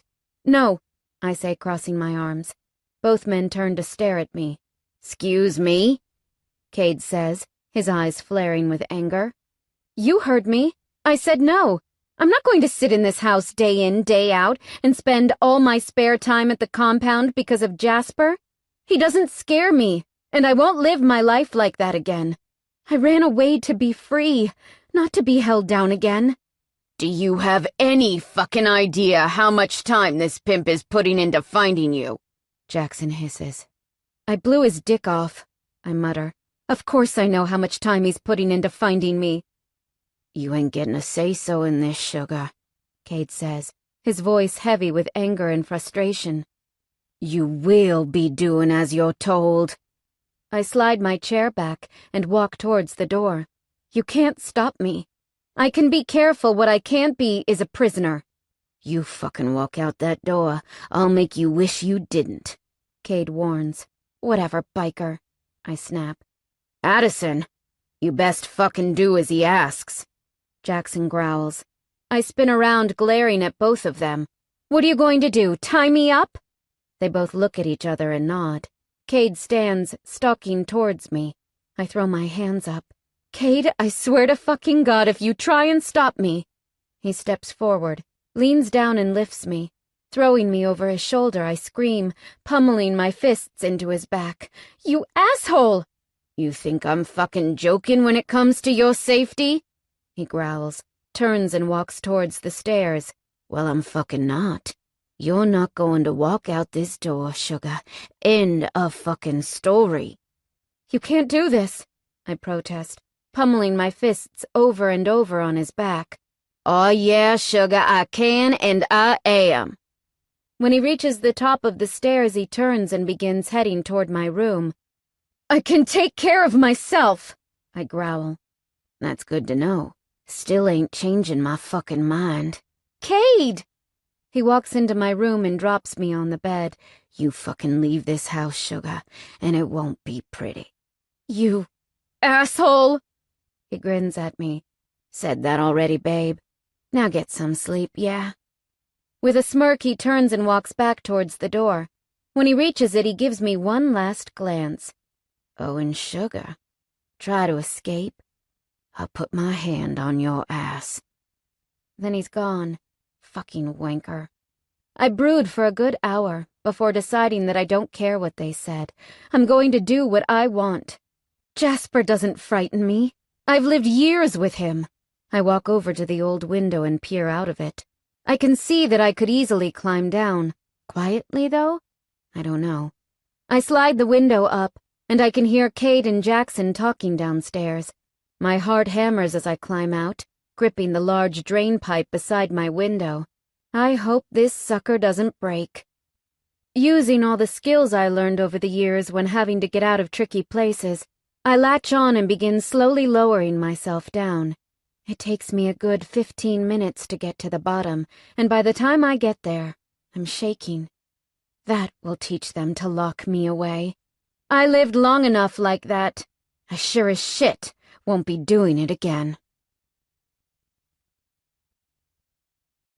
Chapter 14. Present. "Another beer," I yell at the bartender. After much debate, I decide the bar is the best place to go. I'm not going to the compound, and I'm certainly not going to Cade's place. I figure the bar is a good choice. I need a break and I need to breathe, just for a moment. I know at this point Jasper doesn't know where I am. I'm safe for tonight. The bar I'm in is your typical biker bar. Most of the people in here are undesirable, but that's fine by me. I'm not here to start any fights. I'm just here to take a break. It's nice to be served for once without having to do anything to earn it. "Here you go, girlie." The old burly bartender smiles. Thanks. I return the smile, then spin around on my chair and watch the room. Most people are sitting, making out, smoking, doing all the usual things. Some are playing pool in the old, well-worn pool table in the corner. A few are on the dance floor, wiggling and singing to the music. I lean back and sip my beer, and that's when I see them. I didn't notice them before, so they must have only just come in. It's Spike and a few of his club members. Most people are giving them a wide berth, and it doesn't surprise me considering how intimidating they look. They certainly aren't a group you would pick on. I take another swig of my beer and watch as Spike lays his eyes on me. He grins, and it's wide and proud. He stands, sauntering through the crowd until he stops in front of me. "Well, precious. You're the last person I thought I'd see here. Where's your bodyguard?" I shrug, putting the beer down. The alcohol has hit my head now, and I'm feeling relaxed and completely content. He doesn't own me. Spike smirks. "Messing with Cade ain't a wise idea." I return his grin and stand. Could say the same about myself. I walk out onto the dance floor and shove through the people until I find my own dancing spot. Then I begin dancing, throwing my hands in the air and wiggling my hips. Spike shoves through the crowd, stopping in front of me and tilting his head to the side. "You ain't like anything I've ever seen. You had your life threatened today, and here you are dancing like it don't matter," he says. I smile at him. I've had far worse than what you delivered to me tonight. I move on. I survive. This here, it's me surviving and doing what I have to do. Now, are you going to stand there staring at me, or are you going to dance with me? Spike grins real big. Then he reaches out and grips my hips. Girls nearby sigh as we begin to move. I know Cade will hate this. I know if he walked in right now, he would lose his shit. That's the point, though. I'm trying to prove that no one owns me. Cade sparks things deep inside me, things that make me want to spend every waking minute with him. But that's just not enough for me to become the kind of girl that's ordered around and made into some pathetic little housewife that does as she's told. Yeah, that's never going to happen. So letting everything go, I dance, twirl, sing, and am having the time of my life. Spike continues to grin at me.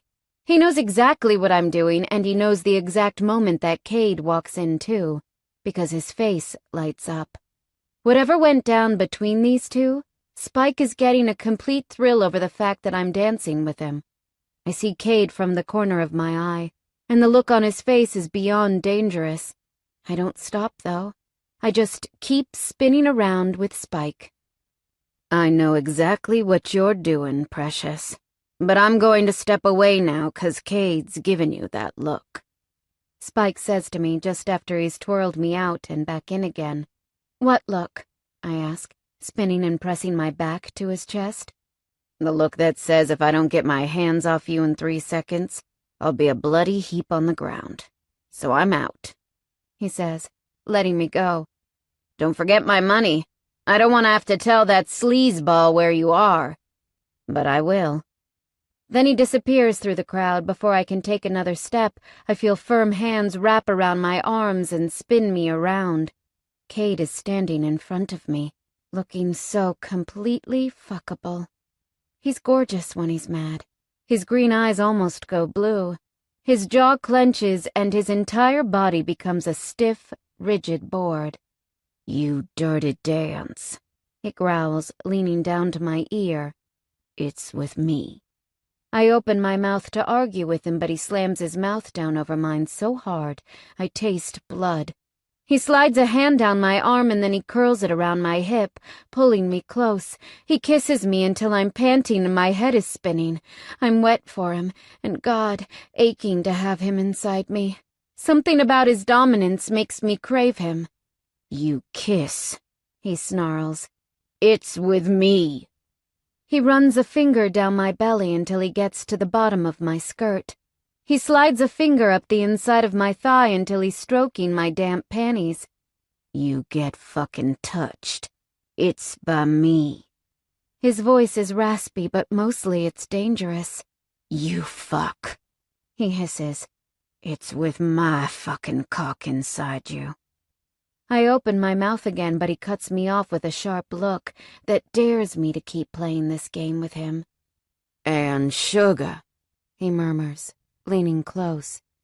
If you ever play with me like that again, you won't like how it ends. That ain't a fucking threat either. It's a motherfucking promise. Then he spins, taking me with him as he shoves through the crowd. Sweet Mother of God. Why do his words make me want him so much more? I don't know what I expected Cade to do, but what he does has my head spinning. He takes me to a private bar out the back and locks the door. It's empty and my guess not used a great deal. I watch as he stalks over to the bar and walks around, picking up a whiskey bottle. He flicks the top off and puts it to his mouth, drinking. I watch as his throat moves and oh my, I think my panties just went from soaked to drenched. When he puts the bottle down, he opens the nearby freezer and pulls out some ice. He shrugs off his leather jacket, grips the hem of his shirt, and tears it off. I stare, eyes wide. Cade is fucking beautiful. Every inch of him would make any woman's panties soaked in seconds. He comes around the bar and stops in front of me. His face is hard to read, but I can still see the lingering anger behind his stony expression. He's angry at me. No, he's fucking wild at me. Understandable, I suppose. I watch as he reaches down, gripping his jeans and popping the top button. I swallow and my palms become damp. When he lowers them and his cock springs free, I can't help licking my lips. He steps forward, gripping my jaw and running his thumb over my bottom lip. His gaze is intense, fierce, even a touch feral. He grips a couple of ice cubes and puts them towards my mouth. Suck these. Then get on your knees and suck my cock, sugar. Well, shit, when he says it like that, so demanding, so powerful, I'm unable to do anything but part my lips and let him slip an ice cube into my mouth. I use my tongue to push the cubes around, letting them cool my mouth. When they've dissolved, I begin lowering to my knees. Cade's cock is in front of me, hard, throbbing, so fucking beautiful. I am desperate to taste him again, to slide him deep inside my throat, to feel his cum spurting and his cock pulsing as he shares his pleasure with me. Suck me, baby. Hard. Hard. Oh, God. I grip his cock with my hand, gently sliding my palm up and down the hard length. He growls and tangles his fingers in my hair, and then he pulls my head forward, pressing his head into my parted lips. He hisses when I close my cold mouth around him. I've heard the ice cube trick is quite pleasurable for a man, but it's not something I've ever experienced. Cade grunts and thrusts his hips, sliding his entire length into my mouth. I open further to accommodate his massive size, and then I curl my lips around my teeth and let him fuck my mouth any way he pleases. I feel him slip an ice cube into the side of my mouth, and his groans as it begins to melt are out of this world. "Mouth so fucking sweet," he growls. "So fucking sweet." I gasp and reach up, gripping his backside and clenching my nails into his skin as he continues to thrust, harder, faster, until he's quite literally fucking my face. He's pounding into my mouth, his cock stretching my lips, causing them to burn in the most pleasurable way. I reach down, slipping my finger up under my skirt to find my clit. Cade tugs my hair, causing me to wince. "Get your fucking fingers out of that cunt. It's mine." Whimpering, I remove my fingers. Cade pulls his cock from my now swollen, cold lips and stares down at me. "I'm not wasting that in your mouth. I'm going to fuck you on that bar, and you're going to be full of ice. I'm also going to put my hand on your ass, so get ready." I find myself nodding, even though I'm sure this isn't how I had planned the night to end. Cade leans down, pulling me to my feet. He slips his lips over mine, and the feeling of his warm, heated lips dancing with my cold, swollen lips is purely erotic. I grip his chest, squeezing and feeling the muscles bunching underneath my palms. God, he's fucking yummy. I want more of him. I want so much that I can't breathe. I need it until it's all I can think about, all I can dream about. "Lay down on the bar, sugar," Cade orders. I do as he asks, walking over and sliding my bottom up onto the bar. I lay my back down on the old faded timber and prop my legs on a nearby stool. Cade growls and walks over, wearing only his jeans, which are now halfway down his ass. His cock still stands proudly, aching for more. Cade grips my panties and slides them down my legs. Then he grips my ankles and places my legs even further apart.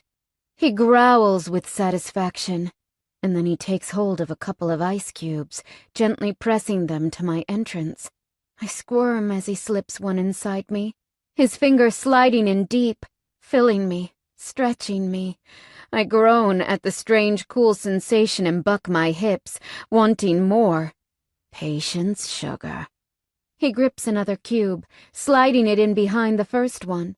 I cry out as they fill and stretch me, and his fingers stir my sensitive spots until I'm crying out and begging him to let me come. He keeps his finger inside me, and with his other hand, he takes a cube and rubs it over my clit, while he thrusts his finger in and out. The feeling of the freezing cube on my throbbing clit is out of this world.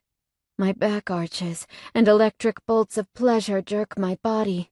I reach up, gripping my own hair as the pleasure becomes too intense. It's so different, so fucking incredible. When I come hard.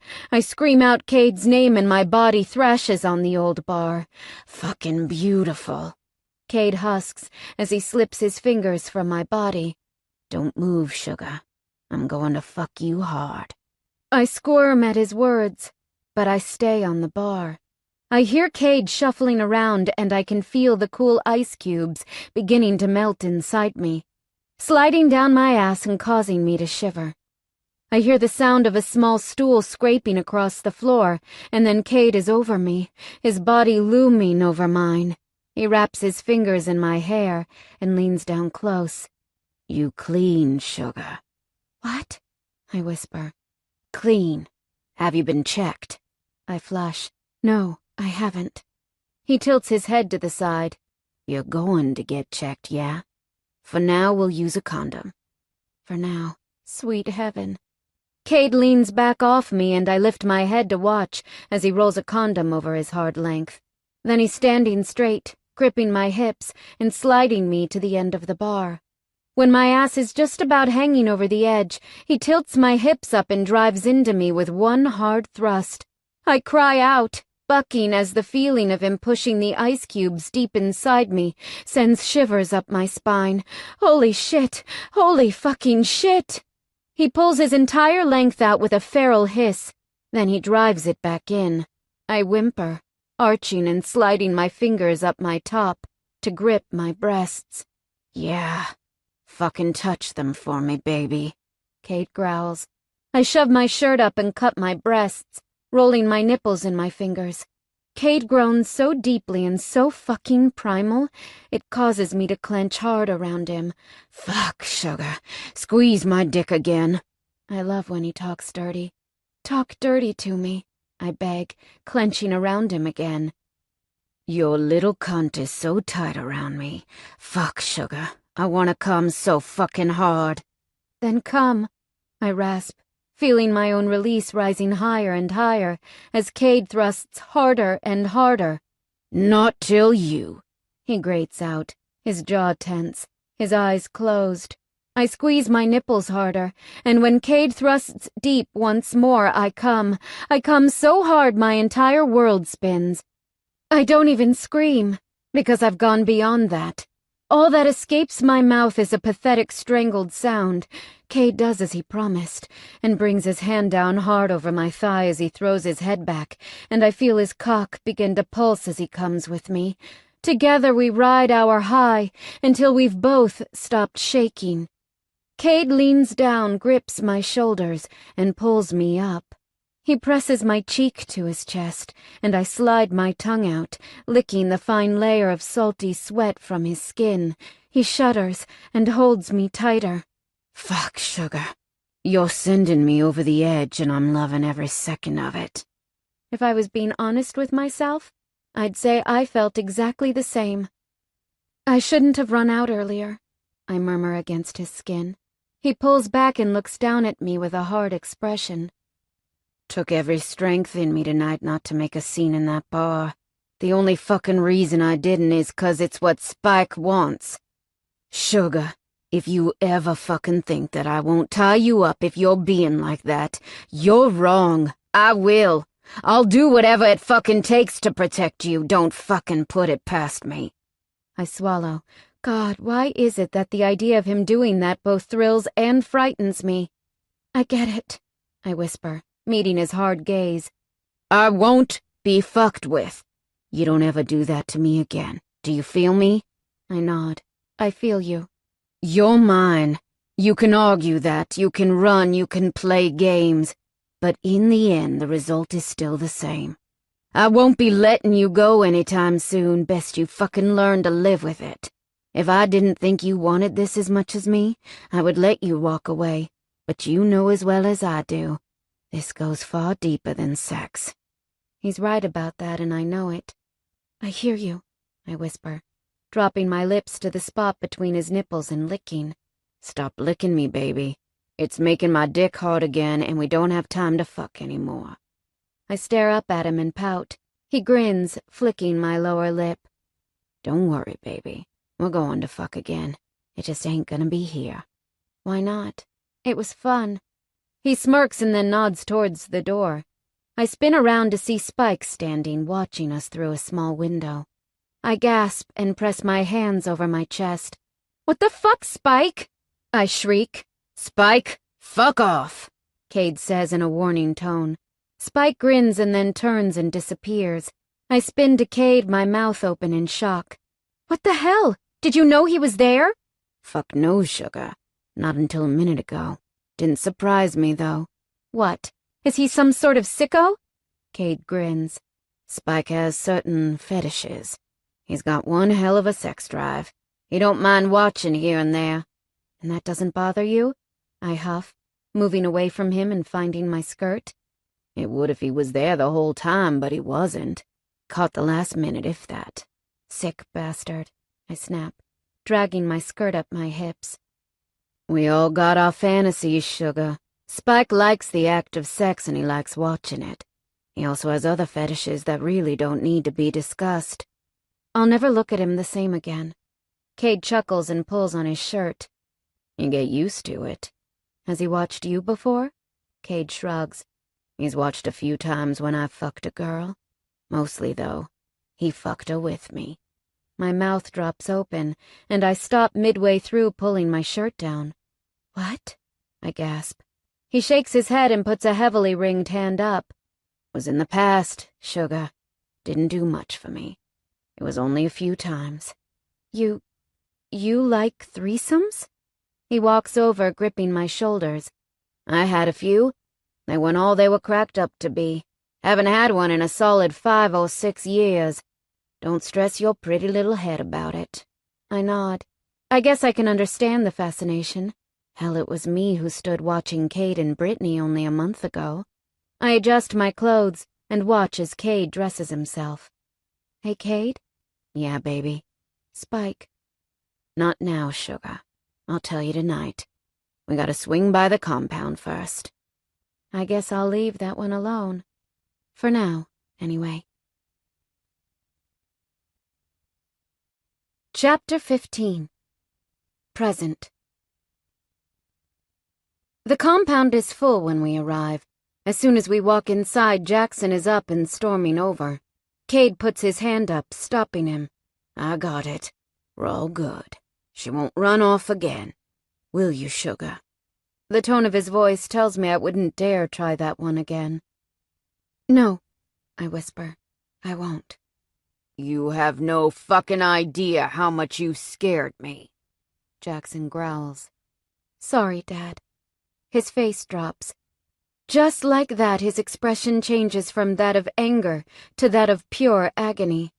My words hit him hard, but they hit him in the best possible way. I know how much it means to him, and in a way, it means a lot to me too. I care about Jackson, and I want to grow to love him and be in his life. Perhaps this is how my story is meant to be told. I could run, but I'd be alone. Here I have people who want to take care of me. Were they what I would have picked for myself? No. Sometimes, though, it's the things you least expect that are the most beautiful. Oh, fuck, kid. You're killing me. I smile and he returns it, warmly. Jackson and I are growing closer and closer by the minute, and I'm loving it. Knew one day I'd get you back. This time, though, you're not going again. I step back to Cade's side and wrap my arm around his midsection. I don't plan to. Jackson nods, and he still doesn't look happy about Cade and I. I have no doubt that if Jackson had been involved in my life from an earlier age, that he wouldn't have given in so easily.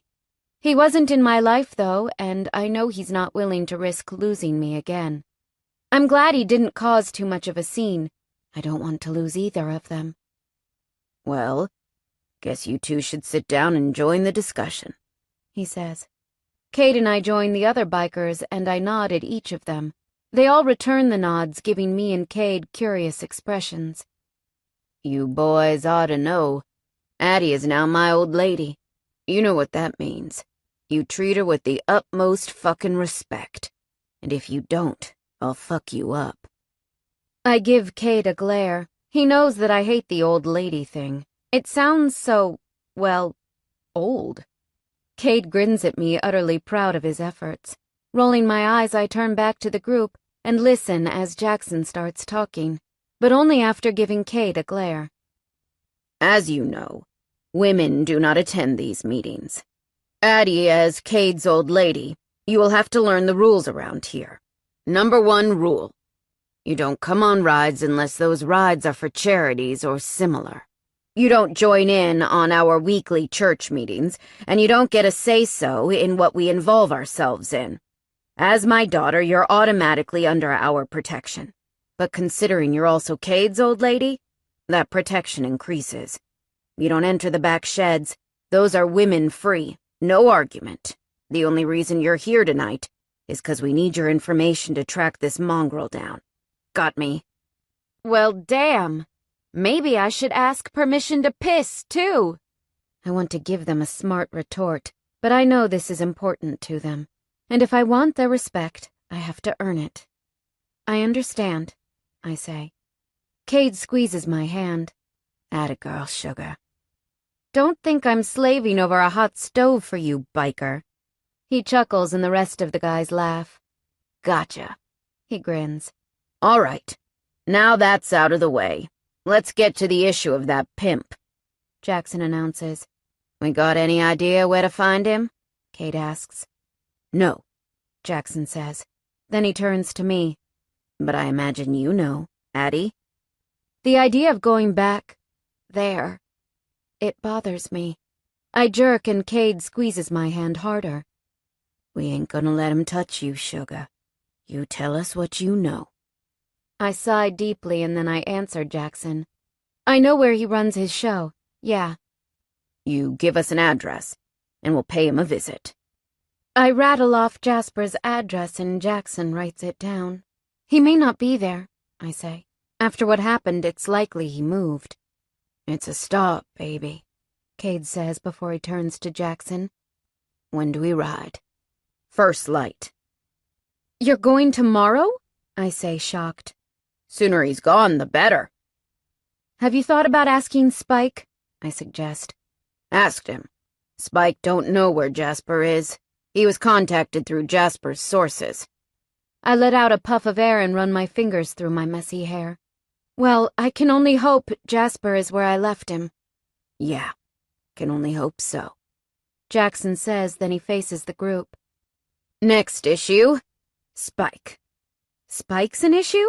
I thought he was backing down, I blurt. Jackson raises his brows at me, and I quickly shut my mouth and sink back into the chair. Spike's back in town, and I'm pretty sure Kira doesn't know. Who the hell is Kira? Cade notices my confused expression and mouths. I'll tell you later. She don't know. I spoke to her earlier. Bingo, a young biker says. We both know Spike and Kira don't see eye to eye. If he's in town to bother her, we need to make sure his plans change, Jackson says, his voice deadpan. We'll get on to it. Make sure she's kept out of his way, Bingo says. Good man. Well, that's about all we have that Addie can hear, Jackson says, giving me a look. I stand, putting my hands up. Got it. I'll go and check on the bar. I'll be right behind you soon, sugar, Cade says. I nod and then I turn and leave the room, still curious as to who this Kira chick is. There's a link somewhere between Spike, Cade, and clearly this girl. Was she someone they both, tag-teamed? Did Cade steal Spike's girl? Or the other way around? They seem quite determined to keep her and Spike apart, so there's clearly some history there. I just don't know what. I get to the bar without noticing how much ground I've covered. I'm far too curious about this mystery girl. When I get in, Mindy is serving and flirting. Girl can't keep those legs closed. I go to step towards her when Brittany steps in front of me. Rolling my eyes, I take a step back. Brittany, I thought we covered that you and I don't get along, and I don't play nice with the other kids, I say sarcastically. You don't scare me, she growls, jutting her perky breasts out. I wasn't trying to scare you. God, will you put those things away? They're frightening the bikers. I hear a group of bikers behind me roar with laughter. Brittany's cheeks flush red and she leans in close. You're pushing it with me. I will make you pay, Addison. I don't care if you're Cade's old lady or if you're Jackson's daughter. You and I will have our day. I know what went down tonight. Everyone knows. Well, you're the only one that doesn't know about Spike and Cade. I wonder why he hasn't told you yet. Perhaps he doesn't trust you. He told me right away. This hurts my heart, but I don't let it show. What makes you think I don't know?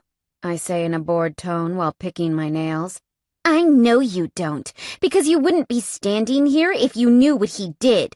Spike is the innocent one here.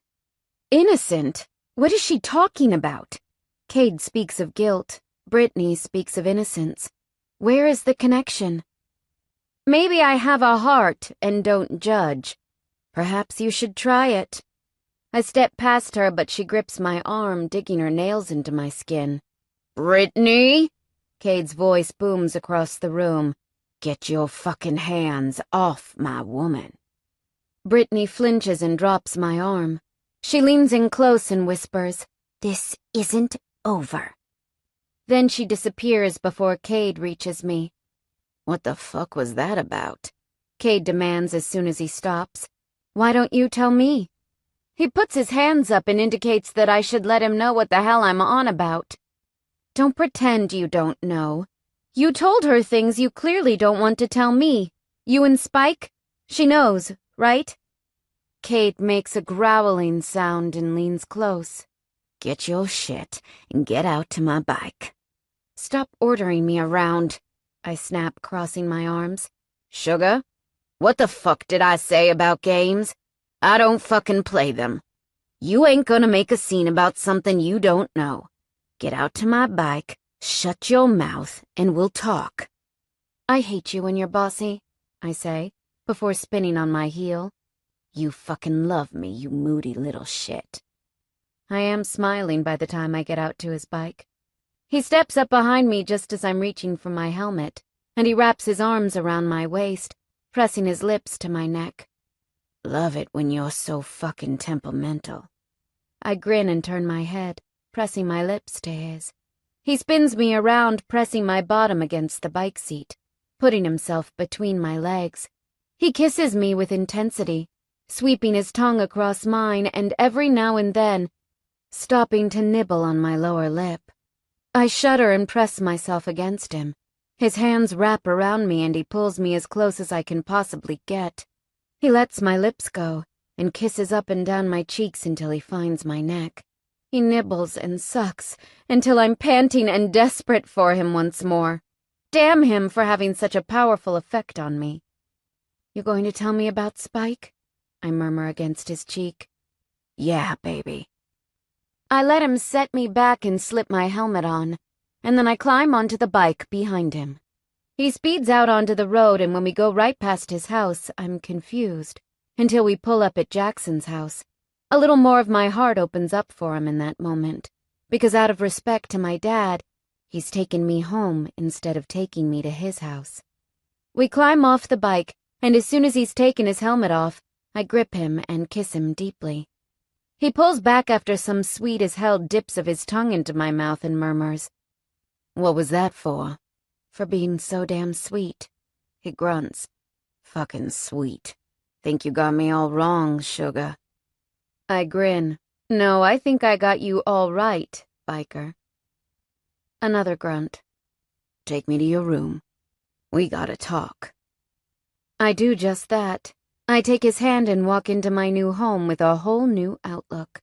My life is finally piecing itself together, and I couldn't be happier about it. Chapter 16. Present. "It's not a pretty story," Cade says when we're finally curled in the bed together. "Mine wasn't pretty either," I remind him. "Sugar, mine's a whole lot worse." "Tell me.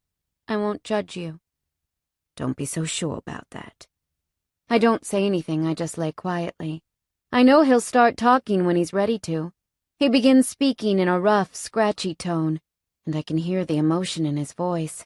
I know why, too, because when he tells me his story, it quite literally rips my heart out, stomps on it, and then rolls over it until there's nothing left but a battered mess. His story is without a doubt one of the most gut-wrenching stories I've ever heard. It makes my heart ache for him, but not just for him, for Spike, too. Past. Cade. "We don't have a choice," Spike says, pacing the room. "You can't fucking leave her in the house, Spike. It ain't safe." He turns, glaring at me. "What the fuck should I do then?" "Get her out of town, throw her in the car, and get her out of town. They're fucking everywhere. How the fuck do you think we can get her out?" Spike roars, driving his fist into a nearby table. "We don't have a choice. You leave her here. Her life is at risk." "Fuck, Cade. Fuck!" I walk over, grip his shoulder, and jerk him to face me. Spike and I have been friends since we were kids. I know him, I trust him, and right now he's in a fuck of a situation. He's got the biggest biker gang in the state after him because of a dodgy drug job he did. Then the fucker tried to run and made it a whole lot worse. Now he's in deep shit and so is his family. This gang, they don't give a fuck. They will put a bullet in his wife to prove a point. They're vulgar, rotten, and downright deadly. Get Cheyenne and get her in the car. We'll drive her out of state. Then we'll come back and deal with Hogan and his gang. Spike runs his fingers through his hair. He's clearly distressed. He's gotten not only himself, but Shay in a situation that's beyond dangerous. I don't know if trying to get out of this is the best move, Cade. What will you do then? Leave her here? They come looking for you. They're going to come here. You need to get her out. I'll lock her in the basement. She'll be safe. I'll go face them, keep them away from the house. That's a fucking risk and you know it. He growls. Fuck!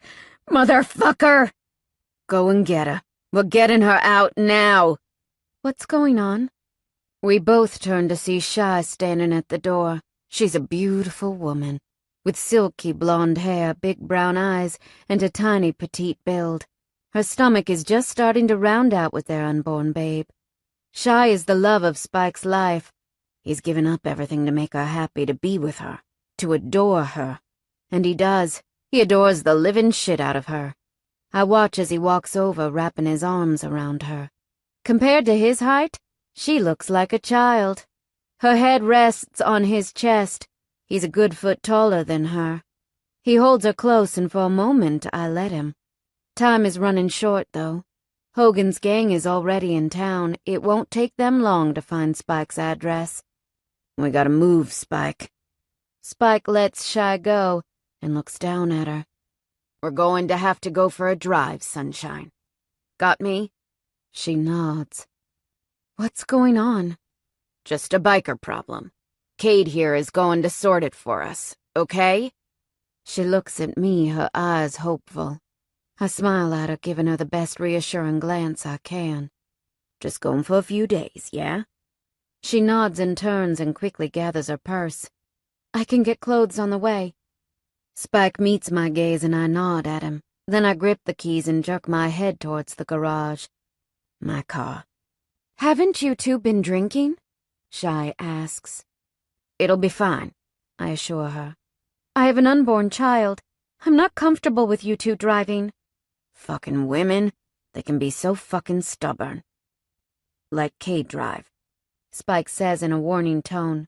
No, Shy says, crossing her arms. Might be a good idea to let her drive, I suggest. If they see her and we're low in the back seat, they won't get suspicious. Great idea. Can we go? Shy says, grabbing the keys out of my hand. I can see she's scared as hell, but she's covering it well. I say no, Spike argues. It's not safe. Spike, just let it be. It's the safest option.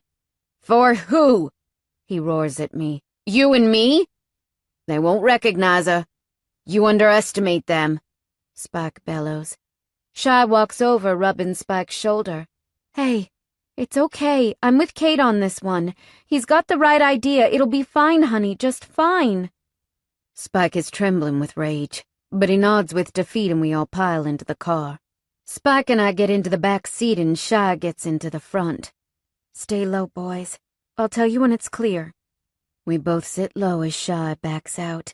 When she's out on the road, I can feel Spike trembling beside me. He's scared, and I know why.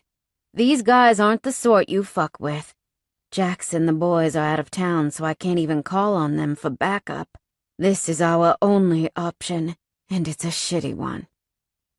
It's clear so far, Shy says from the front seat. Keep driving, Sunshine. Yeah, good girl. Spike encourages, his voice trembling. We drive for 10 minutes and thus far things are working out. Then everything changes. Just like that, it all becomes a nightmare. Spike, there's some bikes behind me, Shy says in a panicked voice. Fuck, Spike growls, lifting his head enough to look out the back of the car. Is it them? I ask, reaching into my jeans for my gun. Fucking motherfucker! It's them all right with backup! There's at least 20 of them! Fuck. Keep driving, Shy. I say gently to the woman having a panic attack in the front of the car. Spike, I'm frightened, she wails. Baby, you're gonna be just fine. Spike soothes her, but his eyes are wide and panicked. Oh God, I don't want to get hurt, I don't want to, she sobs. Hey, Shy, listen to me, yeah? You're gonna be just fine, it's fine. You just keep driving, sugar, just keep driving, I say to her, using my best comforting voice, even though right now I'm anything but comforted. I say pull over. Spike growls in my ear. Let me face them. It's me they want. They'll fucking kill you, I hiss. I'm not risking her. I won't pull over, Shy cries, picking up speed. Shy, baby, do as I ask, Spike orders. No, I won't hand you to them, she cries, high-pitched and frightened. I won't let you die. We gotta pull over. Shy, pull over. Spike pushes. No. Spike, she's right. We can't pull over. I hiss in his ear. They'll blow your fucking brains out as soon as you step out of this car. Oh, God, Shy cries. It's me, or they're going to fucking blow this car. We're on a highway. They won't do anything while we remain on it. Cade, you're fucking wrong about this. It's the wrong call. We need to pull over. I won't fucking sit back and let my best friend die. I roar at him. Stop it, Shy screams. Just stop. I won't pull over. Pull over, Spike bellows. Now, Cheyenne. No. My heart is thudding so loudly, I can hear it in my head. We're fucked. We're royally fucked. Spike grips the door handle, but I lunge at him, gripping him around the neck and hurling him backwards. That's when the shot rings out. Just one single shot. For a moment, I think it was just a warning shot, until I realize we're covered in blood. It's everywhere. On the roof. On the seats. On us. Spike's eyes are wide. He's just stopped moving. The whites in his eyes keep getting bigger and bigger, like he's in shock. My stomach drops. My buddy, they've shot him. Fuck. No. Then he opens his mouth and he screams. He screams so loudly my ears begin ringing. It's only then I realize what he's screaming about. It wasn't Spike who was shot. It was Cheyenne. Slowly my mind registers what's happening. When my eyes fall on the front seat of the car, I see so much blood it's hard to see anything else. Then I see her, Cheyenne, missing half of her head. They shot her. Clean in the back of the head. She's dead. It's her blood covering us. Spike's screams pierce my ears, and I can't react. All I can do is stare as the car begins spinning wildly out of control. When it begins to roll, I finally give in to the shock ripping through my body. Cheyenne is dead. She's dead, and it's my fault. I let my best friend's wife die. I as good as killed her. When the car smashes into a tree, I let everything go black. It's easier that way. Present. I'm crying. No, I'm heaving. When Cade is finished telling me his story, I can hardly breathe. I've never heard something so gut-wrenching in my life. It all makes sense to me now. God, poor Cade. Poor Spike. Poor Cheyenne. My heart breaks a little for each of them. I swipe my tears from my eyes, and I try to focus on Cade. He's staring out the window, his body heaving. The guilt he's holding. It's huge. He blames himself for Shy's death. I can understand why he blames himself, but he was trying to do the right thing. It's not on him, though I understand why he can't see that. I'm so sorry, I whisper, reaching out and placing my hand on his back. He's sitting now. He got up midway through telling his story. He flinches when my fingers slide down his back. I killed my best friend's wife, he says in a voice devoid of all emotion. No, you didn't. He turns, and when his eyes fall on mine, they're glassy and red. Yeah, I fucking did. I forced them into that car. I didn't let him stop when he wanted to. If you didn't leave, it could have ended the same way. If you had let Spike out, do you think you wouldn't be carrying the same guilt when they did the same to him? Cade closes his eyes a moment, then opens them. He hates me for it. And he has every fucking right. He can hate you. And yeah, maybe he does have the right. But he should hate himself, too. He put himself in that situation, therefore putting his wife in it, too. He went through hell afterwards. Her family tried to put him in jail. He also lost a baby when she died. He lost everything he believed in. And he lost you. Cade flinches. I'll never forgive myself for it. I see her face every time I close my eyes. She haunts me. She wouldn't hate you, you know. He shakes his head. No, that's the fucking painful thing. She wouldn't hate me.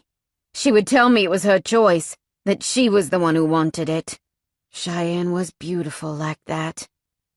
I don't think you're a bad person, Cade. He turns to look at me.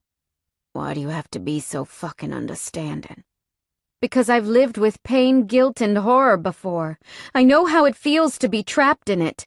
You're not a bad person. You're only human. And sometimes, we don't make the right choices. He cups my face. I could so easily love you, sugar. You're testing every part of me. I'm falling fucking hard. I tremble at his words, and every hair on my body stands on end. Did he just say he could love me? I mean, truly love me? He must be mistaken. He's feeling lust and getting it confused with falling in love. Noticing my expression, Cade turns my face and lets his eyes scan my face. Sugar, you look like you're about to pass out. Breathe. I swallow over and over, unable to push the words from my head. He could love me. This can't be right. Surely there's a mistake. You reacting like this 'cause I said I'm falling in love with you, yeah? I nod, feeling my eyes sting. Ain't never had someone say that and truly mean it, have you? I shake my head and struggle to get a breath in. Well, I mean it, sugar, with everything I am. I don't love easily, and I sure as shit don't tell people when it's happening. You're different. You've been different since the moment you walked into that compound. That's so cliché, I say, then burst out into a fit of nervous giggles. Cade chuckles and leans down, kissing my lips softly. Cliché I can do for you, sugar. Now that's love, I whisper. His green eyes scan my face and then he leans forward and presses his lips to mine. We kiss softly for a long moment, just comforting each other in the only way we know how. Who is Kira? I ask, when we finally pull apart. Kira is Cheyenne's sister. Oh my God. Why is she basically under the protection of the bikers? Her and Spike don't exactly see eye to eye. They have had more run-ins than I can begin to count. She blamed him. She doesn't blame you? I whisper. No. She thinks if Spike never married Shy like they all wanted, then it wouldn't have happened. He was warned away from her. He didn't listen. Back then, Spike lived a far more dangerous life than he lives now. He was muddled up in some fucked up shit. And that's how it ended for him. And now Kira hates him. Kira blamed him, but she doesn't hate him. From what I know, Kira had a massive crush on Spike before Shy came into the picture. Part of their issue goes back to that. The reason we protect her is because when they start on each other, it's hard to stop it. Sounds complicated, I murmur. It's beyond complicated, sugar. I lay down on my pillow with a deep yawn. I'm exhausted and emotionally drained. Cade gives me a small grin and leans down, brushing his lips across my head. Get some sleep, yeah? I'll be downstairs. What? I say, rubbing my eyes to stop them from closing. I'm not leaving you in a house alone when that crazy fucker is out there. You can't just sit downstairs and wait. He gives me a look. Can't I? Cade. Sugar. Jackson will be home soon. I won't sleep if you're sitting down there alone. Then I'll sit here and watch you. That's creepy, I grumble. Sugar, I'm fucking staying. Now shut the fuck up and get some sleep. I narrow my eyes at him. You know, you could say it nicely. Nah, Sugar. Only way that works with you is when I tell it how it is. Now close your eyes and sleep. Yes, boss. He gives me a stern look, so with a sigh I close my eyes. I'm out before either of us can get another word in. I guess I was exhausted. Present. There's so much blood. It's everywhere. I'm screaming, but no one can hear me. Why won't anyone help me? I'm trapped. There's so much blood I can't find my way out. It's everywhere. On the walls, on the floor, and the roof. God, I can't escape it. I crawl, trying desperately to find a way out of this hell. I can hear screaming, high-pitched, frightened. It's filling my mind, burning into me. I shake my head from side to side. Please stop, just stop so I can get out.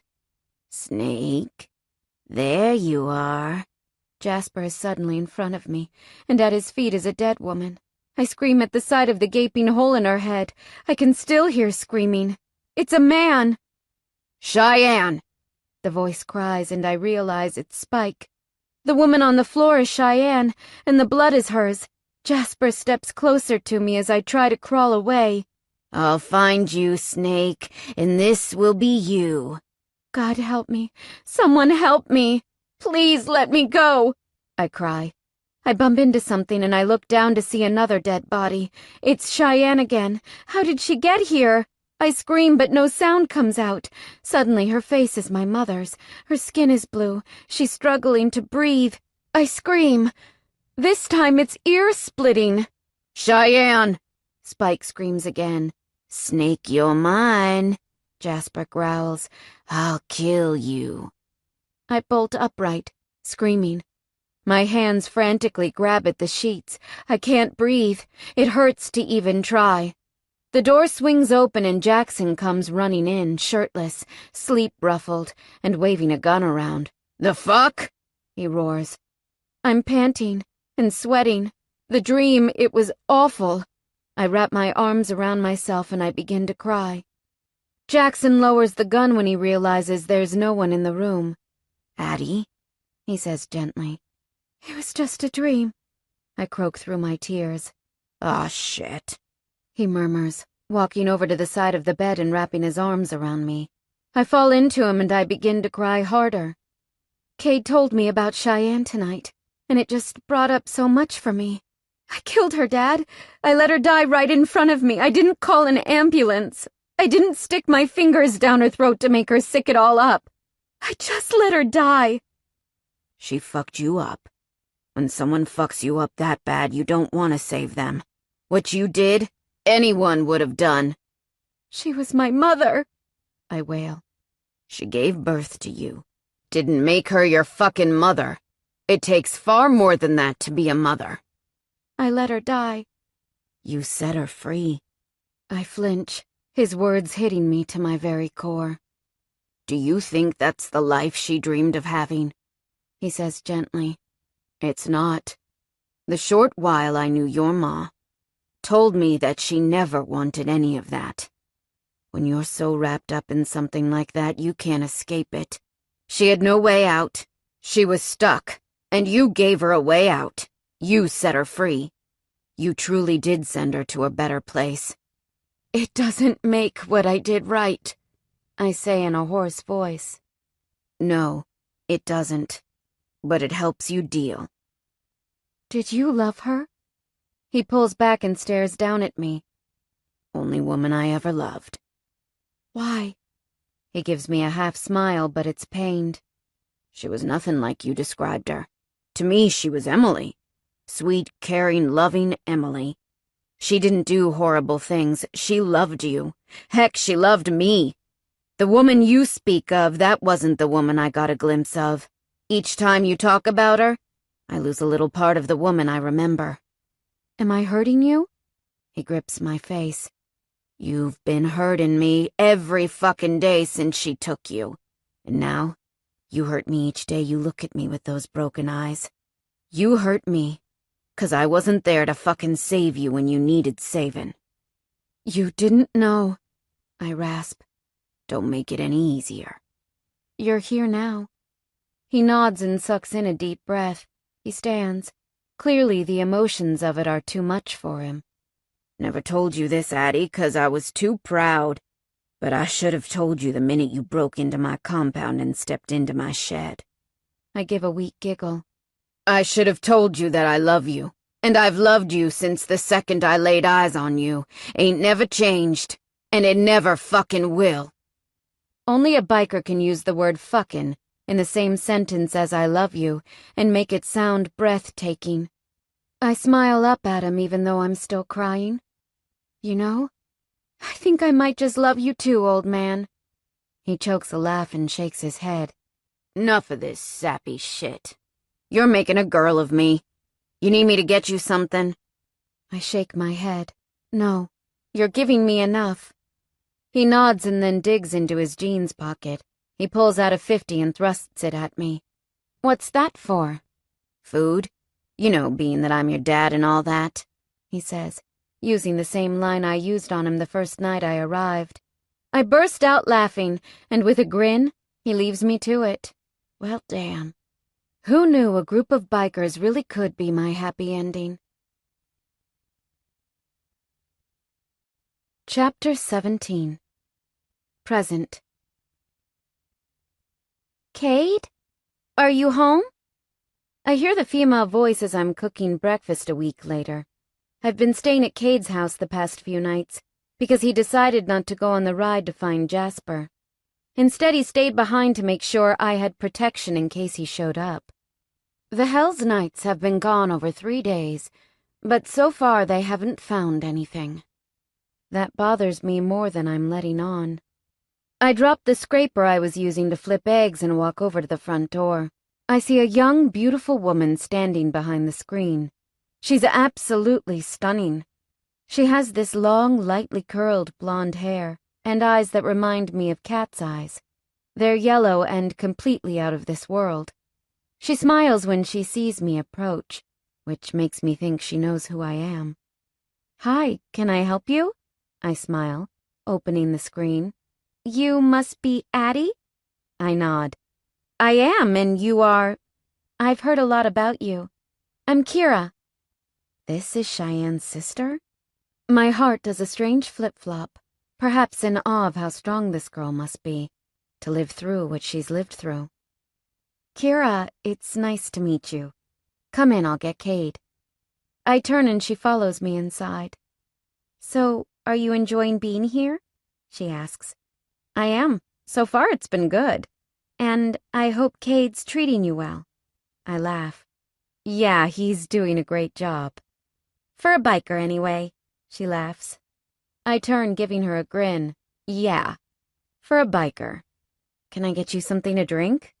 No, I'm okay, thank you. Kira? I turn when I hear Cade's voice. He's coming down the stairs looking like a dark angel, with his messy hair, light eyes, and shirtless state. My heart speeds up, and I lick my lips. Cade, I hope you don't mind me stopping in. Cade grabs his shirt from the couch as he passes it, throwing it on. He breezes past me, putting a kiss to my lips, before stopping in front of Kira. He reaches for her and pulls her into his arms. For some reason, his actions don't bother me at all.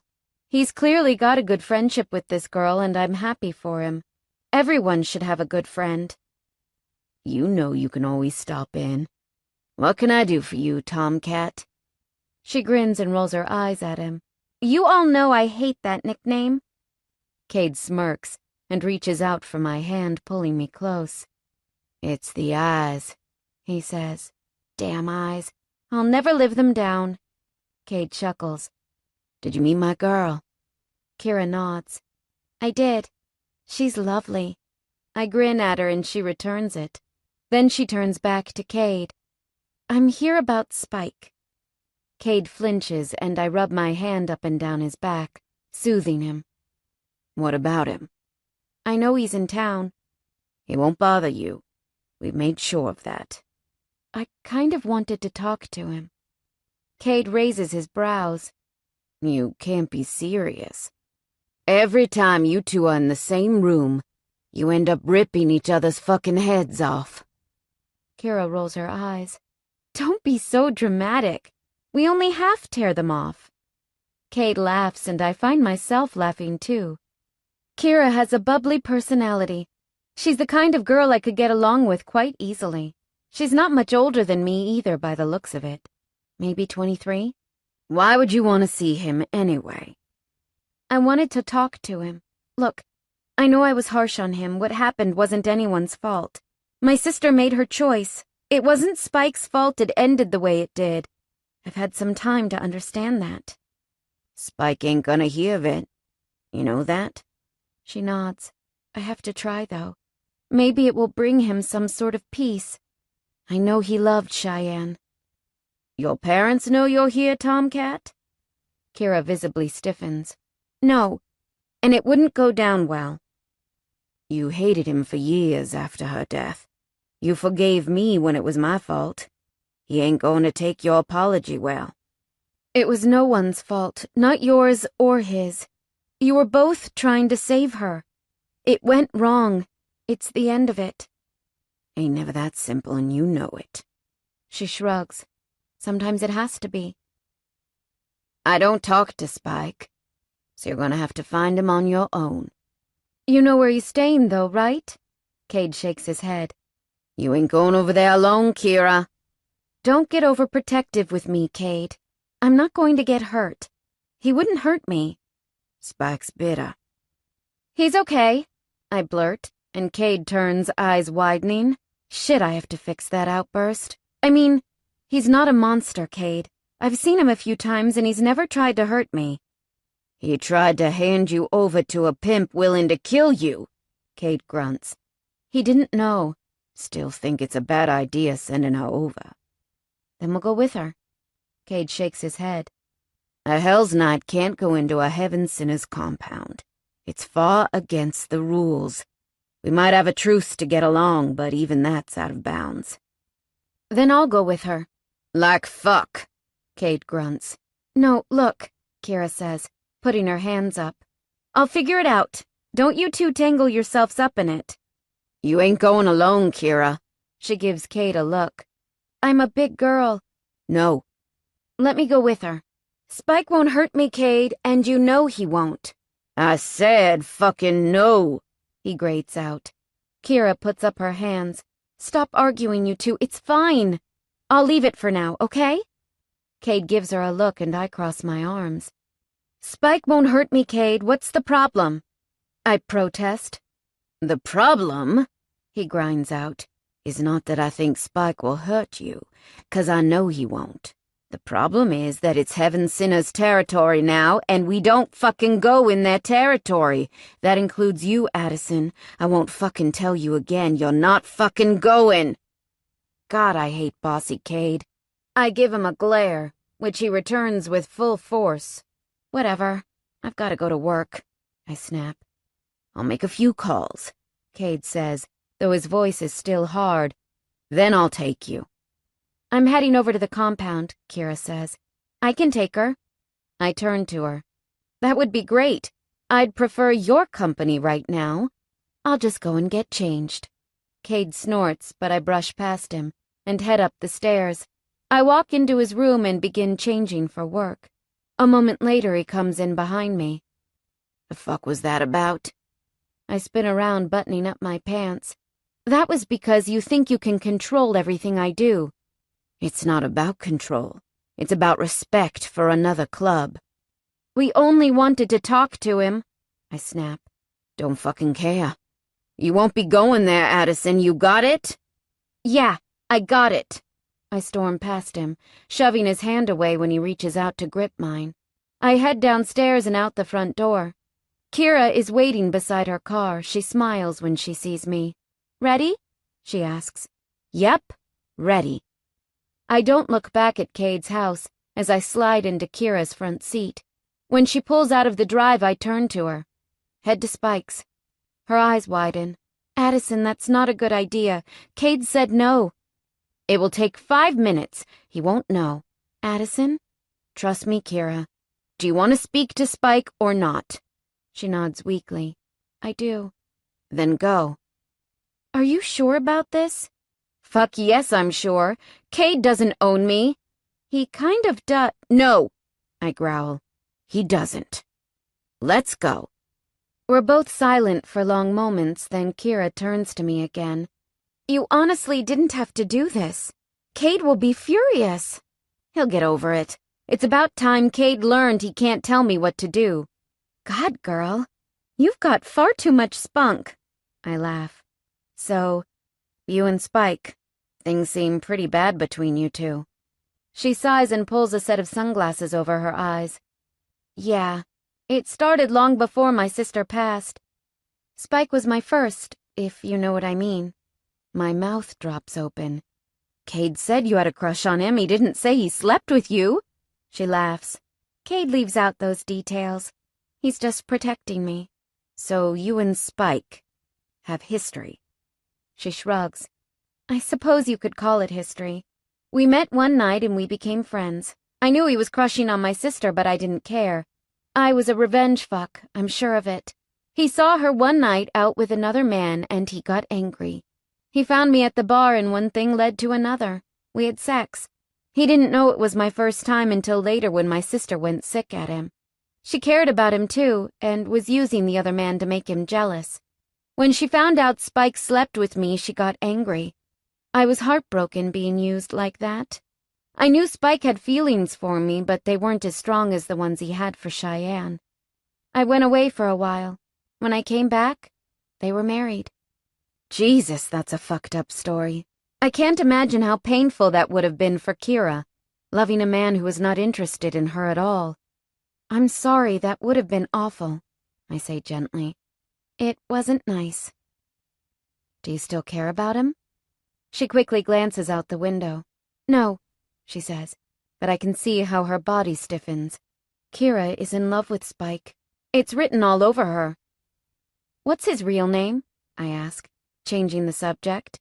She giggles. You know, I didn't know the answer to that until a few years ago. I smile. Everyone calls him Spike. He clearly has no need for his name. No, I suppose he doesn't. It's Danny. I giggle loudly. How did they get Spike out of Danny? She flushes and I give her an oh you have to tell look.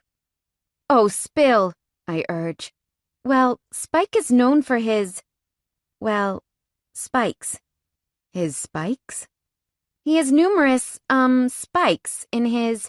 Oh, Jesus, I yell. Kira laughs. He has to take every one of them out when he gets lucky. They're literally sharp spikes. There's about 7 of them. What is wrong with that man? I laugh. He's got some seriously twisted fetishes. She nods. I've heard. The piercings are one thing, but putting spikes in them is a whole other story. It must get frustrating for him to have to take them out every time. She flushes again. He makes it part of the experience. I'm sorry, what? He makes it a task for women, or at least I've heard that's what he does. He has them remove them, while they're, sucking him. La la la la la, I cry, pressing one hand to my ear. Don't want to know. Kira laughs. No one said the man was normal. Clearly he's not normal. I chuckle. Kira and I chat the entire way to the old warehouse the Heaven Sinners have decided to shack up at. We park the car outside the large gates and slip out. Kira looks nervous as we walk towards the gates. Her hands are fumbling together over and over. It's going to be fine, I say, though I'm not sure it is. Even my heart is thudding now. I know it's a risk coming here, and I know if Cade finds out, I'm dead. God, me and my stubborn head. I hope so, she murmurs. When we reach the gates, I rattle them loudly and call out, Spike! Kira stares at me, completely shocked. Aren't you worried about screaming at the fence of a massive MC lot? No. I watch as a group of bikers walk out of the warehouse, guns in the air. Spike walks out behind them, looking as utterly breathtaking as he always does. I wave to him, giving him a grin. It's me, I yell in a sing-song voice.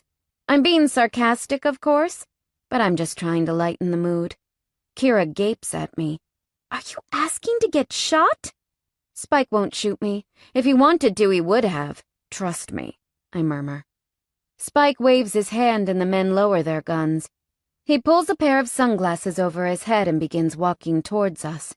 When his gaze falls on Kira, he stops. He just stops dead in his tracks. The fuck are you doing here? He barks at her. Play nice, Spike. She only wants to talk, I say. He turns to glare at me. What the fuck are you doing here? Visiting my old pal. He raises his brows at me. You got far too much sass, girl. I grin at him. Just admit it. You want to be my friend. His lips twitch and there's something about Spike that makes me feel completely safe around him. He's kind of like Cade. He acts tough, and I have no doubt he is.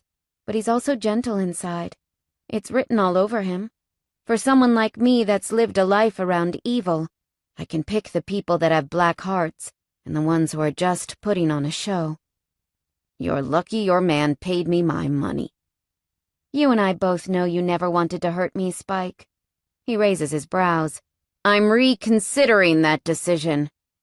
I grin again and watch as he turns back to Kira. She's just watching him. I can't see her expression or his, because they're both wearing sunglasses. Why are you here, Kira? Ain't got nothing to fucking say to you. His voice is hard, but I can hear a hint of pain behind his anger. I just wanted to talk with you. As I said, he growls. Ain't got nothing to fucking say. If you'll just let me.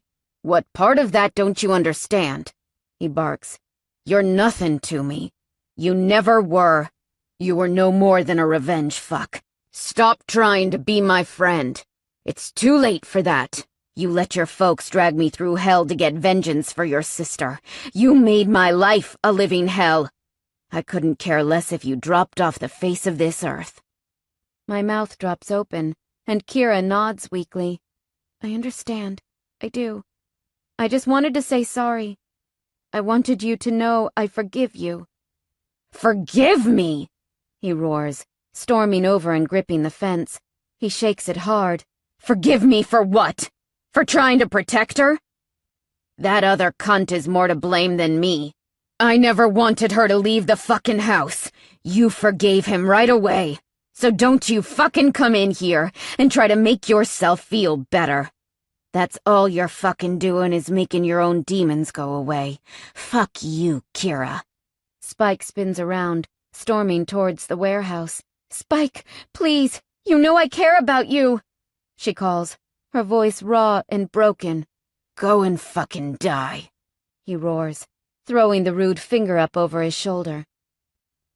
Well, that went well. Kira turns, rushing off towards the car. I just stand at the gate for a moment before yelling, Hey, you! Spike stops and turns, looking at me. He's panting, his body trembling with rage and emotion. You're a fucking jerk! If I could get past this gate, I would kick your ass. I know you're better than that, Spike. It's written all over you. Stop living behind that shield it's so fucking see-through. I don't give him a chance to respond. I turn on my heel and walk off towards the truck. When I get in, Kira is crying. I reach across and grip her hands. He'll come around. Just give him time. God, I hope I'm right. Because it's clear as day to me. Spike and Kira have some serious feelings for each other. I arrive back at the compound an hour later for my shift. I know I'm late, but that's not uncommon for the girls that work there. It's about time I got my turn. When I arrive, Cade is pacing outside the front doors. Uh-oh. He turns when he hears my boots crunching, and he comes storming over. I guess he figured out what I just did. Either that or he's just pissed I went out and didn't tell him where. When he reaches me, I can see his eyes flaring. Shit. He's pissed. What the fuck? He barks. What? I say in a casual tone. You fucking went behind my back and took Kira to the Heaven Sinners lot. God, he knows everything. She wanted to see Spike, I snap. She had the right. I fucking gave you a direct motherfucking order. You don't own me, Cade. We might be together, I might be your old lady, but you don't fucking own me. He's panting with rage now. Do you have any fucking idea how bad that could have gone? Do you have any clue what those men could have done to you? They weren't going to hurt me, I yell. Fuck it, Addison, he roars. When are you going to fucking grow up? Stop treating me like this, I cry. You think you can just tell me what to do all the time, but you can't. I fucking can, and I fucking will. No. He steps closer, gripping my shoulders. I protect what's mine. You fucking know that. You running off like that, you put yourself and me in danger. If you don't fucking care about yourself, fine, but you should fucking care about this club. What would you have done if Spike decided he didn't like you on his territory? What would you have done if he decided to start a fucking war? What if someone you loved got hurt because of you? That could have happened far more easily than you could fucking imagine. Wake up to yourself, Addison. The world don't fucking revolve around you. He lets me go and storms away. My heart is thudding, and his words burn me to my very core. 'Cause they're true. They're so horribly, painfully true. Chapter 18. Present. Order up, I yell, sliding a tray of beer towards Mindy. She spins, grips the tray, and takes it to the group of bikers, sitting on the table to the left of us. I begin pouring another lot of beers. I hear the rumble of Harleys coming into the compound, and I realize my father and the guys are back, from their trip to find Jasper. I finish up with the beers and walk out to greet them. When my father sees me, he puts a smile on his face, but it's fake. I can see right through him. You didn't find him, did you? I say when I get close. No, we couldn't find him. My chest tightens, but I force a smile. It will be fine. He'll show up. He could be hiring anyone to find you now Spike is pulled out. Did you ever think of asking Spike to tell him where I am, and luring him close? Thought of it, but it's too risky. If one of us isn't on our game just for a second, he could have you. What are you going to do? I'm going to talk to Spike. Why? Because he can make contact. Might be able to track the bastard. He will come out, Dad. You shouldn't be risking so much trying to find him. Jackson gives me a sharp look. The fucker raped my baby girl and made her life a living hell. I'm going to kill him slowly. I'll put every waking minute into finding him. I don't want you to get hurt, I whisper, sounding far more vulnerable than I would like. Jackson meets my gaze, and he gives me the best smile he can muster up. If I died defending you, Addie, then I would die knowing I finally did what was right by you. I nod, though my chest hurts after his words. Jackson leans down, brushing his lips across my head. I close my eyes and just let the moment sink in. It's a moment I've waited my entire life for. The moment where everyone who should love you does. When Jackson pulls back, I give him my best attempt at a smile, which isn't great, but it's something. And something is better than nothing, right? He gives me one last smile, then disappears into the compound with the guys. I am just about to head in after them, but I see Cade standing at the door of his shed. He's still angry at me, and yes, I can see why. I deserve everything I got from him. I wave to him, but he simply turns and walks inside. Sighing, I stomp across the dirt until I reach the shed door. I step inside and see him fiddling with his bike. I don't honestly know what to say to make this better. A simple apology just won't do it. I fucked up, I begin, and he looks up from his bike.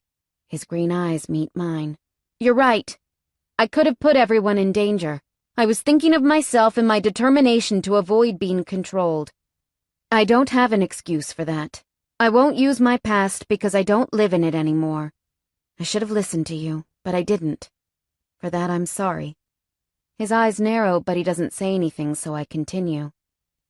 I've lived so long avoiding being controlled that it's almost built into me. I want to be with you, Cade, but I don't want to be in a relationship where I don't get a say-so in my own life. Picked the wrong fucking man, then. Cade, I snap. Don't, just listen. I'm listening, sugar, he rasps. I'm fucking listening to every word. I know what you're saying. I feel what you're saying. But it doesn't mean I'm going to back down. I am what I am, and when it comes to protecting you, I'll do what I have to fucking do, even if you don't like it. You gotta learn to trust that, or you'll just end up hating me. He's right. I hate it, but I know he's right. Every time he's told me to back down, it's been for a damn good reason. I need to let go, or I'll end up hurt, and without anybody to protect me. You're right. I do need to trust you, and I do. What I did, it was fucked up and wrong. It could have ended badly. I'm only lucky it didn't. You gonna start listening to me? I nod. If you start being nicer about it. If I think you're making a mistake, I ain't gonna be fucking nice about it. Don't mean I don't care about you, 'cause I fucking do. The reason I do it is 'cause the idea of losing you is something I can't fucking live with. And there it is. The words I so desperately needed to hear. I walk over, gripping his face. He crumbles as I bring my lips down over his. He reaches up, tangling his hands in my hair and deepening the kiss. Our tongues slide against one another's, and my body aches for him. He presses against me hard and aching, and I want him. I need him. I want you, I murmur against his lips. Take me then, baby, he growls. I begin lowering to my knees, and his eyes grow hooded. He knows what I want. I know what I want, and so I'm just going to take it. I grip his belt, yanking it off before unbuttoning his jeans. His hard cock springs free as soon as I slide them down just a touch. He tangles his fingers into my hair again and rasps, "Suck me, baby, hard." God, yes. I lean forward, snaking my tongue out and sliding it across his head. He hisses and tugs my hair tighter, bringing my lips down over his cock. I wrap them around it, letting him slide into my warm depths. With a groan, he pulls his cock back out and slides it in again and again and again. Fuck, sugar. So fucking good. I whimper around him and continue sucking hard and fast. My saliva lubricates him as the pace begins to quicken. I reach up, cupping his balls in my hand and rolling them, gently massaging.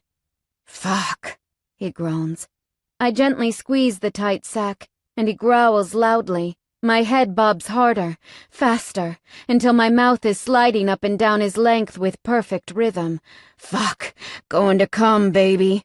I feel his cock swell against my tongue, then he comes, hot and hard, deep into my throat. I take all of him, swallowing every last drop and relishing in his growls and hisses of pleasure. When he's gone soft, and he's completely content, I slip my mouth from him, and he pulls his jeans up before taking hold of my shoulders and bringing my body up so we're flush together. His lips graze my head, and he holds me close like that for a while. I can hear his heart thudding against my ear. Fucking hate fighting with you, he rasps. But fuck, making up is worth every second. I giggle. So typical. Chapter 19. Present. I didn't talk to the fucking pimp, Spike says, taking a deep puff of his cigarette. Cade growls at him and Jackson pulls him back. Don't play bullshit with me, Spike. You fucking did talk to him. Spike smirks. No, I didn't. I spoke to his minions, who relayed his messages to me. And give us the fucking minions' numbers. Cade snarls. Well, Spike chuckles, all you had to do was ask, buddy. The way he says it is so cold and emotionless. My heart hurts for these two men. It hurts because I know once they were so close. I wonder if Spike will ever forgive Cade. While the two are in different MC clubs, they all seem to have an unspoken truce between them. There's not a huge hatred between the clubs, like there is with most. Perhaps that's because there used to be such a bond. and deep down neither of the guys truly want bad things to happen to the other. Don't fucking play with me, Spike. I put my hand on Cade's arm, and he gives me a brief look. Spike watches the two of us for a moment. Then he digs out his phone and rattles off a bunch of numbers. Cade takes note. Then he turns to Jackson. Let's go. Thanks, Spike, Jackson says, his voice gruff. Spike shakes his head and then turns, heading towards the gates. Usually a heaven sinner wouldn't be allowed in the compound, but Jackson made an exception for my safety. When Cade begins heading inside, I tell him I'll just be a moment. Then I turn and rush after Spike. He hears my boots crunching behind him, and I notice his shoulders tense up. What do you want, precious? I smile, completely enjoying the fact that he knew it was me, even before I said anything. If Spike ever let me in, I imagine we could actually be good friends. Why are you such a jerk to him? He snorts, but keeps walking. I catch up until I fall in step beside him. He looks at me from the corner of his eye. He deserves it. He didn't kill Cheyenne, I dare to say. Spike's entire body stiffens, and he spins around, glaring down at me. Don't say her fucking name. That name means jack shit to me now, and so does Cade. We both know that's not true. You're as broken as he is. Spike lashes out, gripping my shoulder and hurling me up close. Don't pretend to fucking know me. You'll never know what I feel. You have no fucking idea what pain is, girl. I do, I grate out between breaths. He's hurting me. His fingers are pressing so deeply into my skin it burns. I know because I've lived through pain. I know because I've put hate in front of feelings, so I didn't have to deal with them. You're not a bad person, Spike, and neither is Cade. He made a mistake. He lives with that every day. He sees her face each time he sleeps. He made a bad call, but he made it because he was trying to pull you out of a fucked up situation that you put yourself in. Spike's panting now, but his fingers ease up. You're dancing with the wrong wolves, girl. You don't know me and what I'm capable of. Right now, you're pushing my limits. Do you think I'm afraid of you? I'm not. I'm not because I see the good in your eyes, the same good I see in Cade's. He lets my shoulder go and his eyes burn into mine. Do you ever fucking give up? I shake my head. No. Why me? Can't you find someone else to try and make friends with? He snaps. I could, but those people don't need it as much as you. He grunts. You have no fucking idea what you're talking about. Is that so? Then why aren't you hurting me like you've threatened to do so many times? I know it's a risk saying that, because he could very easily turn and give away my location, because he wants to prove a point. His eyes flare, and his mouth forms a straight line. But something in his expression is softened just a touch. Don't make a habit of hurting girls, he says gruffly. I smile. I can't help it. He narrows his eyes, clearly confused. You will admit you like me one day. He grunts. Not fucking likely. I beam at him, because I can see the amusement behind his poor attempt at a glare. I spin around, pleased with myself. I begin walking back to the compound, but before I'm too far away I call over my shoulder to him. See you around, buddy. I don't see his expression, but I imagine it's one filled with confusion. Spike just needs to let his demons go. I wonder if Kira will be the girl to do that for him. I hope so. She seems right for him. She's got a backbone hidden behind that sweet exterior, and one day that backbone will cause her to snap at Spike. Maybe then they'll make some decent progress. He feels something for her, too. It was written all over his face, the day we stopped by his warehouse. He's just not ready to admit it yet. It's coming, though, and boy, will it come with a boom. Pleased with yourself, aren't you?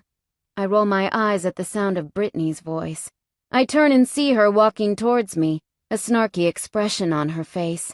Do you ever give up? I say, crossing my arms. You think you've got them all under your thumb. Little Miss Darkness comes in, making them all work for her affections. They'll get bored of you eventually. I sigh. Are we on to this again? Give up. You're no more than a good time to these guys. They use you, feed you, and get rid of you. They do that because you let them. You put yourself in the situation where you gain no respect because you don't keep your legs closed. Just face it. You'll never be anyone's old lady. She scowls and steps up closer, and I get a whiff of her overpowered perfume. You'll get what's coming to you, bitch! I wave my hand in turn. Heard it all before. Move on. I walk off, leaving her alone. I'm tired of her shit. The girl seriously needs to move on. I step around the side of the house and head down to Cade's shed. I left my purse there earlier. When I get in, he's on the phone cursing at some poor person on the other end. He notices me standing at the door and tones down his excessive cussing. I walk in and take a seat at his old desk. I pick up a few mags and begin flicking through. My cheeks flush when I come across some seriously raunchy articles. One of them is oral sex positions. I tilt my head to the side and feel my eyes widen at the position the couple is in. Yeah, call me back with the details. Cade snaps his phone closed and walks over, stopping behind me. I hear his light chuckle when he realizes what it is I'm reading. Curious, baby? He murmurs, tangling his fingers in my hair. I suppose you could say that, yeah. How the hell do they do that? Stand up, he orders, removing his fingers from my locks. I spin on the chair and stare at him. What? Stand up, I'll show you. I grin at him. No way. Baby, get the fuck up and get over here.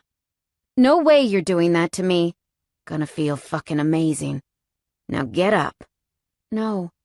He smirks and walks over, gripping my shoulders and pulling me up. He leans down close, brushing his lips across mine.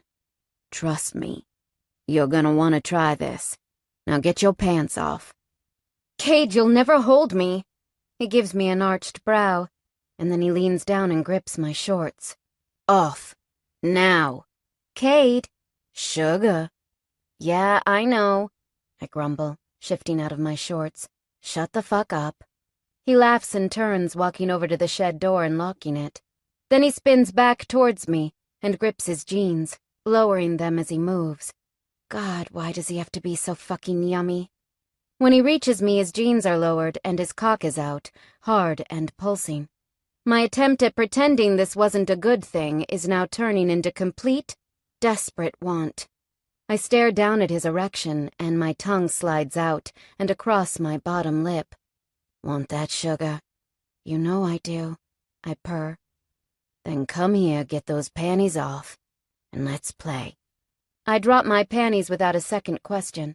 I stand before him, pussy exposed, ready for anything he's got to give. He steps forward, grinning, and huskily murmurs, Handstand, sugar. I flush and bend down, putting my hands on the ground. Cade leans down, grips my ankles, and lifts me, bringing my legs up. My belly is facing his belly, and my pussy is now right in front of his face. His cock stabs me a couple of times as he adjusts us, hooking my legs around the back of his neck until my ankles are locking.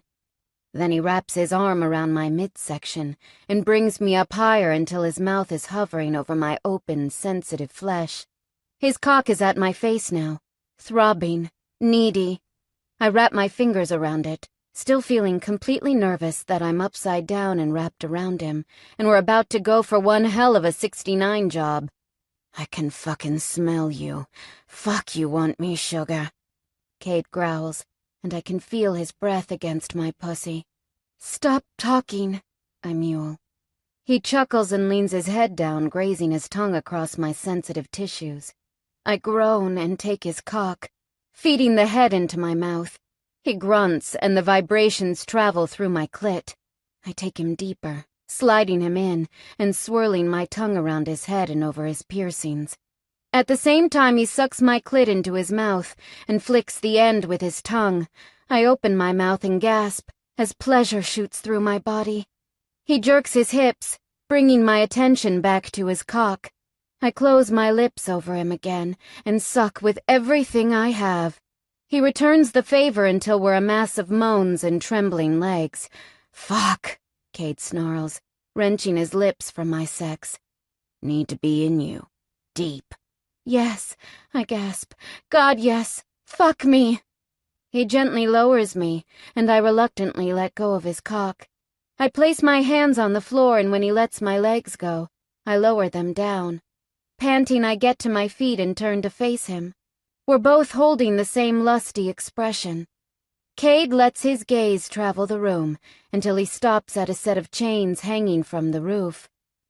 Go hold those chains, baby. Now. I do as he asks, walking over and reaching up, wrapping my fingers around the chains. He comes up behind me, sliding my hair from my neck and leaning down to brush his lips across my skin. I shiver and tighten my hold around the chains. Using his feet, he kicks my legs apart. His hard body is pressing against my back, and fuck, it feels good. He runs a hand down one of my legs, sliding his lips down my back as he goes. He grips my ankle and lifts it, putting it on a nearby toolbox. Now that I'm open and exposed, he reaches around and swipes his finger through my arousal. So fucking ready for me. Fuck me naked, I whimper. I got tested. I didn't tell Cade, but I got myself tested for diseases. I didn't honestly know after Jasper if I would have any or not. I want to feel Cade, all of him, so it was my only option. Luckily for me, I am clean. Jasper must have covered himself when he was with other girls.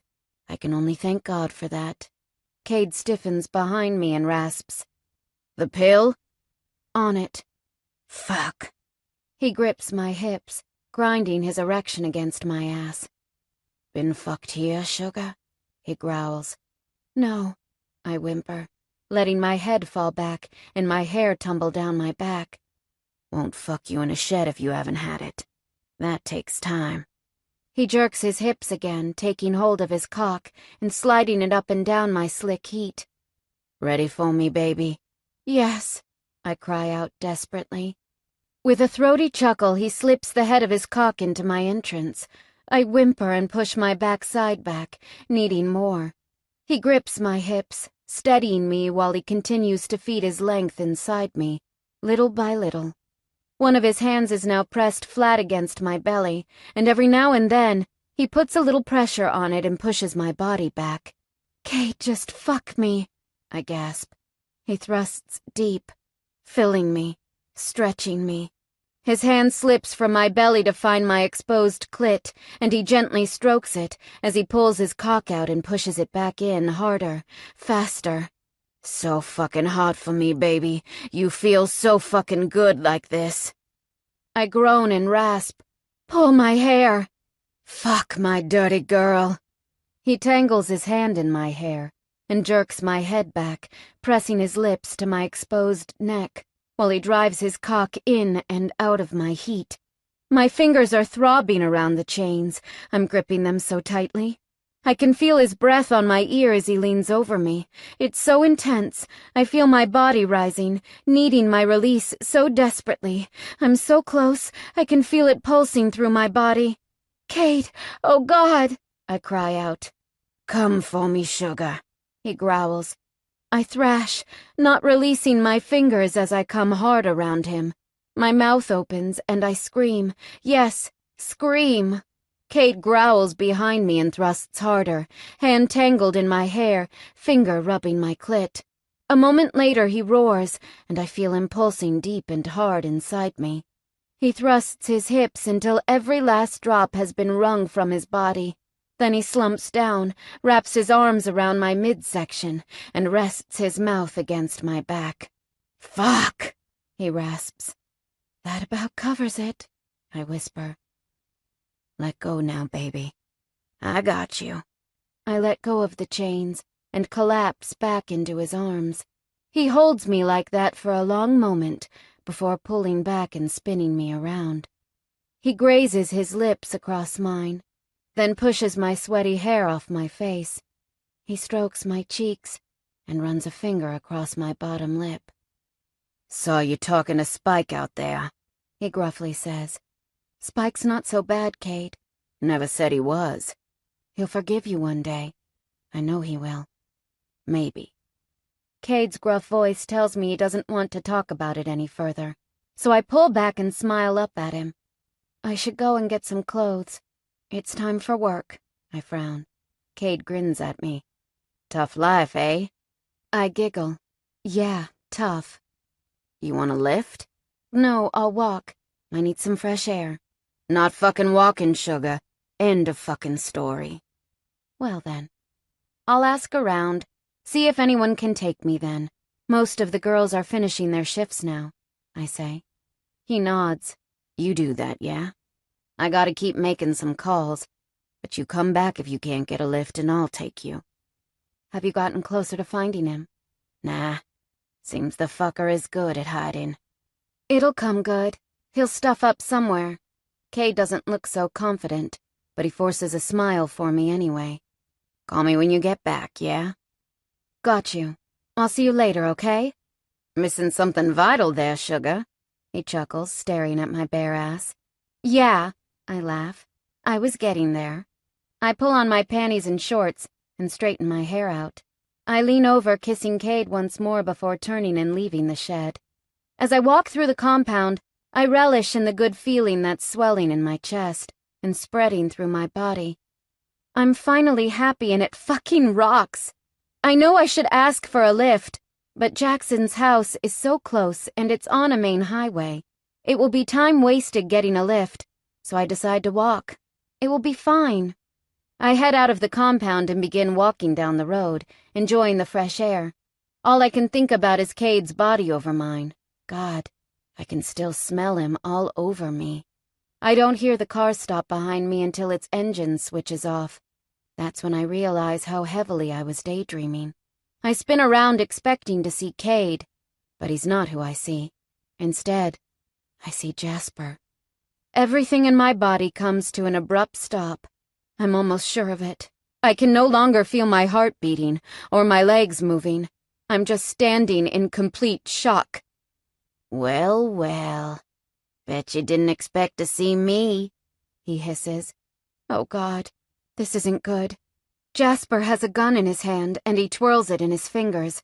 If I make a move to get my phone, it's quite likely he'll shoot me. What do you want?" I say. "You know what I want. I want revenge." What can I say to that? Right now my words are stuck in my throat. I can't get them out even if I try. They're just lodged in my throat along with my heart. "What's that? Nothing to say to me, Snake? That's perfectly okay, because soon enough, you won't be speaking at all."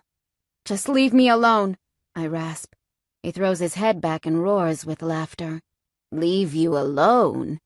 Now you're just being funny. Get in the car." "No," I whisper, trembling. He points the gun at my groin and I stiffen. "Don't make me ruin all my plans by shooting you now. I have so much to do to you first. Get in the car or I put a hole in you right now." Oh God. My legs wobble as I walk toward the old van. Jasper follows me and presses the gun against my back. I close my eyes, praying someone comes past. Please don't let him take me again. Jasper leans over. I can smell his stale breath as he opens the back of the van. "Get in. And if you even try and get out, I'll scatter your brains over the road." I climb in, my whole body fighting against me. If I don't get in, then I could likely die right now without giving Cade a chance to find me. I still have my phone. I can only hope I get a chance to use it before Jasper takes it away. Jasper steps back, slamming the back of the van. Then he walks around to the front seat. If we weren't on a big open road, I'd leap out and run, but I've no doubt Jasper would put a bullet in me if I tried that. When the van lurches forward, my stomach follows suit. I wrap my arms around myself and pray for escape. I peer out the glass in the back, wishing there was a way out. As if my prayers are answered, I see Spike and his MC Club members ride up over the rise behind us. I peer through the glass and slowly put my hands up just enough that they can see me waving, but Jasper can't. Spike raises a hand to indicate he's seen me. Then he raises a gun. Oh no, that's not a good idea. If Jasper gets killed, he could roll this van at the speed he's going, and I'd very likely die too. I wave my hands, shaking my head slightly. Spike lowers his gun and speeds up. That's when Jasper notices them behind us. "Who the fuck is that?" he roars. "I don't know," I lie. "Put your fucking hands up." I do as he asks, giving Spike my best, "Please, just go get help" look. Jasper points the gun over the seat and he aims it at me. "Tell them to fucking back down," he orders. I shake my head at Spike, pleading with my eyes for him to turn away. Jasper speeds up the van and my heart begins to race. Spike gets closer. I can see his eyes now and it surprises me to see that he looks as though he's worried. I shake my head again and he shakes his back, like he's not willing to back down. "I'll fucking shoot you. Tell them to back the fuck down," Jasper roars. I put my hands together as if I'm begging, and mouth over and over, "Call Cade, please. Call Cade, please." Spike looks torn. I can see it in his face.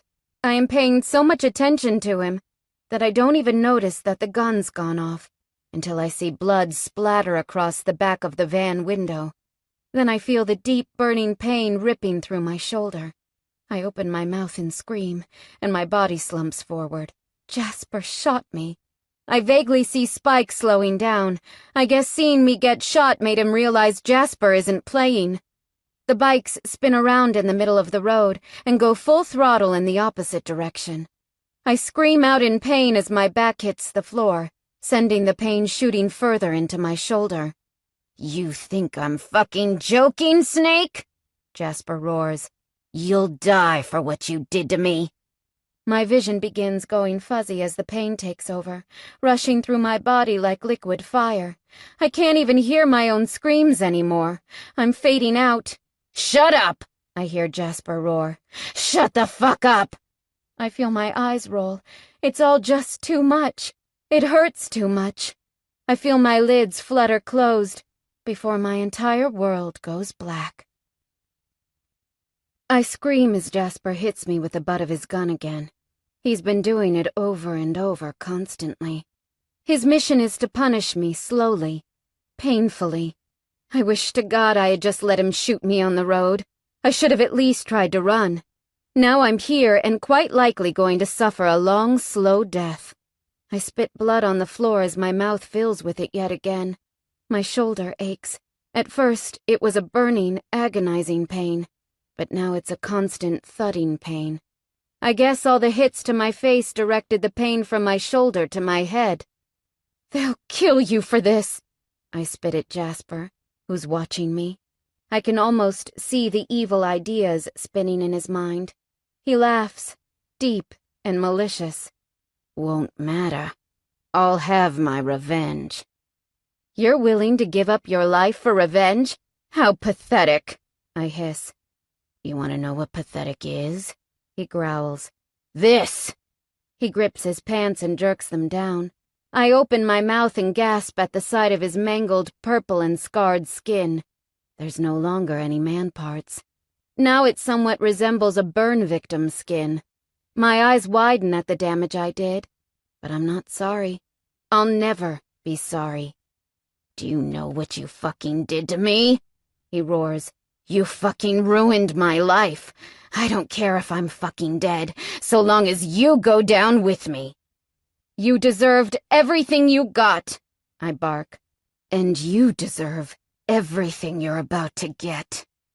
He storms over, grips my hair and pulls it so hard, bits of it come out. I scream and squirm in my binds. My scalp feels like it's on fire, as each tiny strand of hair is ripped from the skin. "Stop!" I beg. "Please!" "No! You'll scream until every last drop of blood leaves your body." He lets go of my hair, spins around and twirls his gun. "Now, what shall we start with?" I'm thinking a few bullet holes. Then perhaps I'll make you pay slowly and painfully. You think just because you removed my working parts that I can't hurt you the way I used to? That doesn't sound good. My skin prickles, and my heart begins thudding so loudly I can't hear myself think. Let me go, you piece of shit! I'm desperate now, and I can hear it in my voice. Begging won't work for me, though. I already know begging gets 'em going. It gets most sick people going. It's what spurs them to keep up the torture. God, why can't I just pass out? Why can't my body just know what's going to happen and put me out of this misery? He laughs again. I hate that sound. I hated it back then, but I hate it more now. You thought you were so smart, blowing off my dick. You thought it would save someone from experiencing the same torture, but you were wrong. You only made me more determined. See now, Snake? I can make it painful. Considering you are so fond of being raped, I'm thinking we'll start with this. He reaches into the back of his pants and pulls out a massive knife. The sick feeling that washes through me in that moment cannot be explained. My entire body goes numb, my eyes go fuzzy, and my ears begin to ring so loudly I can't hear anything else around me. He's going to rape me with a knife. He's going to rape me. Oh, God. No, no, no! I struggle in my binds again, nearly snapping my wrists. God, come on! Jasper laughs loudly again. Didn't think you'd like that idea. Keep struggling, Snake. You know it only makes me want this more. I'm panting now, close to hyperventilating. The ringing in my ears has now become a loud roar.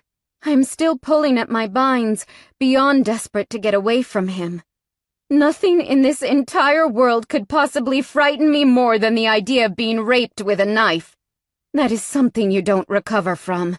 That is something that destroys you. You destroyed me? I destroy you. Fair is fair. I could just blow off your sweet little cunt, but that would ruin my fun. I want to hear you scream. I want your blood on my hands. He growls, then he grins. You know, it was one of your own that gave away your location. What is he talking about? What? I rasp. Brittany? Is that her name? Yeah, she got word to me. Clever girl she is. Oh, God, no. Brittany did this? My whole body trembles. I knew she was capable of a lot of things, but this? She handed me to the wolves. Hurts when someone stabs you in the fucking back, doesn't it? He snarls. Fuck you! I spit. Oh no, Snake. I'm going to fuck you. He walks towards me, running his fingers over the blade of the large knife. I squirm, harder. I can't survive this. God, someone please help me. Tears leak out of the corners of my eyes, and they burn as they tumble down my cheeks. My own saliva is sliding down my chin.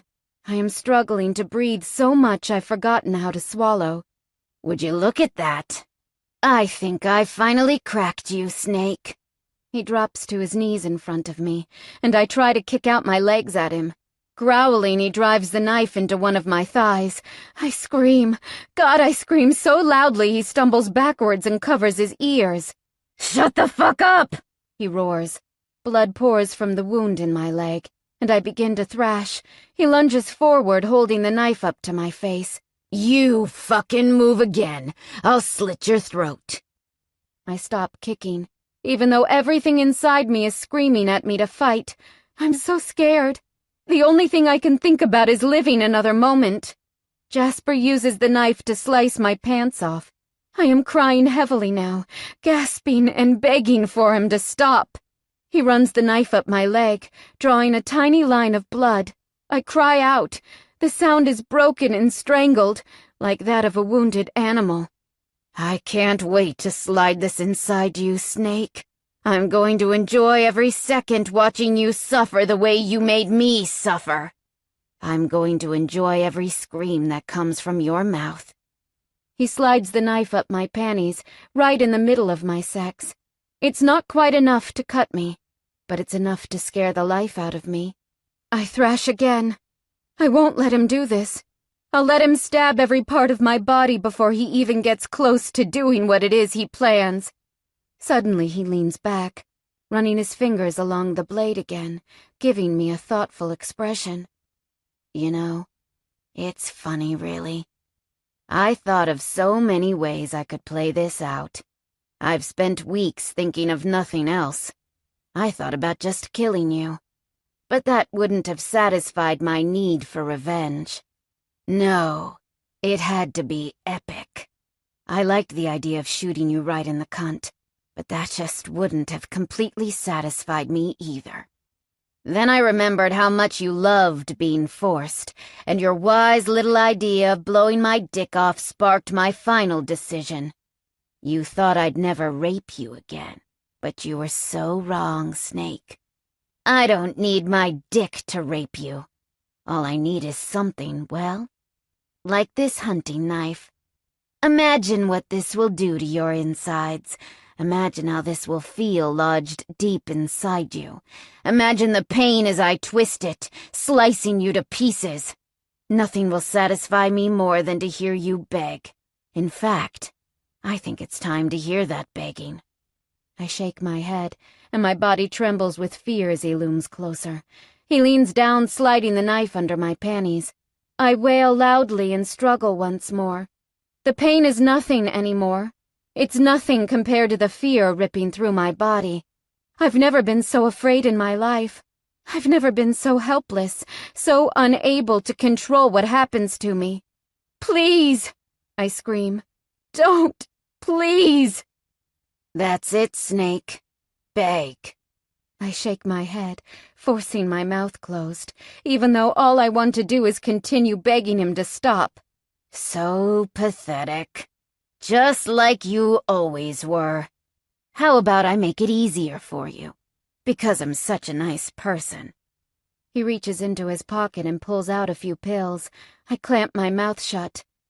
No way in hell he's going to get me high for this. That will ruin any chance of escape I have. He leans forward and grins, thoroughly pleased with himself, the sick bastard. Open wide. I keep my mouth clamped shut.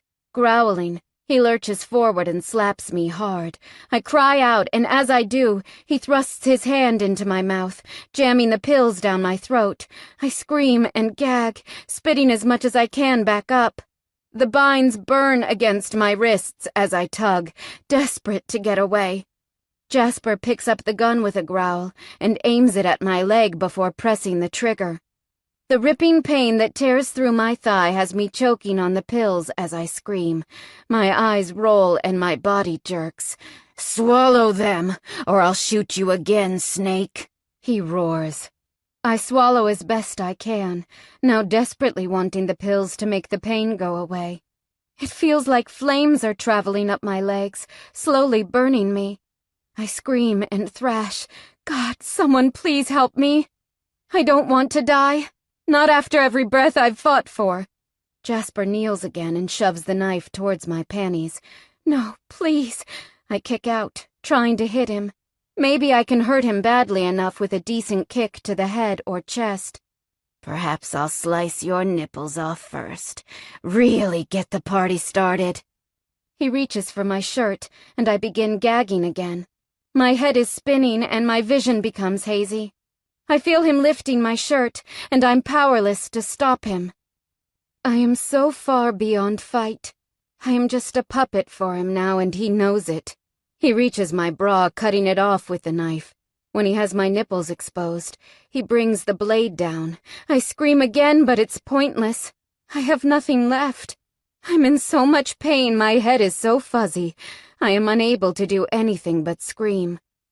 The cold blade presses down over my skin, and I begin to feel the intense, excruciating burn as it cuts into my skin. Put the motherfucking knife down. Cade? Oh God, Cade? It can't be. I must be hallucinating. My eyes flutter as I try to focus on the room around me. I finally see Cade, coming closer, gun drawn. Jasper moves quickly, pressing the gun to my head before Cade can get close enough. "I'll shoot her!" Jasper yells. "You fucking breathe and I'll blow your fucking brains out." "Shoot him, Cade, so we can take him outside and teach the fucker a lesson," I hear another voice say, but I can't make out who it is. "I'll shoot," Jasper screams, his voice high-pitched. Before he has the chance to even finish what he was saying, Cade points his gun down to Jasper's leg and shoots. Jasper drops to the ground and rolls, screaming in pain. Cade turns to me and rushes over, dropping to his knees. He rips off his shirt, using it to cover me.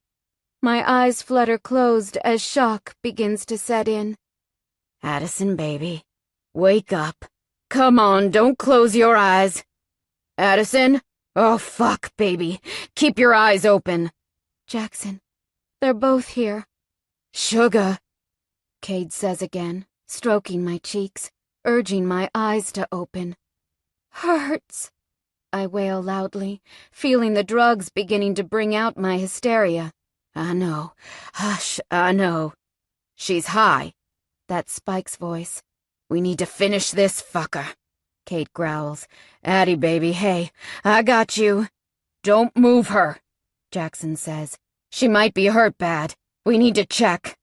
Cade peers over at Jasper, who's trying to slide towards the door. "Fucking move, I'll blow your brains all over that wall," Cade roars.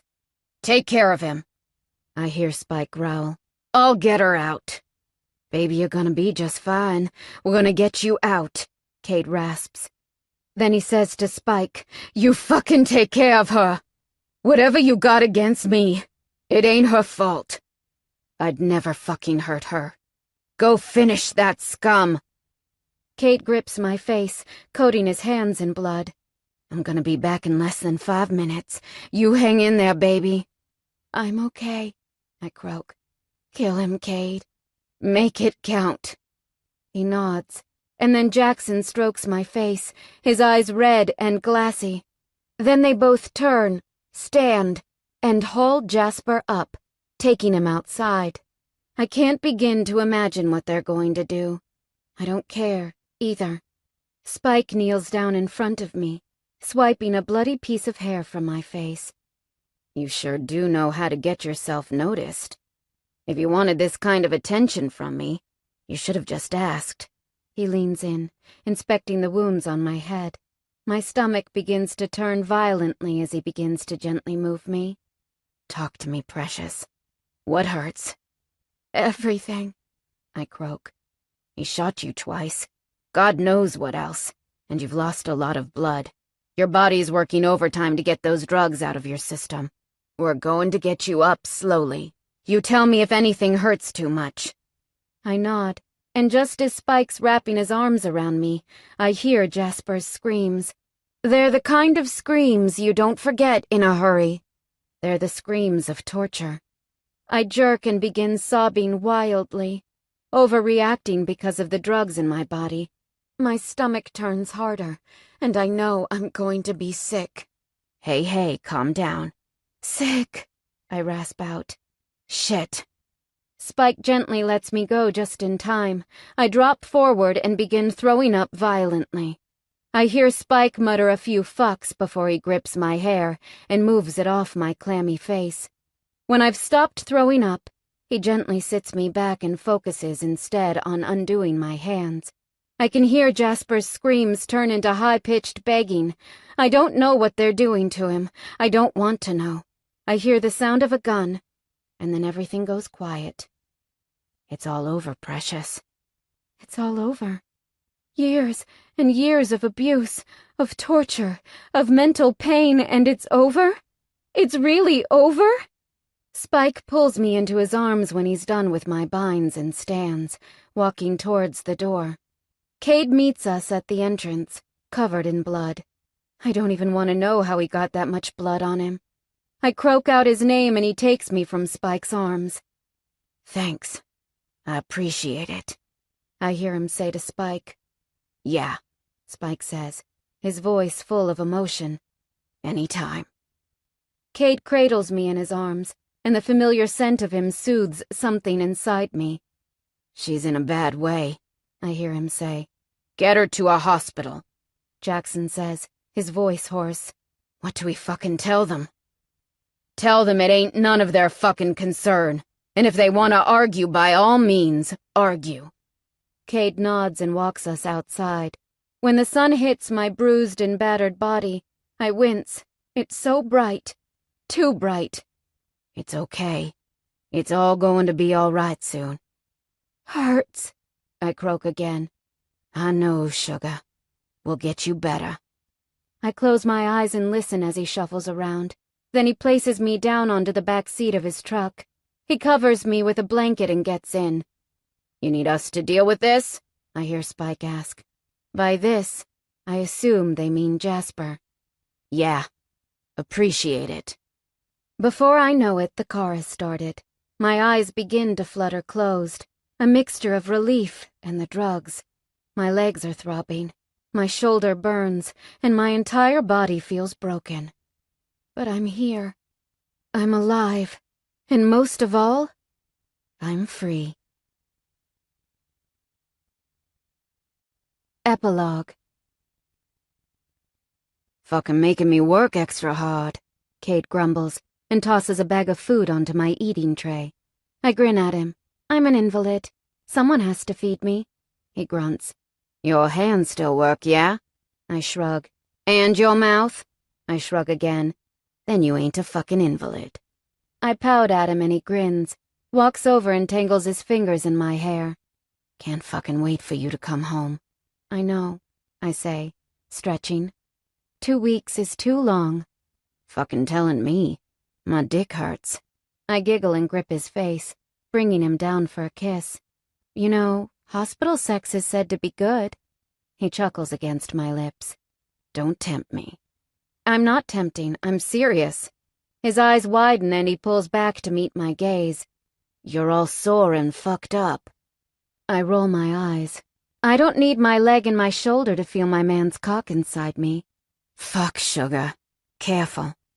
Fuck me nice and slow. "Can't hear. That old nurse will come in and bust my bare ass in the air." The bathroom is private. "Sugar." There's a chair in there. I could ride you gently. "Fuck." I shove his chest gently and get out of the bed. My body is feeling better and better with each day that passes. My leg still gives me a little pain, but mostly it's all okay. I hobble a little as I walk towards the bathroom, and Cade follows with no hesitation. When we get in, I close the door and lock it. Then I grip him, pushing him towards the large chair in the corner of the room. It's a chair I imagine people sit at while keeping an eye on someone in the shower. Cade drops his ass down onto the vinyl covering and looks up at me, reminding me of a little boy on Christmas with the expression he's giving me. It's that of pure excitement. Ready for this? We have to be quick, he snorts. "Ain't gonna be long, baby, I can assure you." I lift my hospital gown and drop my panties, and then I reach over and grip Cade's jeans. He's already bulging against them. Licking my lips, I release his cock. When the warmth of him fills my palms, I groan. God, I've missed him. I climb over his lap and straddle him. Do I get a kiss before I get fucked? He grins, grips my hair, and brings my lips down over his. He kisses me deeply while he gently lowers me over his hard length. I whimper into his mouth as he fills me, causing little stings of pain to shoot through my body.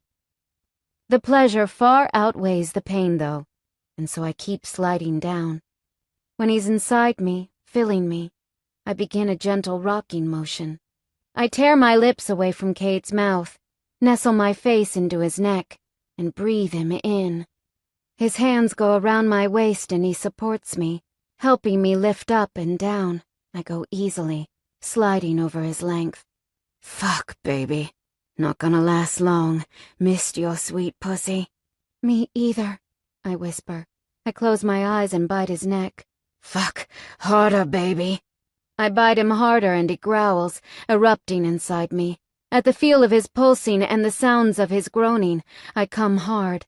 I clench around him and cry out into his shoulder, as quietly as possible. as my much-needed release rips through me. We rock like that for long moments, just enjoying the feeling of being so close, so together. I lift my head from his shoulder and look him right in the eye. Well, now we can say we've done it all, I smile. He grins and wraps his arms around me. There'll be plenty more for us to discover, now you're free. Being free is so completely overwhelming. I never imagined this was the path my life would take, but I'm certainly grateful it did.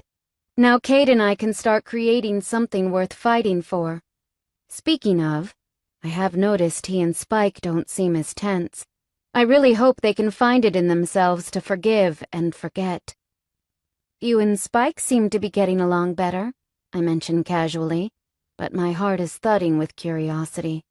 Yeah. He even sat down and had a beer with Jackson and I the other night. I hope one day you two can sort it out. He nods, grinning at me. Yeah, sugar, me too. Did Jackson deal with Brittany? When Jackson and Cade found out Brittany was the one to give away my location, they were furious. I was too. She nearly had me killed, and for what? The chance to be someone's old lady? I guess it goes to show how desperate some people can become. He threatened her within an inch of her life. If she wasn't a girl, she'd be dead. I have no doubt about that. I am still in mild shock over the fact that she would do something so low. Brittany is very lucky she's alive right now, and I know she wouldn't dare show her face on the compound again. Did he order her out of town? I ask. Cade nods. Fuck yeah.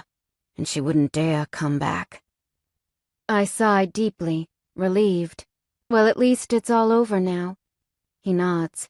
Sugar, much as I love ya, it's kinda getting a bit slippery in there, if you know what I mean. I laugh and lift myself off him. We both straighten ourselves up and head back out. I walk over to the large window, take a seat, and stare out at the hills I can see over the tops of the hospital. That's the good thing about being on the top floor. Cade kneels in front of me, reaches up and takes my hands. Fucking love you, sugar. You know that, yeah? I nod. Cade, I know that.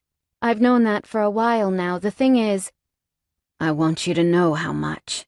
Stubborn man is cutting me off at the one moment I want to tell him I love him. I know how much. The thing is, sugar, you're fucking changing everything I am. You're changing everything I am too. That's why I wanted to. Sugar, fuck, he growls. Do you ever stop talking for 5 minutes? I'm trying to. Sugar, he says, tugging my hands. Shut the fuck up. Why? I cry. Because I'm trying to fucking ask you to marry me. My entire world stops. I feel like I've been punched in the chest, but in the best possible way. He wants to marry me? Cade Duke, big bad biker, wants to marry me? I feel my eyes burn with unshed tears, as a feeling of pure joy rushes through my body. That got your attention, he grumbles. Then he squeezes my hands harder. If you let me talk, you would let me say that you fucking changed me. I have never loved anyone in my life but you. Fuck. You changed that. I'm not going to get all sappy on you, 'cause we both know I don't do that shit. But I will tell you this. You're the fucking meaning of breathing for me. You're the reason I get out of bed each day, and fuck, if that's love, I am gonna hang on to it and never let it go. So, will you marry me? I am crying now, but I laugh through my tears. If you let me talk, I rasp.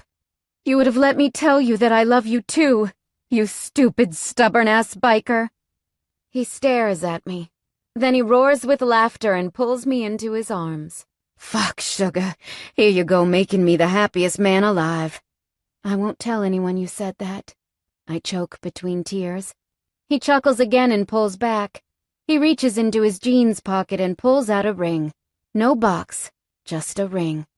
Who needs a box anyway? Real beauty should never be covered. Cade grips my hand, sliding it onto my finger. Perfect fit. I meet his gaze, and for a long moment we just lock eyes. Happy, content. That's what we are right now. He picked up my pieces and put me back together, even when I thought no glue would hold. Turns out Cade was my glue, and in a sense, I think I am his. Well, sugar, he murmurs, you sure made it difficult to save you, but you know, I got there in the end. I smile and nestle in closer to him. You know why? I didn't want to be saved before, but with you that all changed. For once I wanted to see what was on the other side. And was it worth stepping over the line? I pull back, grip his face, press my lips down over his and kiss deeply. He responds, kissing me with everything he has. When he pulls back, I tangle both my hands into his hair and say, "Oh, hell yeah." And I mean it, with every part that is me. I mean it because the battle with Cade has changed my world. I mean it because fighting to find love was so much more rewarding than fighting to survive. I mean it because my whole world is in tatters, but little by little, Cade has helped me put it back together again. Finally, I believed that I was good enough to be saved, and who knew he would be the one to save me? That's life for you. You never know which way it's going to go. You just have to trust it. This has been an Audible Studios production of Hell's Nights, written by Bella Jewell, performed by Carly Robbins. Executive producer, Susie Bright. Producer, Mike Charzik. Copyright 2013, Bella Jewell. Production copyright 2015 by Audible Inc. Audible Studios is a division of Audible Inc.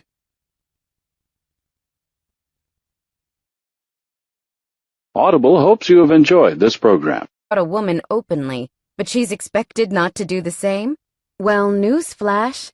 This little black duck does not follow rules. In fact, she likes to break all those rules. I told you to call me, Jackson says, stepping in front of me and forcing Hot Stuff to step back. Yes, I'm aware of that, Jackson, but I don't need your help. Funny that, 'cause you're here, and we don't let many girls in our compound, so you must need some help. Hot Stuff says from behind Jackson. I step around Jackson and glare at him. Fine, give me some money and I'll leave. I certainly have better things to do than stand here with a bunch of scummy bikers.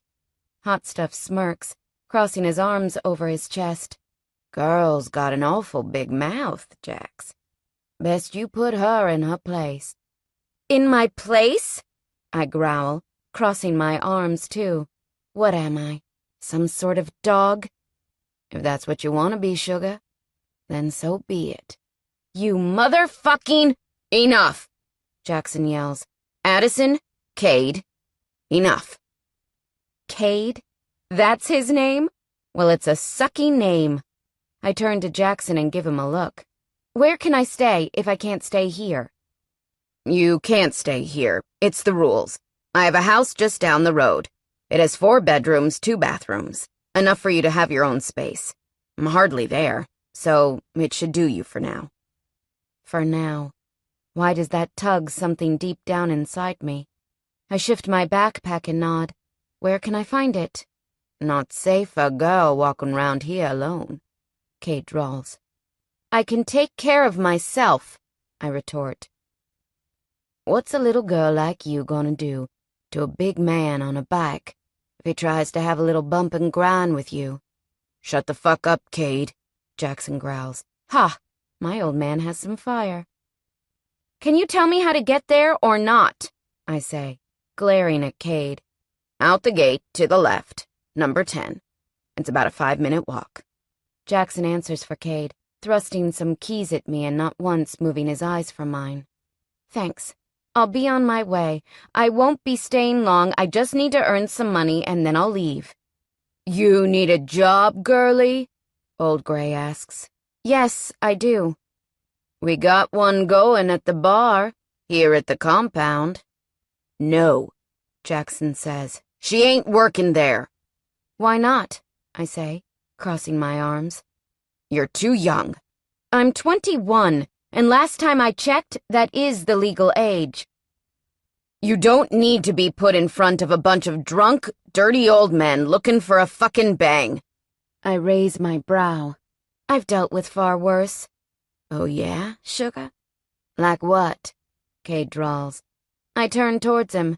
Like pimps, drug dealers, junkies, and there were always the men that tried to rape me in my sleep because my mother had brought them home for a good time, but she passed out from whatever high she was on, and of course, they weren't leaving until they got what they were promised. You learn real quick how to defend yourself when you're 13 and a 40-year-old junkie tries to climb into your bed and put his fingers in places his fingers shouldn't be. What the fuck? Jackson snarls. I turn towards him. You didn't think my mother raised me in a nice neighborhood with rainbows and lollipops, did you? He looks shocked. The big, badass biker looks shocked. Yeah, I fucking did. Well, she didn't. When I glance back at Cade, he's watching me with a look I don't quite understand. Is that pain? He blinks a few times and the smirk returns. I say give her the job. Make her put her money where her mouth is. No, Jackson snaps.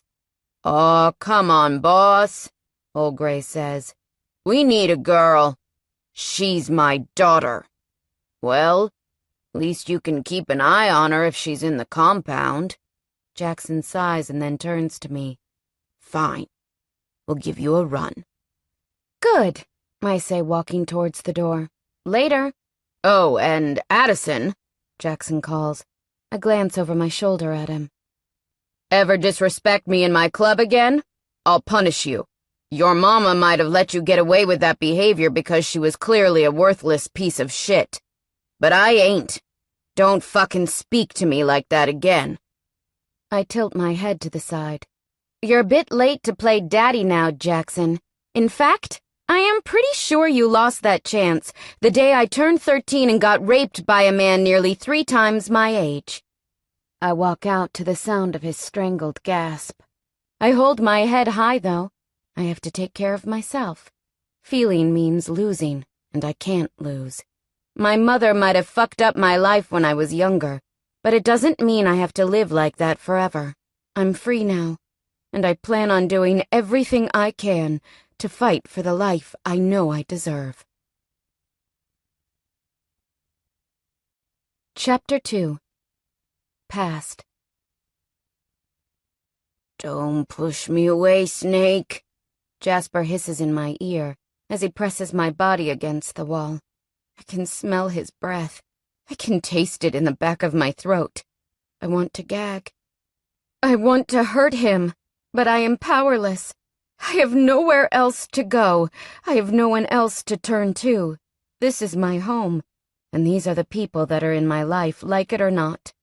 I squirm in Jasper's grip, needing to get away just for a moment.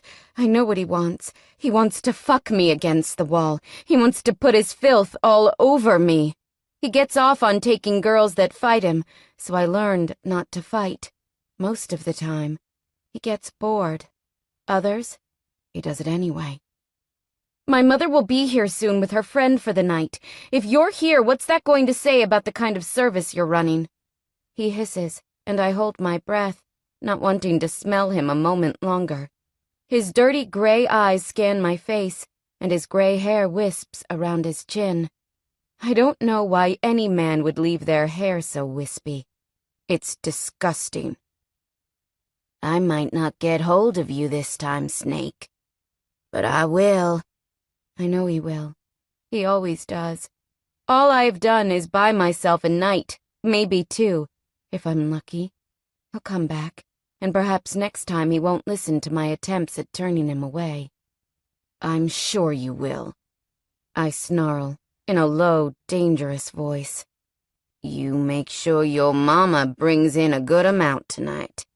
Don't let her pass out on a client again. That no-good piece of shit is starting to get on my nerves. Go and find yourself some fresh meat, then, and leave us alone, I growl. He lets me go, and the instant pressure release throughout my body is massive. I've got fresh meat. It's you, Snake. You'll never make me your whore, Jasper. But I will. because you know as well as I do that this is your life.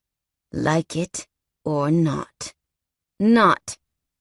He smirks, cold, evil, and then turns and walks towards the door. When he gets to it, he digs into his pockets and pulls out a bag of white powder. He tosses it at me, and I catch it in one hand. Make sure your mama don't get that till morning. We both know she likes it for breakfast. And from what I hear, so do you. Make sure she keeps her legs open and her eyes wide tonight. Got me? Go fuck yourself, I hiss. Don't make me turn around, Snake, because if I do, you won't like how it ends. Get my money for me tonight, or face what's coming for you. Another week with no food doesn't sound too appealing now, does it? At my expression and the loud grumble my stomach makes, he chuckles. Thought as much. Do what I ask, Snake. Then he's gone. Just like that. I stare down at the bag of powder in my hand. Sighing, I open it, line it up on the table, get to my knees, roll up an old $5 note, and snort it. He's right. I do need it as much as her. I need it because it's my only escape. Present. I walk down the road after getting out of the compound. I really don't know what I feel right now. I've gone over so many different scenarios in my head. I think about the situation and what it will all mean for me now that I'm here. Seeing my father again, seeing the horror in his eyes when I told him my story, makes me wonder if I've made the right choice. I don't know if he'll ever get used to having me around, or if things will just continue to spiral downwards. Things could be much worse for both of us, though. Of that I'm sure. I've been around rotten people in my life, mostly pimps, who consider feelings to be worthless emotions that are simply not needed. Cold, heartless people who think hurting another person is okay. That's the difference between these bikers and the pimps I used to live with. Bikers will fight for what they love and believe in. Pimps don't care. They do what they have to do for business and money. I don't think bikers fall completely into that category, at least, I'd like to hope they don't. Seeing my father's face when I gave him a glimpse at my life told me that even though he doesn't know me, he would fight for me. That's a nice feeling to have, even if I know it's temporary and I can't hold on to it. I don't belong here. Honestly, right now, I don't know where I belong. How do you fit into any place when you've lived a life protecting yourself and trusting no one? I can't get comfortable anywhere. In fear, it will just end badly for me, and I'll break the wall I've built so high around myself. At least, for the moment, I know that I'm safe, and I have protection. That's all I need for the moment. He can't find me if I'm protected. As I continue down the road, rocks crunch under my feet as I contemplate my next move. I have no money, and I really don't have any other place to go. This is it for me, this compound, this world, this job, working in a bar with a bunch of bikers I don't know. I have to survive, though, even if surviving is hard. I just have to, standing beside a motorcycle, her hair blowing in the breeze. I swallow, feeling my throat clenching painfully. Slowly I move my eyes to the next picture. She's pregnant in this picture, her swollen belly clearly noticeable. Jackson is beside her, his hand resting on it, a smile on his face. I was right. He was incredibly good-looking. When I get to the next picture, my throat does close over. It's my mother, Jackson, and, well, I guess me. I'm only about a year old, tiny, smiling, happy. I stare at the picture for such a long time. So there was a time in my life when things were perfect? There was a time when I was just a happy, normal child?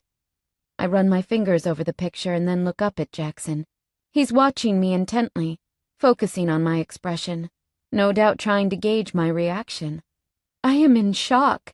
It takes me a moment to splutter out the words swarming around in my head. She wasn't a one-night stand? He shakes his head. No, she wasn't. Then you wanted me. His eyes widen, and for a moment he seems too shocked to speak. Of course I fucking wanted you. I wanted that life. I wanted a family. Then what went wrong? I croak out. Jasper happened. I flinch. That name sends shivers up my spine and lodges itself into the coldest parts of my soul. Jasper is, or was, my mother's pimp. He was also my nightmare, and took my virginity before I was ready to give it. He's after me now for more reasons than one. You're familiar with Jasper, Jackson says. Something like that, I say, not wanting to give my father any more information. My mother was a whore before she met you then. He nods, his face scrunching with a moment of pain and a little disgust. Yeah, she was. I didn't know.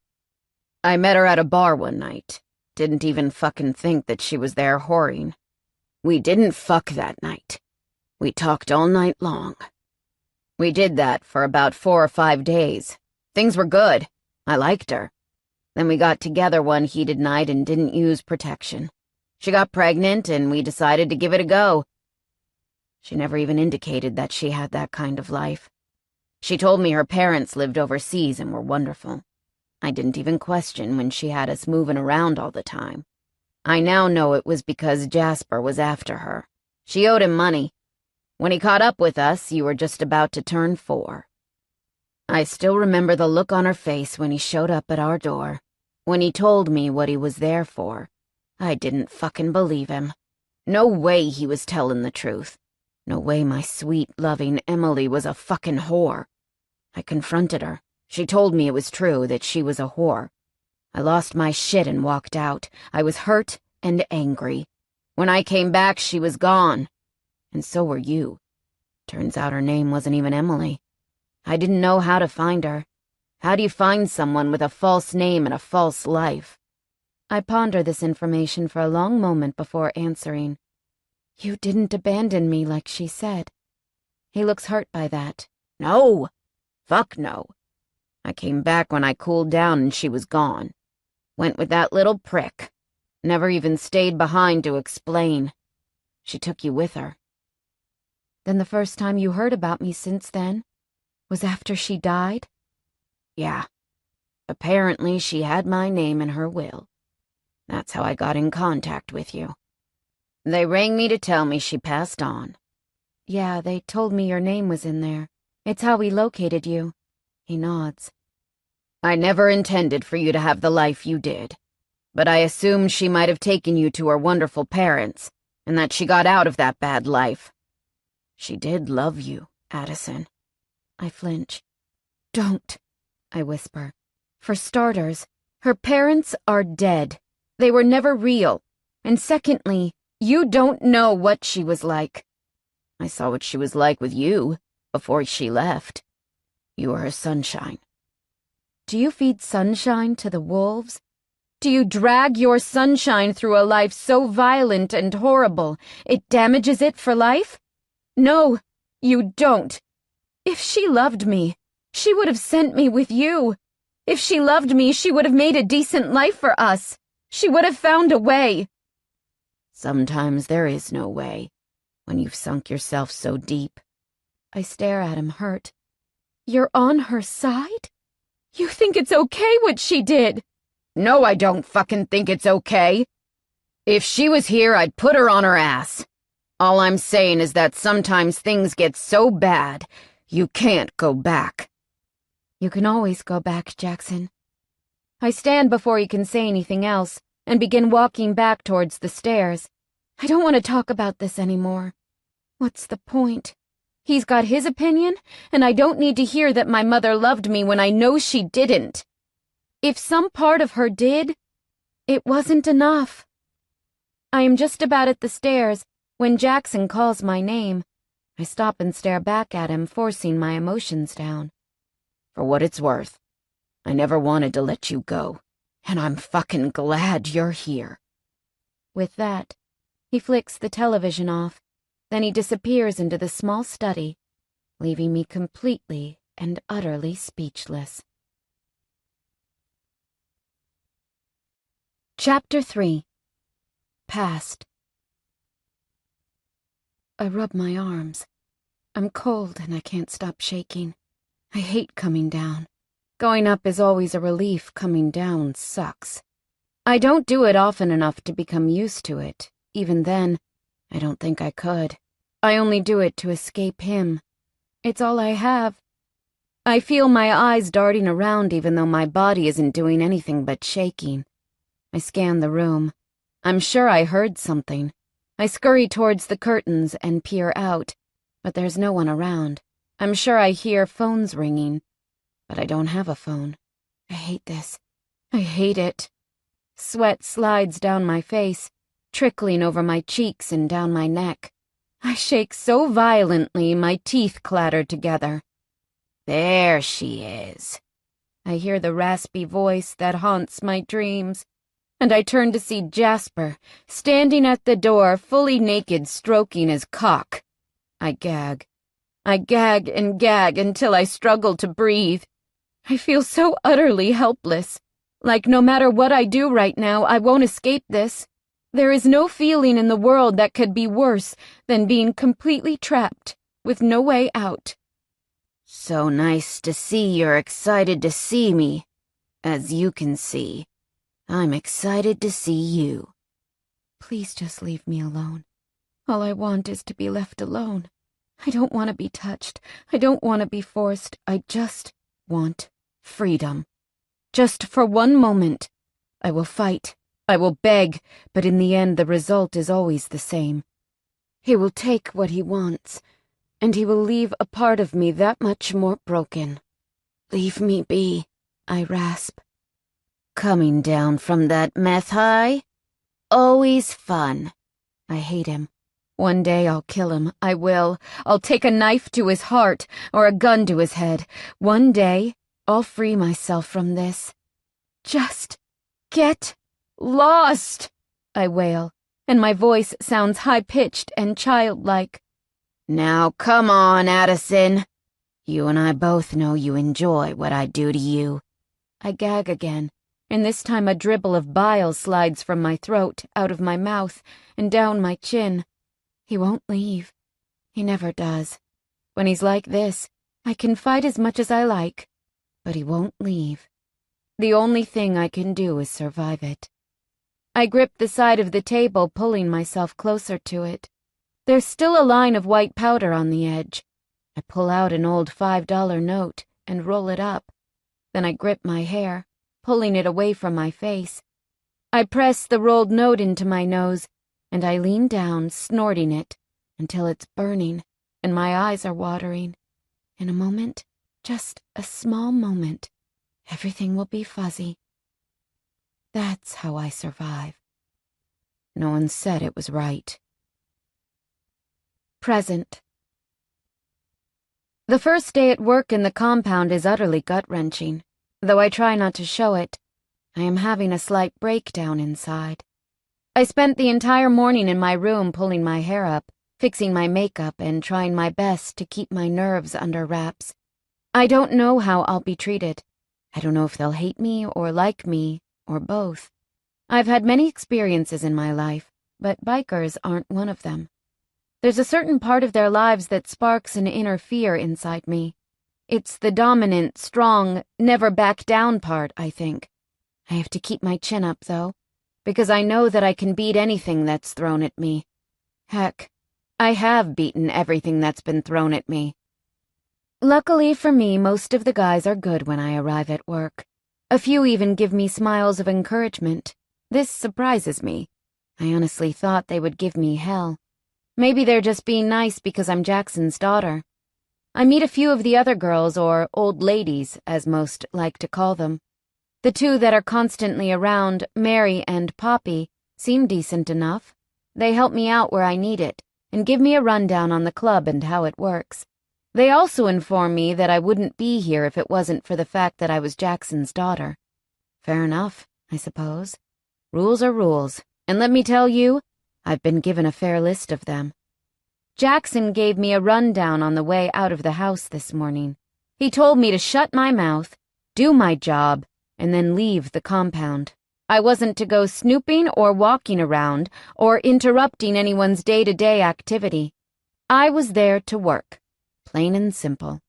So here I am, doing my job, keeping my mouth shut, and avoiding all contact with the bikers unless they ask me directly for something, which is usually a beer. I am midway through cleaning some glasses. Life isn't easy when you have no one. Everything you do, you have to do alone.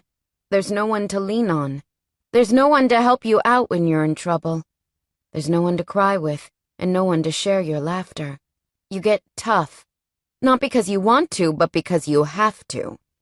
Who am I to complain, though? What is it they say? Someone always has it harder than you? It's true. It's always true. No matter how bad you have it, someone out there has it worse. Is that a comforting thought? Hell no. But it's a fact. And sometimes fact is all you need. My family, what can I say? Not a great bunch. My father is some big-ass biker, and he hasn't seen me since I was 4. Yes, 4. My mother was some pathetic one-night stand of his. At least, that's what I assumed she was, because I couldn't see why any man in his right mind would knock her up willingly. She certainly was not Mother of the Year. She drank a lot as I was growing up, and is now dead because of a drug overdose. I'm 21, and while that's certainly old enough to live alone, it's not old enough to survive when you have your mother's debts to clean up, and a crazy pimp after you. I have $20 in my account. That's enough to buy myself a McDonald's meal 2 nights in a row. I'm not a bitter person.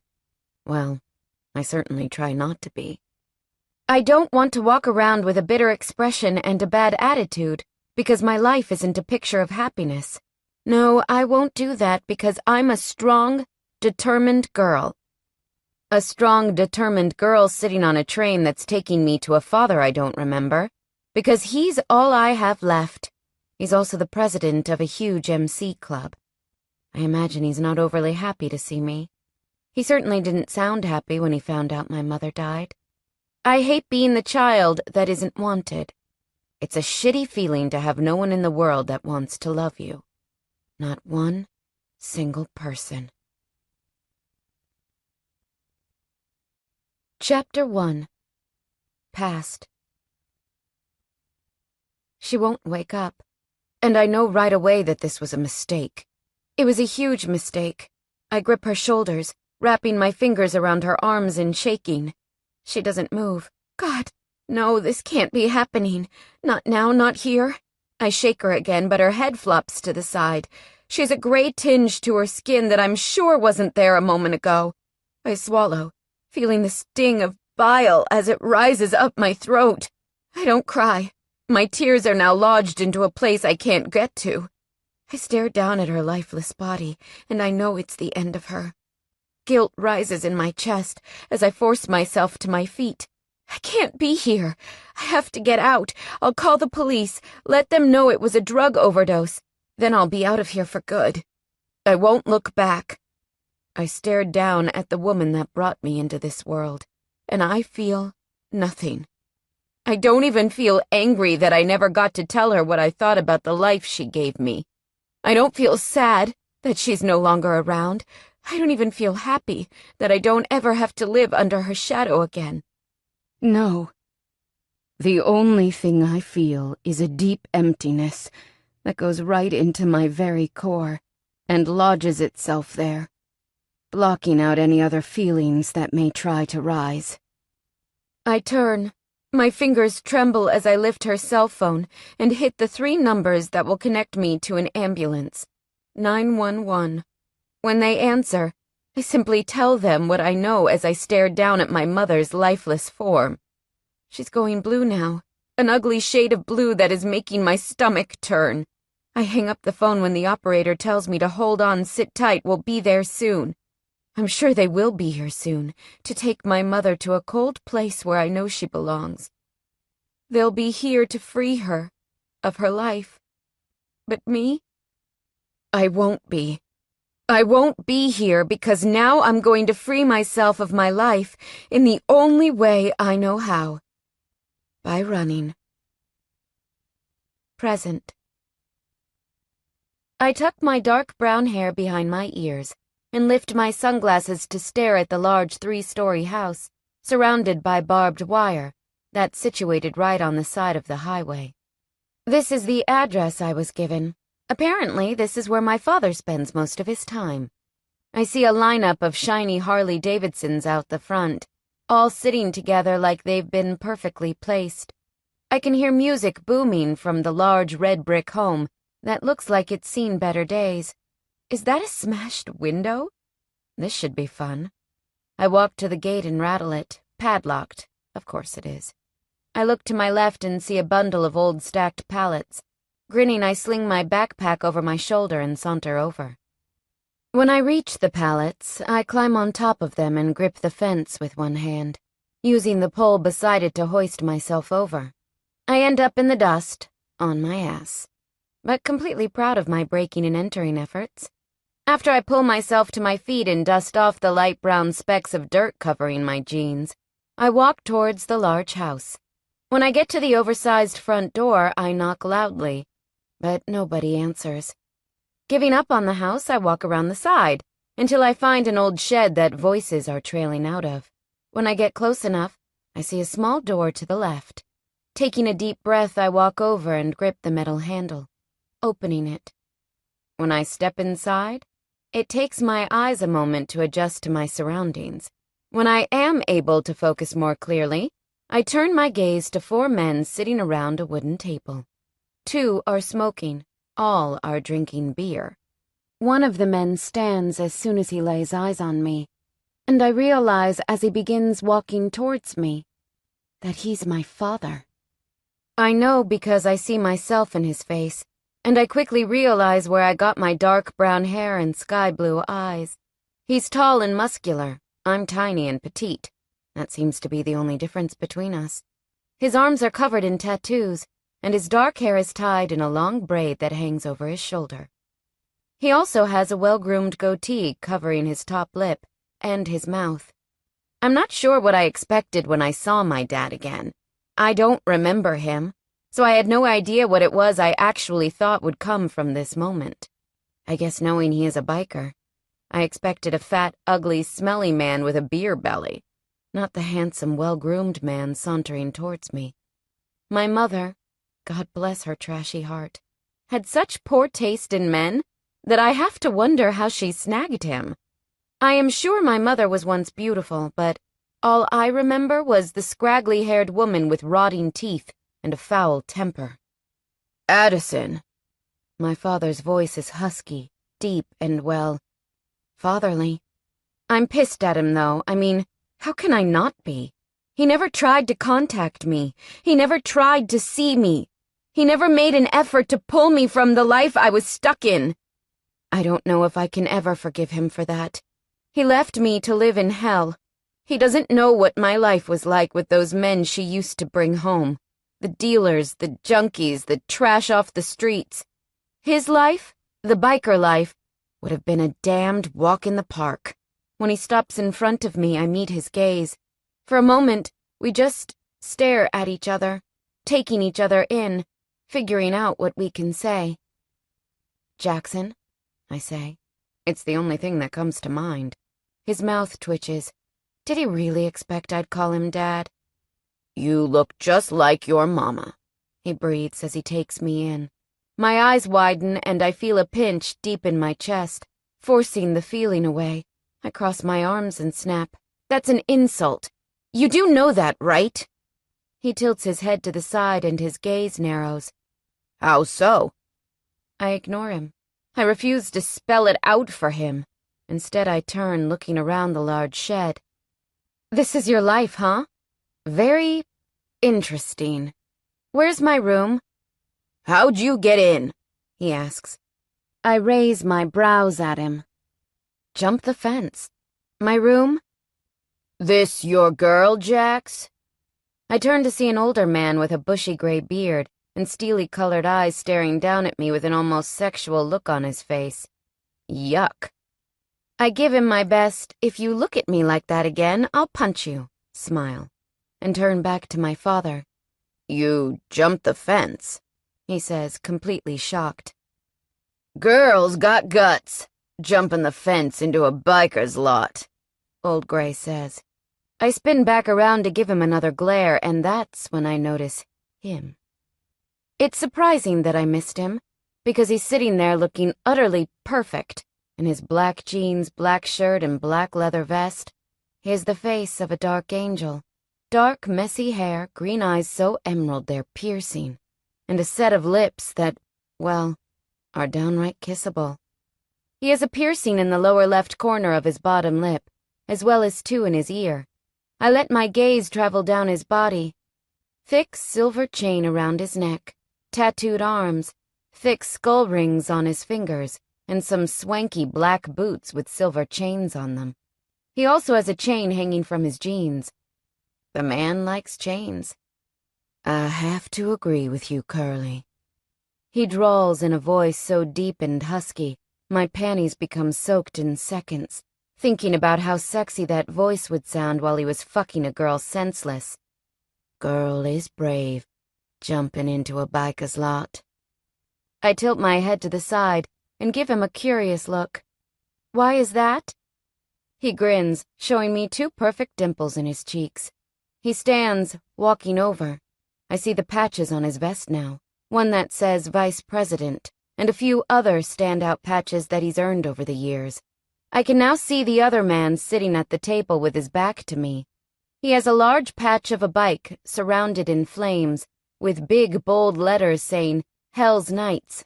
That must be the club name. Very original. When Hot Stuff stops in front of me and lets his gaze rake me, I do the same, letting my gaze rake him. What is it about men that makes them think they can check out when a cool, smooth, sexy voice fills my ears? My body shivers. It's an automatic reaction to a voice that sounds like his. I lift my eyes to see Cade, the man I met yesterday, leaning over the bar. Hello there, sugar. Got a beer for me? I stare at him for a long moment. Then I turn and grip a beer from the fridge, tossing it at him. Ain't you gonna open that for me? Smartass. I turn with a silky smile and uncap the top. He grins at me, showing those devastating dimples. His green eyes look divine under this light so bright, so clear, anyone would get lost in those eyes. How's your first day going? He asks. I raise my brow at him. You're not interested in my first day. What is it you really want to ask? He grins again, like he's completely amused by every single word that leaves my mouth. You got a man? Seriously? I put my hands on my hips and shake my head. Does that line work on women? I don't have to use lines on women, sugar. I bet he doesn't. Then why the question? Curiosity. See, I know you're running from something. I'm figuring it's a man, but I could be wrong. You're wrong, and I'm not running. He raises a brow. No? No. Think you're fucking lying now. I snort. And you know this because you know me so incredibly well that you can see I'm lying? He chuckles. Sugar, you're lying. I can see it written all over you. The way your eyes twitched when I said that. The way your body stiffened just a touch. So I assume I'm right about one thing. You're running from something. Not a man, but something. My life, I grind out, hating that he is so right, is none of your fucking business. A reaction? You know what that means, yeah? He teases. It means if you don't shut up, I'll dive over this bar and give you something to talk about. He stares at me a long moment, then throws his head back and roars with laughter. My fists clench. I'm so damned angry right now. I want to punch that beautiful jaw. I want to grip his hair and tug until he growls. I just want to hurt him. Sugar, you're extremely entertaining. By all means. Keep going. I glare at him. Can you leave? I'm busy. He looks at the empty bar. Oh, yeah? Fuck off, Cade. Ouch. You wound me. I sigh, giving up on my attempt to get rid of him. I pick up the dish towel and continue drying the glasses. For a long moment he watches me, just letting his gaze run over my body. I feel every second of it, too. Where are you from? I look up at him, brows raised. None of your business. Can a man even have a conversation with you? Didn't anyone teach you manners, Sugar? I narrow my eyes at him. Where are you from? I throw back. He smirks. I'm from here. Now it's your turn. I roll my eyes at him. I'm not telling you where I'm from. Running from something? Are we back to that again? I say, placing the glass down and picking up another one. Well, tell me where you're from and we won't be back to that. No. Fine. Tell me about yourself. I give him a sharp look. Do you ever give up? No, Sugar. My mouth twitches and I can't stop it. He notices and a broad, beautiful smile stretches across his face. Girl, you would look real pretty if you smiled. Smiling is overrated. He chuckles softly. Yeah. How's things going with Jax? I shrug. Awkward. We hardly know each other. He's a good man. I stack the glasses and put them into the shelf nearby. I never said he wasn't. He's real proud of you. I flinch and then slowly turn back to Cade. I doubt that. He looks at you with pride. We all see it. I ignore him. There's no point in arguing. If that's what he thinks he can see, then so be it. You're safe here. You know that, right? Whatever you're running from, it can't touch you here. I stiffen, but before I can answer him, a sexy female voice fills my ears. Cade, there you are. I peer over my shoulder to see an attractive blonde walking over.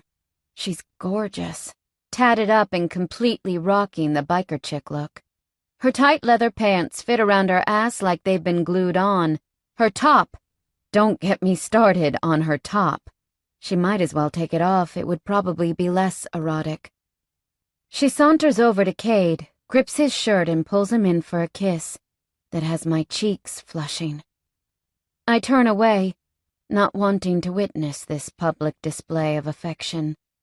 Brittany, not now, babe. I'm busy. I hear Cade grunt. You said that yesterday and the day before. There a problem? I can't help but listen in. It's hard not to. Is this girl Cade's old lady? It would make sense. She's certainly gorgeous enough to be at his side. No, I'm just fucking busy. Who's the new chick? I flinch, knowing full well she's talking about me. I turn, staring over at her. She scowls at me as she lets her gaze slide over my body. I return the favor, letting her see that there's no way in hell I'm intimidated by her. That's Jackson's little girl. Best you shut your mouth around her, Cade says. Brittany snorts. Jackson and me have an understanding. He won't mind me making sure she knows her place around here. An understanding, Cade snorts. You mean you sucked his dick and earned a moment of respect? Yuck. Fuck you, Cade. I wouldn't have to suck dick if you just made me your old lady. Ah, so she's not his old lady. Interesting. Not gonna happen, lady, so stop fucking trying. Whatever. I came to tell you Jackson is looking for you. It's time for church. Church. A biker's once-a-week meeting that they all have to attend. No excuses. Cade stands, ignoring her. He turns, leans over the bar, and flashes me that panty-dropping smile. We'll finish our conversation later, sugar. Then he turns and saunters out, looking like God's gift to women. Okay, so the likeliness is that he is, in fact, God's gift, which just makes it that much harder to look away. I let my eyes swing to Brittany, who is now glaring at me. She's giving me the kind of look that suggests it's my fault her piece of ass just walked out. I give her my best smile, turn and walk off, but not before hearing her mumble the one word that tears at my heartstrings and has my whole body burning with hurt, even though I don't let it show. She calls me a whore. Clean up, then I'll take you home. I turn and see Jackson leaning against the bar. I've been working here for a week now, and so far things have been good. Most of the guys are kind to me, though they are all very rough. The girls are still unsure, but all of them show a certain level of respect, because I'm Jackson's daughter. Fair enough, I suppose. But I would prefer to earn my own respect. I'm just going to walk, I say softly, placing the final glass down. Let me tell you, if I have to clean glasses after this experience, I'll stab myself in the eye with a blunt instrument. You okay, girl? He asks, straightening and focusing on me. Jackson has been trying. He really has. He even filled the house with food and put his clothes in the laundry basket instead of all over the house. I know that's an effort for him, and it's an effort I appreciate. We've had a few basic conversations, but mostly we stay out of each other's way. I feel a certain pull towards Jackson that I'm trying to fight. If I get close to him, then I'll struggle to walk away, and I know I have to walk away. I'm fine, just tired. He nods, digging into his pocket and pulling out a wad of cash. He hands it to me and I stare down at it. What's this? First week's pay. My heart swells as I stare down at the cash. To most, this wouldn't be a memorable moment.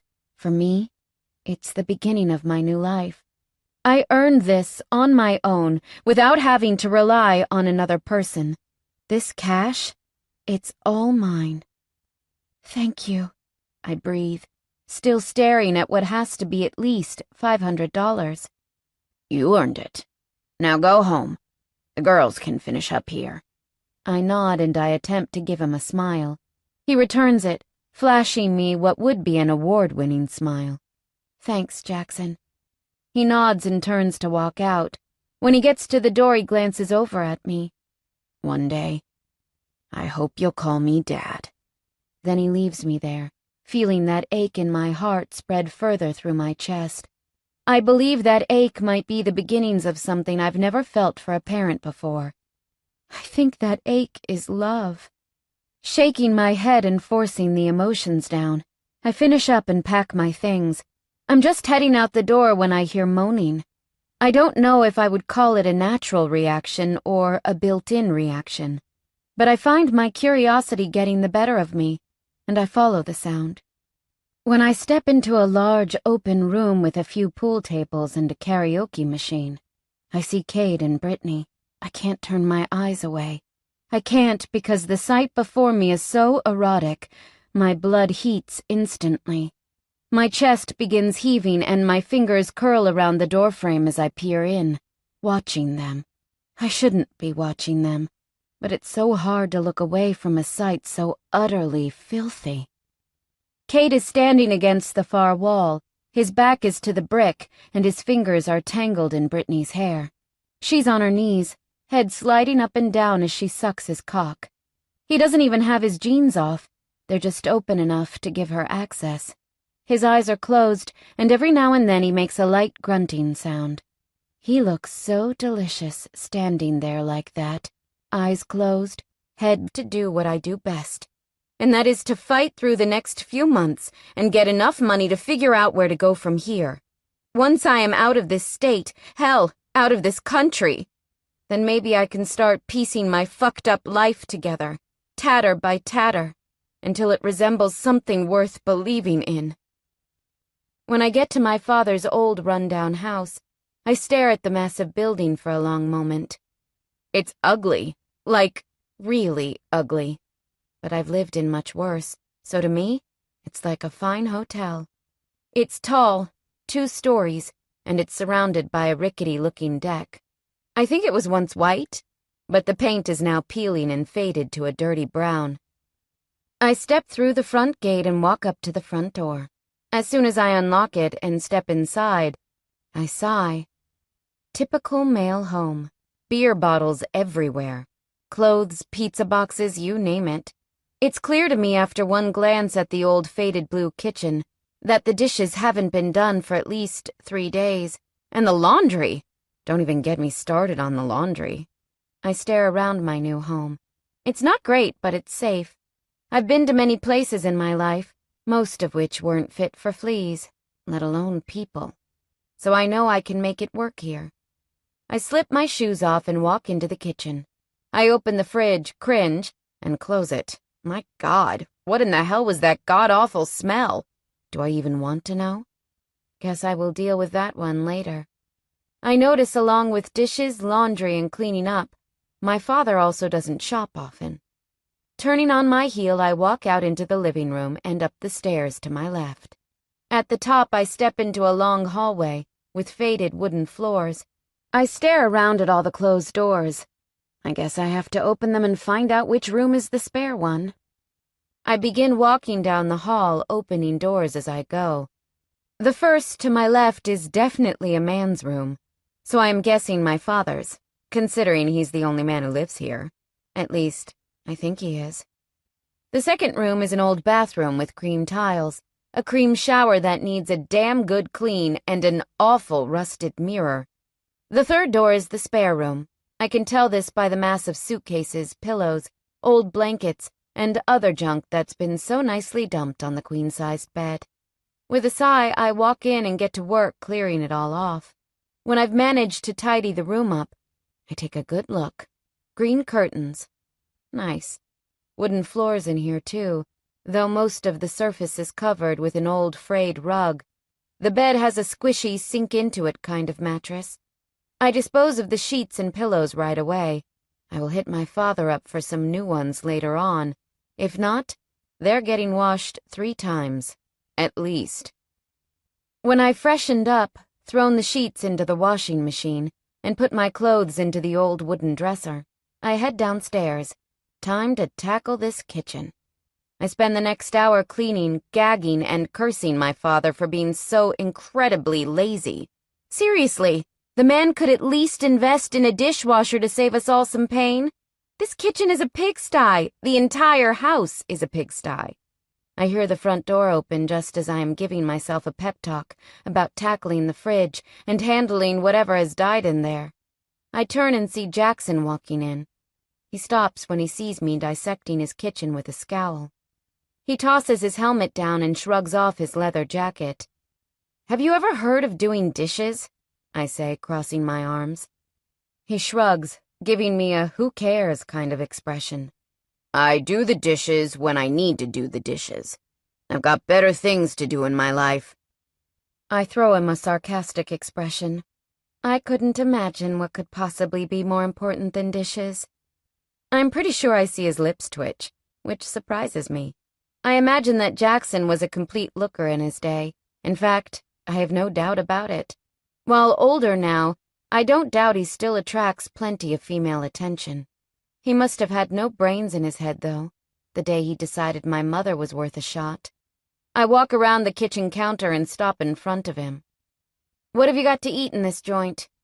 He waves a dismissive hand and drops his ass onto the couch. You already know I have nothing.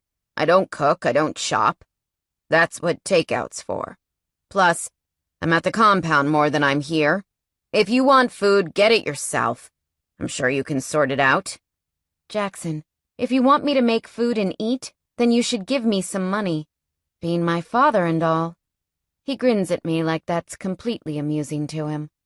You want to be my daughter? You get things the way any daughter does. By working for it. You want money? Go and earn it. You want me to buy food? Then you do something to make me feel as though you deserve it.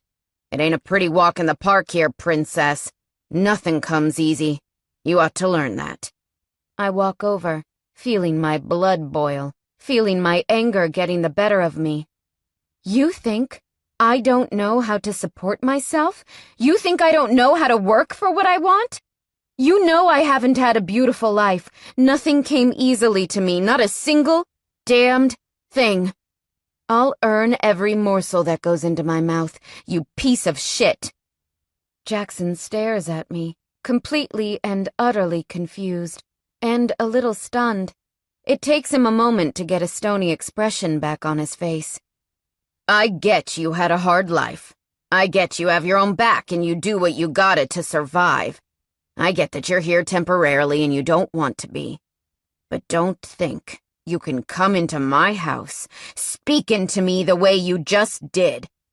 I'll boot you out on your fucking ass. I storm over, throwing my hands on my hips.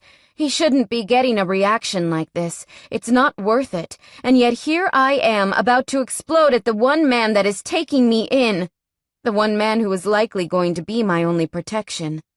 If you want to speak to me like that, I'll speak to you like that. If you don't want me here, you shouldn't have asked me to stay. I'll find somewhere else and I'll survive doing it. If you've got such a problem with this, I say, indicating myself in the room in general, then tell me and I'll pack my shit now and leave. I don't need you, as much as you don't fucking need me. I lunge forward, gripping my backpack, but Jackson is faster. He's up, hand wrapped around my arm before I even get a chance to blink. He pulls me into his face. His eyes are flaring with anger.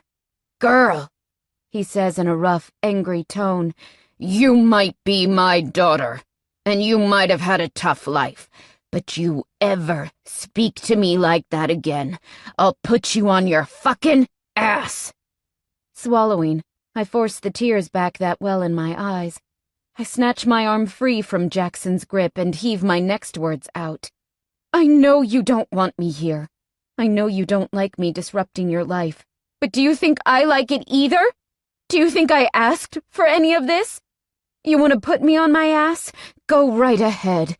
It's not like it hasn't been done many times before. If you want me out, Jackson, speak up. I'll leave. I'll walk out and find my way because I always do. Even if it means I find it in the only way I learned how. I'll do what I have to survive and protect myself. I'm so incredibly sorry that I was thrown upon you. Perhaps next time, you don't want children in your life. You should keep your dick wrapped. Then I turn and rush up the stairs, just before the hot tears spill out of my eyelids. I hear Jackson moving around downstairs for a while after my outburst. At least he didn't come up and kick me out. I curl up on the old squishy bed, wrapped in my pajamas, and think about which move I should take next. I really do need to keep my mouth shut, or I'll have no next move. Jackson clearly doesn't take any shit, and maybe that's a good thing. But he needs to understand I don't either. Maybe I inherited it from him. I slip off my bed, curious, wanting to ask the one question that I've been wanting an answer to for such a long time. I don't even know if Jackson will talk to me, but it's worth a shot. I walk out of my room, treading down the hall quietly. I creep down the stairs and peer into the living room. Jackson is on the couch, pizza in hand, beer in his lap, football on the television. I watch him for a long moment, still in a slight amount of shock that this man is actually my father. I always knew he was a biker. I always knew he had a hard life, but I guess seeing him in front of me is still surreal. I grip the railings on the stairs and decide I won't move any further down than this, just in case he decides to get snappy at me. Why her? He turns, looking at me standing on the stairs. His eyes scan me for a moment before he turns back to the television. I guess he doesn't want to talk to me. I am about to turn when he says, "Your mama?" I stop, swallowing. Yeah. Why her? He shrugs. She was beautiful, sweet, funny, and she caught my eye. I didn't know she had such a fucked up life. She didn't show that to me. I'm shocked by this. It wasn't just one night? He turns, meeting my gaze. That what she told you? I shake my head. She told me you were a biker. That was it. He stares at me, his blue gaze locking me in place. Then he holds up a slice of pizza. Hungry? I nod. daring to step off the last step and walk over. I sit on the couch over from him, and I take a slice of pizza. Your mama never told you how we met. Nothing? I shake my head, biting into my pizza. Jackson watches me again, then he stands, walking off down the hall. I stare blankly at him, confused for a moment, until he returns with an old photo album. He places it down next to me and then takes his seat on the couch again. I stare down at the tattered maroon album, confused. Open it, he says. I slip the album open and stare for a long while at the pictures in front of me. The woman with dark hair, brown eyes, and olive skin in front of me is so stunning. I don't recognize her as my mother. She never looked like that, not that I can remember. I run my fingers over the picture. She's laughing in it.